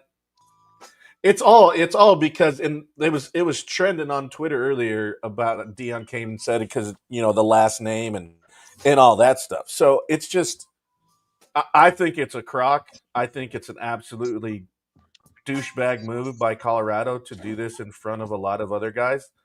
And I don't know how you can justify and be like, oh, record setting and Heisman. Okay, well, yeah, they did, but they weren't there the whole time. Like, they brought in, and you're going to do it immediately. When's the last time a school has literally retired them while they're still in college? I don't know if I've a good question for Owen the Tick Rickner. I don't know if it's ever been done before. Like, you got Gremlin and you have Gumby. Okay, those are what they are. But one is a Gremlin and the other one's Gumby. That's what they are. Literally, like it was almost 20 years before mine. Like, wow. It wasn't like Alex Gordon. They just did his last year. It was literally almost the same amount of time because he left a year before me. So I've never seen it done while they're still there. Rutgers, when they hit the speed, when they won the first national championship in the 1870s. That would be something that Owen would throw in there randomly. Jebediah Smith was a great tailback for them back then. All right, let's move on to the next story. Oh, you think we're getting away from Travis? We're not, Errol. Guess what? Giants general manager Joe Shane says he's willing to play cornerback / wide receiver Travis Hunter both ways. We would not be afraid to play him on both sides of the ball. This is in response to Travis Hunter coming out and saying, if he responds to someone asking if what happens if a team says not to play both ways, it's never playing football again, because I've been doing it my whole life and I love being on the football field. I feel like I can dominate on each side of the ball, so I really enjoy doing it. Errol, two things. One, is this guy delusional? And two, how low is Joe Shane going to stoop by the end of this draft to make his picks seem palatable? What do you think? Is it dial up, or you didn't say dial Oh yeah, up? I'm sorry. I'm just so that's my fault, because I'm so angry about this one. I'm waiting for it. I'm so angry about this one that I forgot to say dial it up. Well, it's pretty simple. The only thing that Travis Hunter is going to play two ways in is in the bed. That's about it. I don't believe Travis Hunter is what he says he is. And the fact that Joe Shane has come out and said what he says, I'll play him both ways. I'll play him at corner. I'll play him at wide receiver. Just shows you the incompetence. If he drafts him at number 3, only shows that the Giants don't know what they're doing. And Joe Shane's going to be looking for a job at the end of the season. This is an organization that will reach and bring in a personality like Travis Hunter just because he's a face and he's a name. I think it's an absolute foul ball, and it's a strikeout if they do this. I don't like his personality. I don't like what he has to say, and everything that comes out of his mouth, all the stupid dances with the Banana Republic over there, the Savannah Bananas, and all the garbage that he does off the field makes him look delusional and stupid. This guy can't dance. His girlfriend dances better than him. She speaks better than him, and she should be the only one speaking for anybody. That guy's an idiot. Dumb, and the Giants are stupid if they draft him. That's an absolute foul ball strikeout for the New York Giants. Joe Shane, get out of here. I mean, you got to say stuff like this if you're Joe Shane and you're sitting at number 3 and he might be there, because you can't take this guy if you're the Giants. Not because he wouldn't be good. He does fit the needs on the team. He is obviously won the Heisman Trophy. You can debate that Genty should have won it over him. I'm not going to disagree that. I pretty agree with that. What I don't understand and don't think is going to happen is I don't trust Shane to trade down, because that's what you should do. If this guy's that valuable, you can get multiple first-round picks for him. So if you could trade down to to 9, everyone says the Saints need a tackle and they need a quarterback. They might want to trade up. And if not, maybe you can get down to the teens. Maybe you trade back to 20 or something like that with the Broncos. I don't know what you're going to do. Maybe the Steelers really want Shador. Maybe they feel like they're desperate. Maybe the Giants can bank in. They're not desperate. But Errol, it probably is going to be Joe Shane just taking whoever's there, not being creative, not doing what he needs to do, which is add more good players to this roster, add more. Ask your son and your daughter. That's the best move. Go ask one of them. They know more about the draft than you do. What an idiot. What a jackass. Do you think Travis Hunter can really do this at the next level? Like, No. What is that value? Because we've said this in the past, and I read someone said this today, that he's got the value that Ohtani has in baseball if he can really be a starting corner and starting receiver at the same time. Because why wouldn't he? It's the same as being able to pitch and hit in a way, right? And that means you should get paid more. That means you're going to get more WAR. He's like that, equivalent. He has to prove it first. He's going to have to prove it. And Joe Shane capitulating right away. I'm not excited about it. We got another story. The only thing he's going to be starring in is the next Gremlin movie. Let's go. Speaking of Shohei Ohtani, he is still months away from pitching this year. And this is from a quote from Dave Roberts. I know that's still vague. He said a couple of months, but we're just trying to get to the next step, see where we're at. But certainly expect him to pitch for us this year and through the postseason. Ohtani's not pitched since August of 2023 and finished 4th in the AL Cy Young voting in 2022 with a 15-9 record, 2.33 ERA, and a 101 WHIP. Last season, Ohtani won the NL MVP without pitching when he hit 310, 390 on base, 646 slugging with 54 homers, 130 RBIs, and 59 stolen bases. Errol, I know you have thoughts about Ohtani, the pitcher. Are the Dodgers doing the right thing, bringing him along slowly, or should they just can this whole operation and let him be this hitter now? Go ahead, say it. Fill it up. Well, it's pretty simple. He is a DH. That's what he should be, and that's what he should be staying. You're putting one of the best hitters in baseball, one of the more unique hitters in baseball, as a pitcher. You have a tremendous amount of talent around him. Why even put him on the mound again? Protect him and do what you can to keep winning championships. That's what I would do, and I would not listen to Dave Roberts. The guy's a complete idiot. I don't care if he's won a title, 2 titles. It's stupid. The guy is a bona fide DH. You want to get the most out of him? You want to see him achieve all those goals when you can compare him to Aaron Judge and Barry Bonds, to Babe Ruth or whoever? Don't compare him on the mound. Compare him in the box. That's what you do. This guy is doing things we have not seen a player do before at the plate. This is ridiculous. Why are we talking about this? Keep him off the mound. Protect him. That would be the organization's best bet. But of course, the organization's going to be stupid. He's going to throw his arm out again, and then we're going to be talking about a Dodger that could have, should have been. So that's all I'm going to say about that. Well, why don't we just ask Mr. Ohtani what he wants to do? He wouldn't be working his ass off if he didn't want to come back and pitch, for one. 2, he also was making a boatload of money to do both. That's what they paid him for. We're comparing Travis Hunter to Shohei Ohtani. Well, if Shohei Ohtani doesn't do both, then Travis Hunter's in a league of his own. They're paying him $2 million deferred money, by the way, not a boatload. It doesn't matter. It's guaranteed money. It doesn't matter. He's still making a boatload of money, and you want to get as much value as you can now. So if that's hitting and pitching, listen, the risk of injury goes up if you're hitting and if you're pitching. It doesn't matter. But who cares? That's what you're paying the guy to do, and you're paying the guy to be a generational type athlete and generate tons and tons of money. Think about it. Bobblehead for Shohei pitching one night. Next night, bobblehead for Shohei Ohtani hitting. The next night, we'll have another bobblehead of him sliding, and the other one sliding autographs in Japan, the other one eating sushi. Like, it just goes on and on and on. Like, he's the most marketable player in the game, aside from probably Aaron Judge. And you want to get as much as you can out of that. He's way more marketable because he's global. He's just not in the States. Exactly. And if I'm the Dodgers, we're riding, dog. I want you to pitch. And you only need to pitch one time a week. You can go back on the 6-day schedule that they do. I believe it's overseas. They do it in Japan. Isn't it 6 days? It's once a week. There you go. Once a week and hit, just like he was doing there. Dumb move.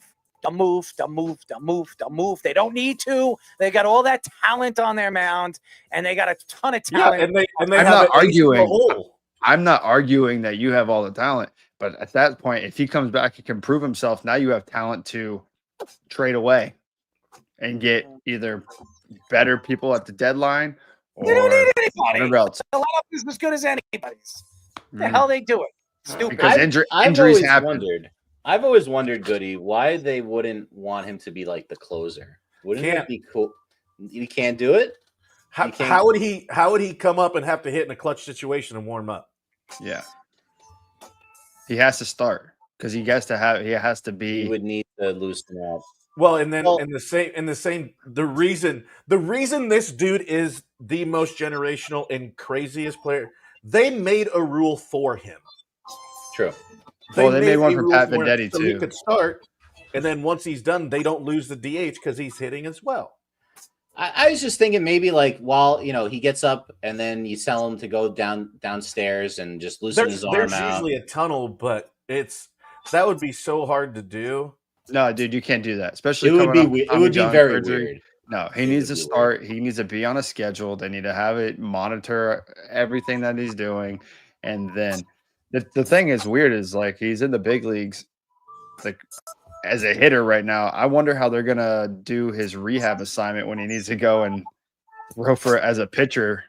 I guarantee you they'll just do live Simulated. PPs. Just straight live sim games, and then here we go. Guys out there earlier, yeah. All right, we got another baseball story, a little bit more lighthearted. This is more of an old man story than baseball, but Yankees analyst David Cohn pulls his hamstring during the broadcast. Yes, Yankees analyst David Cohn caught broadcasting partner Paul O'Neill off guard, jumping out of his seat in pain with a hamstring pull. How's that leg, Coney? You got a little cramp working there? O'Neill asked. You thought you were doing a dance move, but then I saw a grimace on your face. Yeah, I got a little hammy. Cohn confirmed, groaning through the whole thing. He's like, oh, man, I got a little hammy. Oh, man, right in the belly of my hamstring. Cohn then went on to say he never got hurt when he played with any of like the hamstrings or anything with his legs his whole career. This made me think about like me just being old and like moving the wrong way and pulling something. But I was curious, Errol, any type of experience like this, either broadcasting where you got hurt that didn't involve icy hot that I don't know about, or, you know, as an athlete, just a freak injury that you've had. Dial it up. Well, it's pretty simple. I played hockey, so I had a lot of hamstring problems and getting hit with the puck in many different areas. I'll tell you this, a quick story. I used to never wear my cup until I played in junior B when I was 12 years old, and I got hit with a puck with a slap shot. After that, I saw stars, I saw birdies, and I never stopped wearing a cup after that, because I'm going to tell you something. My balls, my nutsack was the size of grapefruits. So I learned my lesson from doing that. As far as David Cohn and Coney, old man syndrome. This is what happens when you reach that age where you tweak, you move in the wrong position, and something's going to go. And obviously his hamstring went. You know, if all I could say, you need some icy hot. Put some icy hot on that hamstring, and it'll help out all the sores. Just keep it away from your nuts. That's all I'm going to say with David. Keep it away from your nuts if you know what's good for you. Yeah, it's I saw the highlight, and the best was knowing Coney and just how he just says what he says. Like, he said it was too much coffee. Too much coffee, my ass. I can tell you it's too much of something else. But no, it's so funny, like the reaction on their guys' faces. I'll get weird. You know when I get like and this is going to be a little X-rated, but when you're in the line of duty, and you guys know what I'm talking about, and you catch like an arch cramp or like your toes, I've caught one in the hammy too, and like it looks like you're doing a special move, but no, I'm just trying to stretch it out. as long as you become so limber. Yeah, I'm like, no, I'm not trying to do anything crazy. I just caught me a cramp. Three guys. It's just weird, like there, how like he's just sitting there and all of a sudden like jumps up like it just attacked him. I've never had anything like that where you're just like sitting there. Like I've had like a hip like lock up if I'm sitting in like a position too long. But from what the footage showed, he was like sitting there and all of a sudden like you see his face. Like he got shot. Me right there. Yeah, like you got shot. I was like, up and bit me. I was thinking of the same thing. Good Forrest Gump. That's great. We got one last story, and this one's a real doozy, guys, for Dial It Up. Oh, it is WrestleMania weekend this weekend, everybody. Yes, we have WWE Champion Cody Rhodes taking on the heel for the first time, John Cena. Can John Cena win the title for an unprecedented 17th time?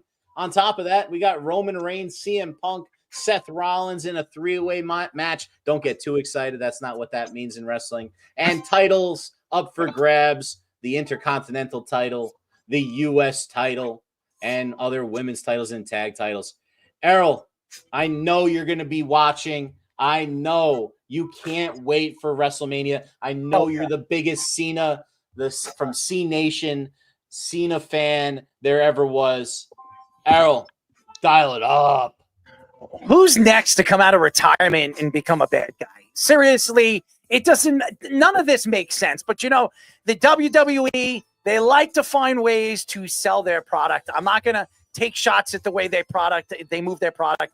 And Triple H has done a great job ever since Vince McMahon, a.k.a. Mr. Pornographic, playing with himself, coach, or whatever the hell he calls himself.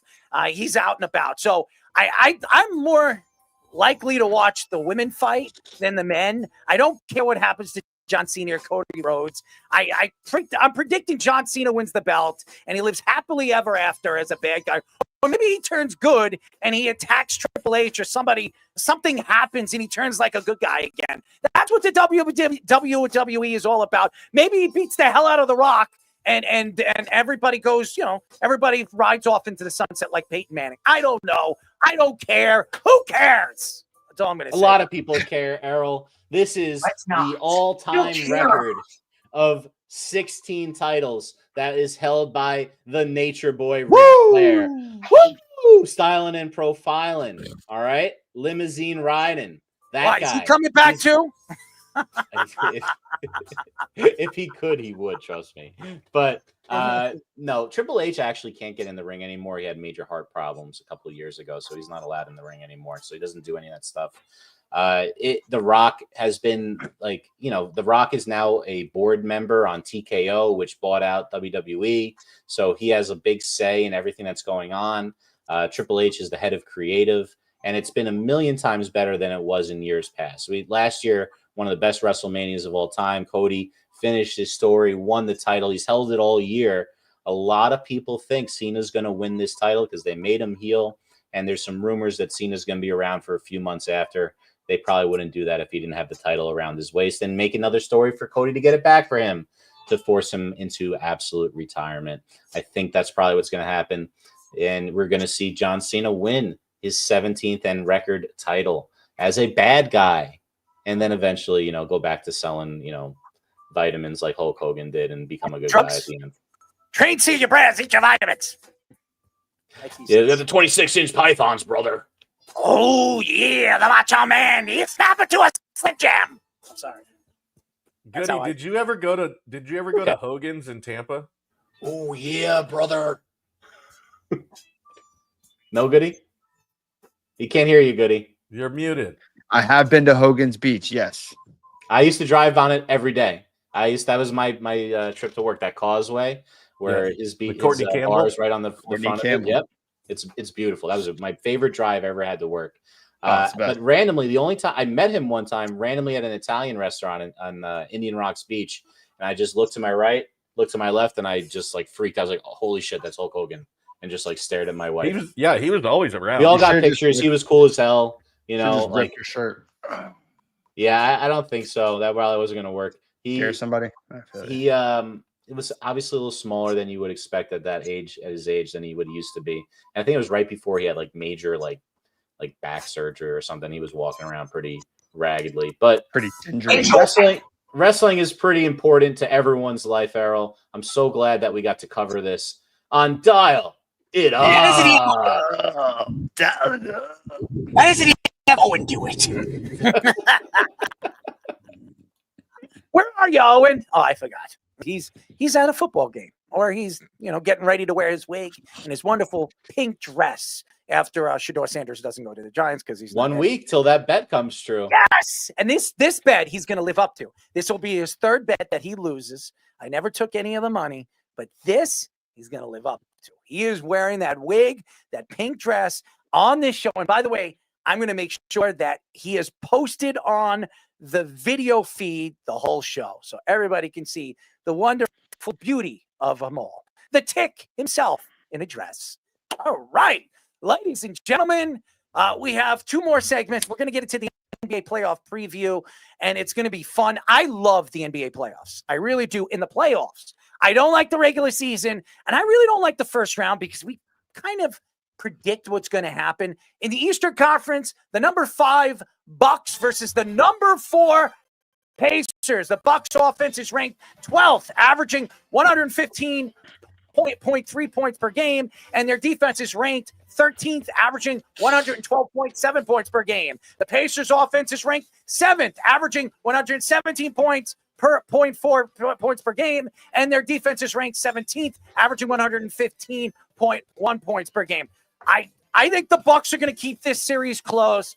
I love the Greek Freak. I think this is the final year the Greek Freak will be on Milwaukee, and we will not see Dame time after this year. I think this team's going to be broken up. I've got the Pacers winning this series. The young Pacers, very well coached, Rick Carlisle. I expect them to move on. Yeah, I think this is one of the hottest teams in the NBA in the second half of the season. Their defense has been much better in the second half. It was a lot like last year where they had, I think, the 29th ranked defense in the first half and turned it around nicely. I like the Pacers as well. Just a little more depth, a little more young explosiveness. I'll take them in 6. Joba? Joba, you got anything on this one? No. No? All right. So, no, I don't have anything. When in doubt, take the team with the best player. Giannis Antetokounmpo is the best player in the series by far. I'm going to take the Bucks in 6. All right, let's go through this pretty quick. We got the Pistons and the Knicks. I think this series is not as close as people think. I think Jalen Brunson, the addition of Jalen Brunson, healthy, and Karl Anthony Towns, I expect them to win this series. I think the Knicks win it in 5, no later than 5. So I got the Knicks. I got the Knicks. I think it'll be a physical series, but I think eventually their depth is going to overcome a younger Detroit team. I'm going to take them in 6. I'm with you, Errol. Knicks in 5. Detroit's never been on a playoff run before, and this is a experienced Knicks team. Knicks are going to handle their business. Cade Cunningham is going to Yep, and Cade Cunningham is going to have a great series because he's becoming a superstar right in front of us. He'll steal a game for them. He's that good. Nathan said he's got the Pacers. Good for Nathan. You love Nathan. Stop it. Let's go. All right. We got the Magic and the Celtics. I don't think this series is even close. I think Magic all the way. Oh God! Shut up, Florida. You were there, right, Goody, at the play-in? I was there. We absolutely mopped the floor with Atlanta. Trae Young teed out. I got the Magic sweep. Let's move on. Next round. Let's go. I've got the Celtics winning in 5 games. I don't think this series is even close. They'll steal one, but that's it. Give me the Celtics. Yeah, I think this is one of my Orlando teams, one of the teams of the future. But again, getting all these guys back from injury, I think it's a lot to handle against the Celtics. I think this is a sweep. Sorry, Goody. Sorry, sweep. So I got sweep. Yeah, no sweep for the Magic. We'll see. I hope you're right, buddy. Get swept. We got the Heat or the Hawks versus the Cavaliers. It doesn't matter. It doesn't matter if it's the Hawks or the Heat. I don't think it matters. I think the Heat are very well coached, so they can come out and probably steal 2 games. I don't trust the Cavaliers, even though I love Kenny Atkinson. So I think it'll be close early in the series, but I think the Cavaliers will move on. I expect the Cavaliers to win it in 6. I think if it's the Hawks, it'll be Cavs sweep. I think if it's the Heat, I agree with you, 6. I expect the Heat to destroy the Hawks tomorrow night. So I do think it's going to be the Heat, and I'm going to say 6 as well because I trust Spoelstra. But it's you got to go with the Cavs. Cavs in 6 for sure. Taking the Cavs. All right, the Western Conference. We got the Clippers versus the Nuggets. I don't think it's even close. I know a lot of people love the Clippers. I got the Nuggets. Obviously, they have the best player in the world. I think they'll find their way, and I think Jamal Murray will have a very good series, believe it or not. Give me the Nuggets in 5. I like the Nuggets in 6 here. I would have picked probably 5 or a sweep if Mike Malone was still coaching there. And it's tough to see if they could adjust, but they played all right with their new guy. Like Brett was saying, a highly touted guy. I'll go Nuggets in 6. I'm going to go with the upset on this one. I don't like a team that got rid of its coach that's having some internal issues. And the Clippers have Kawhi playing at full strength right now for the first time in a while. And they have been one of the hottest teams the last couple of months. Give me the Clippers in 6. I'm going Clippers in 7. Okay. Good. Yeah. I mean, this is a flip of the coin for me. So, Fish, I'm going to roll with you, bro. Goody, thanks for acknowledging that when we pick between 2 teams, it's a flip of a coin. I just wanted to make sure the listeners knew because, sometimes there's 3-sided coin, but we're only playing with 2 here on Job in the Mouth. I think the listeners know that Nick Goody has no idea, and that's why he's making a guess. Sure, 3-sided coins. That makes sense in Florida. All right, we got the Timberwolves and the Lakers. I think this series is going to be fun to watch. I think this is one of the better series, but I'm going to trust that Luka and LeBron are going to get it done. Give me the Lakers in 6. This is one of those weird series where I think you're going to see a lot of close games, and then the Lakers closers are just going to make a difference. Julius Randle will shoot the Timberwolves out of games late, and I think terrible in the playoffs. Yeah, I think Rudy Gobert usually a liability on the offensive side of the ball, at least. I'm going to take the Lakers. I think the games will be closer, but I think the Lakers will win 5. So we all know as Knicks fans what gives Julius Randle trouble. Julius Randle is a bully with the basketball. He can't bully guys that are bigger than him and guys the same size as him. And there's a lot of length on that team. He's going to have a lot of trouble playing the way that he wants to play. And with Ant, way he's played, he's a gamer. But then you have Gobert. You don't have Towns anymore. I see the Lakers winning this in 6, guys. Lakers. I got Lakers in 5. Yeah. It's probably going to be the Lakers for me, too, because it's LBJ NBA, you know? That's right. LJA. LJA. LeBron James. LJA. There you go. Mm-hmm. All right. We got the Warriors and the Rockets, the number 2 seed versus the number 7. This is the only upset I have. I have the Warriors winning this series. I think it goes 7 games. I expect the Warriors to put on a clinic throughout this series, including Butler and Stephen Curry. I think that's why they're going to win this series. And Butler will take over as he always does. Give me the Warriors in 7. This will be a very good series. Houston's another one that surged very nicely in the second half of the season. Golden State's obviously played very well. The one thing that concerns me with the Warriors, though, is the Rockets' size. I think is going to give them a lot of problems. So I'm going to take Houston in this one in a very tight 6. If it goes to 7, I agree with the Warriors will win, but I'm going to go Rockets in 6. 2 words. Playoff Jimmy. Playoff Jimmy is here to play. I'm taking the Warriors in 5. Dissect. I got Warriors in 6. Yep. Keep it rolling. Yep. Keep it rolling. What the hell? Keep it moving. Keep it rolling. I guess it. Mavericks or Grizzlies versus the Thunder. I think the Grizzlies knock off the Mavericks. I don't even think it's going to be very hard. I think the Thunder obviously is going to win this series. I think the Thunder wins in 5 or 6 games. I think the Grizzlies just choke in the playoffs. And as much as I love Ja Morant, he's going to be shooting up those gunshots as he's going to be going down in the books. Give me the Grizzlies. Give it to me in 5. Yeah, I think if it's the Grizzlies, I think they're going to play closer games, a lot like I said with the Timberwolves and Lakers series. If it is the Mavericks, the Thunder will mop the floor with them and win every game by 20 points. And Nico Harrison get fired. Oklahoma City's sweeping whoever they play.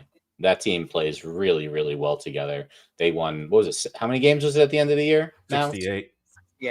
Yeah, let's face it. That's like top 10 of all time. They're going to be regular season. Seed. They're going to beat the 8. Yeah, but these 2 8 seeds, Dallas is I'm not scared of Dallas.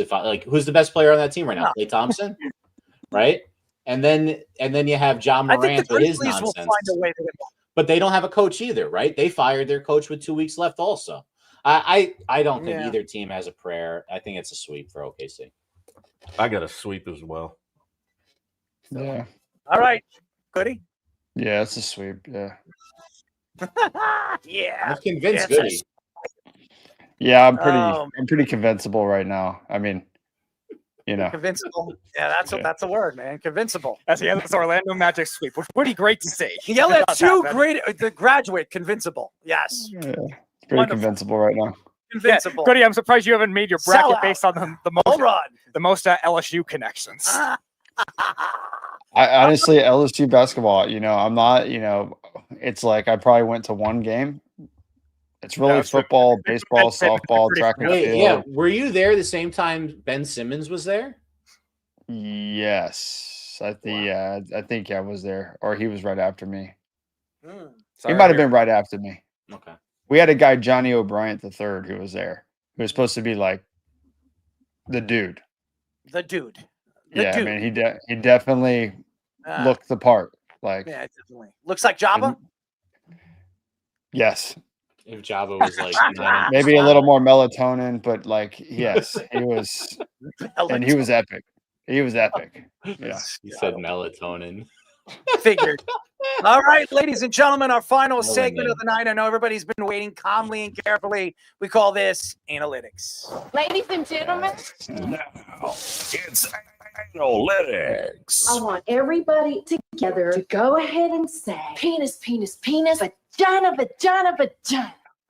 Oh man, we have made it once again to a quality educational experience.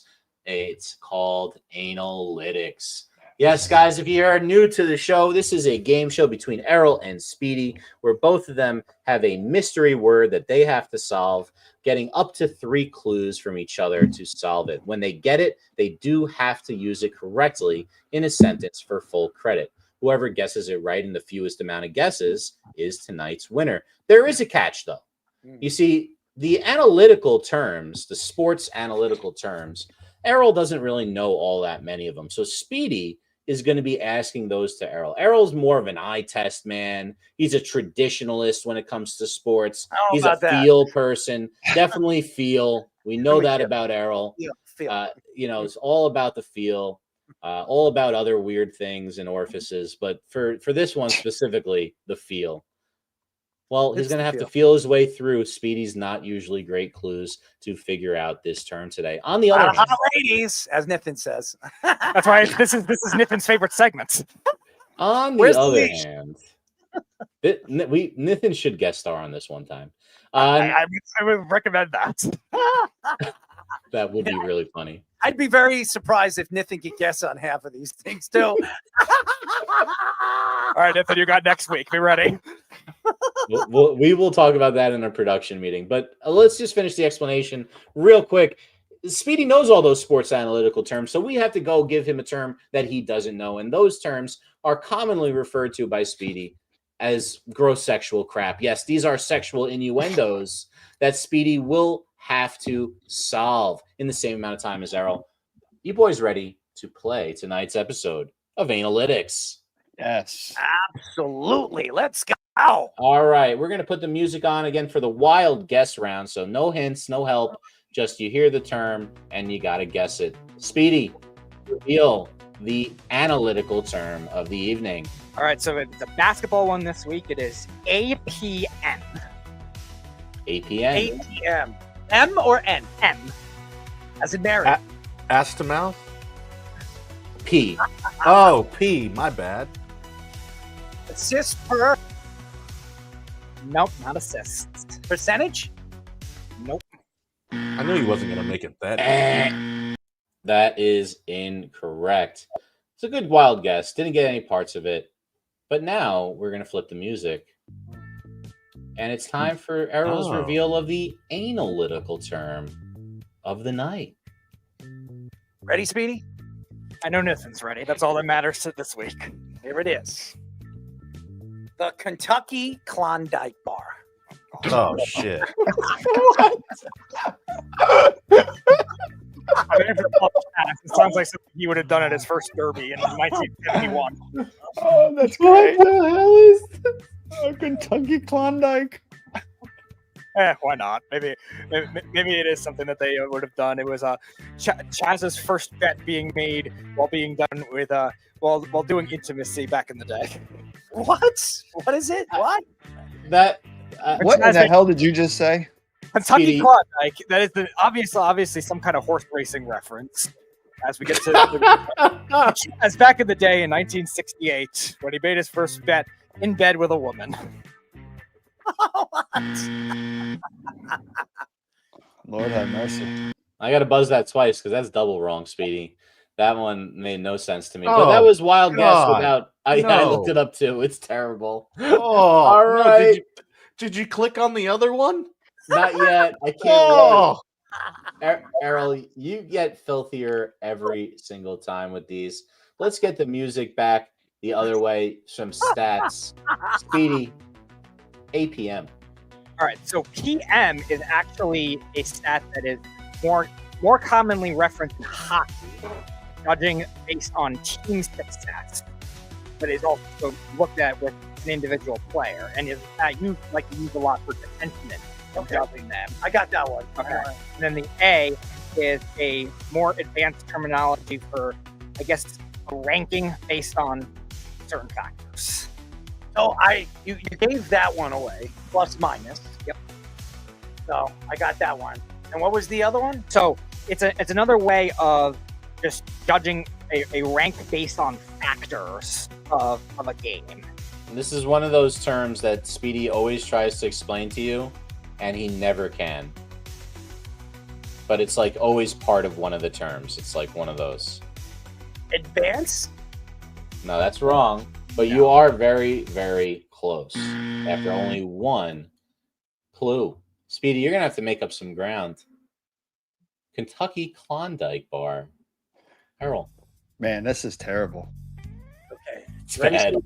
Did you As long click as on it's the other ready, one? that's all I care about. Dropping loads on a person's body. Oh, God. Oh, so you're going by the second definition, Errol. Yes. Mm-hmm.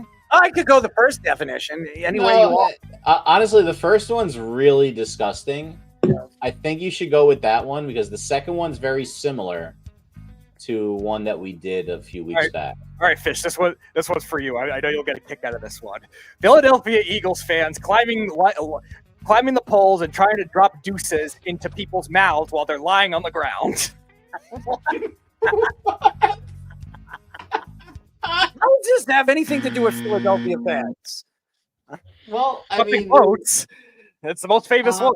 On like Speedy, like just the Klondikes were like Canadian police forces on horseback, if I'm not mistaken. And Kentucky, I'm not sure why that's there. I'll do the sick one. You ready, Speedy? I'll even give you an extra guess. You ready? It happens to be that a fat chick gets it in the 2-hole. Oh, that's Joba's expertise. What? It has something to do with it. Yeah. That's Joba's expertise because it's a two-hole. Food wipes are involved in this. Speedy, I gave you a pretty good hint. There's a lot of 2-hole discussion on this show. I mean, way more than there needs to be. As long as she's using dude wipes and taking care of my 2-hole, I'm good. All right, so obviously it's a fat chick, so it's probably pretty big asshole. Oh my God. I will say it is it is a guy dropping loads that are the ones that are like longer than 3 inches.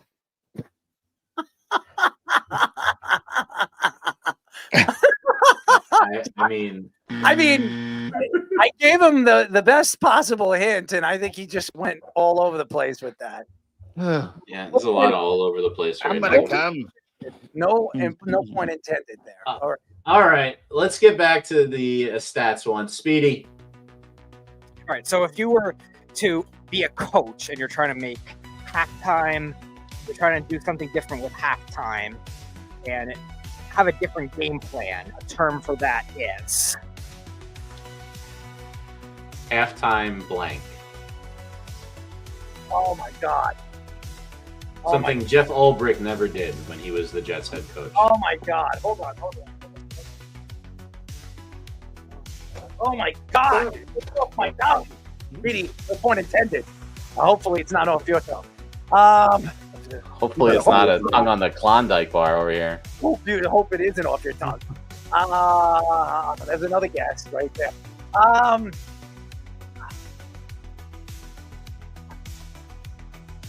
don't know. Adjusted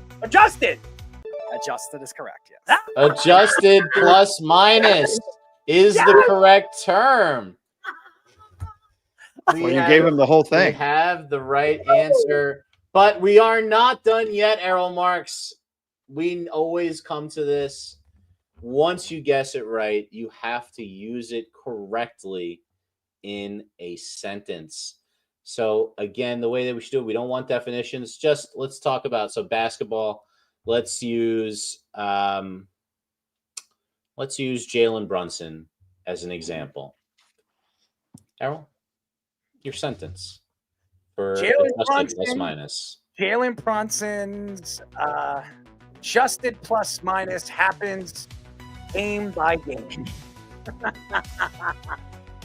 I mean, that's a sentence. That's a terrible sentence. Hey, it's a sentence. It's still a sentence.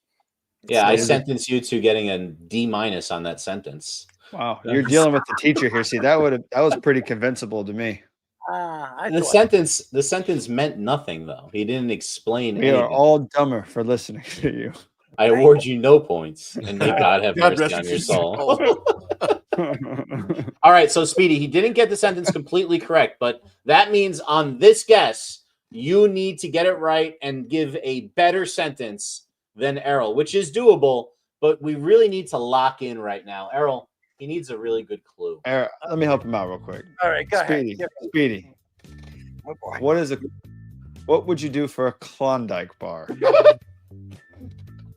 Probably thousands of things that have been submitted for that.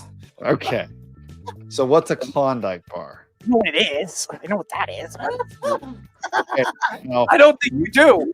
let's use I don't know. I don't know about the frat boy version of that. Hold on.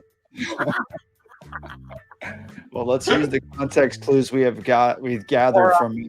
Or maybe Senor- Ben Simmons' fraternity. at I'll let you LSU. take over, Goody. Go ahead. No, I'm not taking over. I just want to help him. I want to kind of lead him. If that's the case. I'm just trying to set him up for success here. Ready? So you know what a Klondike bar is, and when we had Errol talk about dropping loads. Now start to think about that. And Errol's going to take over from here, but I want you to think about hot, steamy loads and cold women. Klondike bars. Hot, steamy load. And cold Klondike bars. There you go. Things that contradict each other. It doesn't. It's. I don't know if it's just in Kentucky. I'm assuming it's nationwide, worldwide, but. Oof. I would assume that anybody could do this. Why they would, I don't know. Yes. Well. Some freaking dare. Hold on. No dare. Stop with this dare and crap. Did you scroll all the way to the bottom and find Stop with the Kentucky dares and Fried Klondike Philadelphia bar? fans and Philadelphia fans and this guy and that guy. Think about it.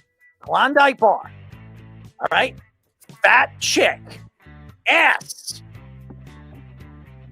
What comes out of it? What goes into it? All right, let's say it is where a dude sticks a Klondike bar in a woman's ass and sits on it. And what was that last part? Sits on it. Take another guess. Did you Take say? another Did he say the S word on it?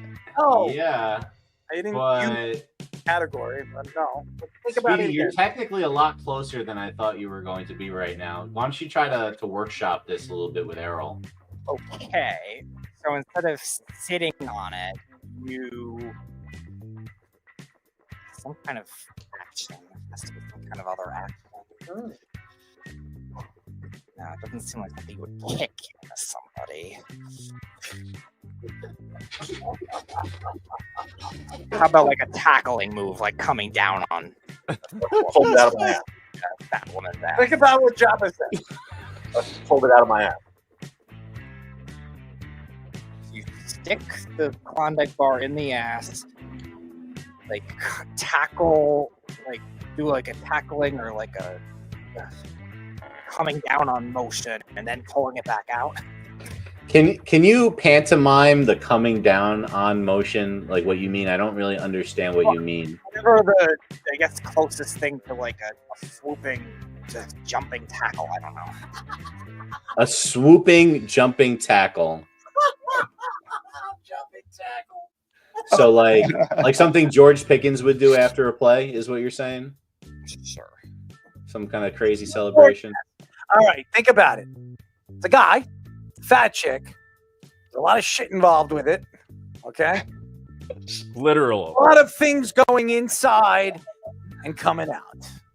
Oh God, help us! Think about it. All right.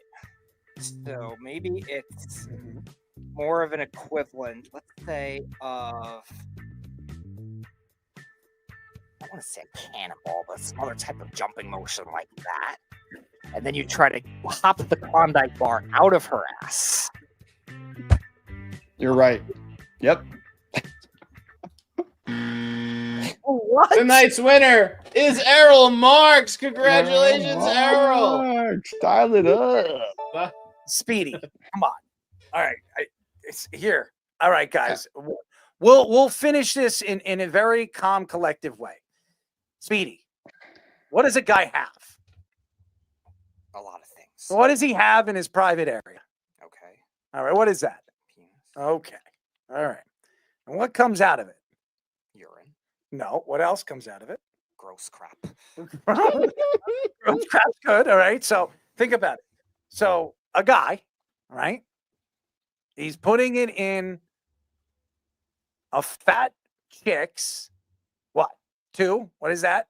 Say it. Ass. All right. There you go. You got it there. We're in good shape now. And as the fat chick, what is that thing in the middle? What is that? Klondike. No. What is the thing in the middle for a woman? What is her? You say it all the time. Ass. Ass what? Asshole. All right, there you go. And then eats what? What comes out of the ass? Human waste. There you go. Human waste. That she what? Has to eat after. No. What? That she what? Oops! Out. There you go. There you go, Speedy. Let's go. So Kevin, I'll explain it again. I'll explain it again. Say it again. Poops out. No, what? Say it again. So she poops out the. When a man does what? Puts a Klondike bar in her ass. Okay. And then has with her penis in there and then poops it out. All right, we're done, guys. I'm done. I'm lost. I gave him the answer. He still doesn't understand what it is. All right, ladies and gentlemen, that's the end of our show. Wonderful as Speedy is. Definitely one of the best subjects and best segments in creation known to man. Thank you, Fish, for giving us such a pleasant ending to a show. Ladies and gentlemen, thank you to Clutch Points National NBA insider and reporter Brett Siegel for joining us. Thank you to him.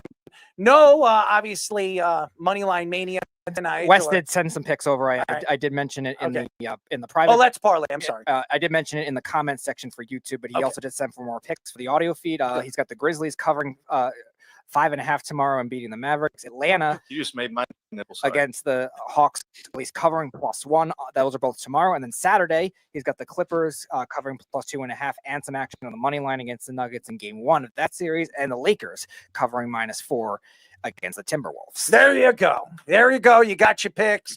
Make sure you bet on them because, Chaz is pretty bet on usually all of them. All right. That's it for our show. We'll be back on Monday. Who do we have on, Speedy? Returning to the show, Elite Sports New York, Yankees and Knicks writer Josh Benjamin will be back with us. He was on with us last year. And actually, it's funny. When I was messaging him on Monday, he actually says he wanted Joba. He had some questions with you about a book or something like that. So he's actually excited to collaborate with you on that. Well, make sure that Joba cleans that beard, if you know what I mean, Speedy. You know what I mean, right? And the Yankees changed their facial policy. He's good. Or give him a nice little Made my nipples hard. There you go. Well, there I'm sure it did, You just Goody. made my nipples hard. All right, ladies and gentlemen. So we have our guest next week. We got great new content and great new contact. And by the way, we might have an announcement next week after me and Jabba get through this information. So a lot to get into next week. So until then, this is Errol Marks, Mr. Joba Chambalan, and Speedy Petey, Nick Goody, and Mr. Aaron Fishman saying good night. And we'll talk to you next week. Good night. Enjoy. It's the Worldwide Sports Radio Network.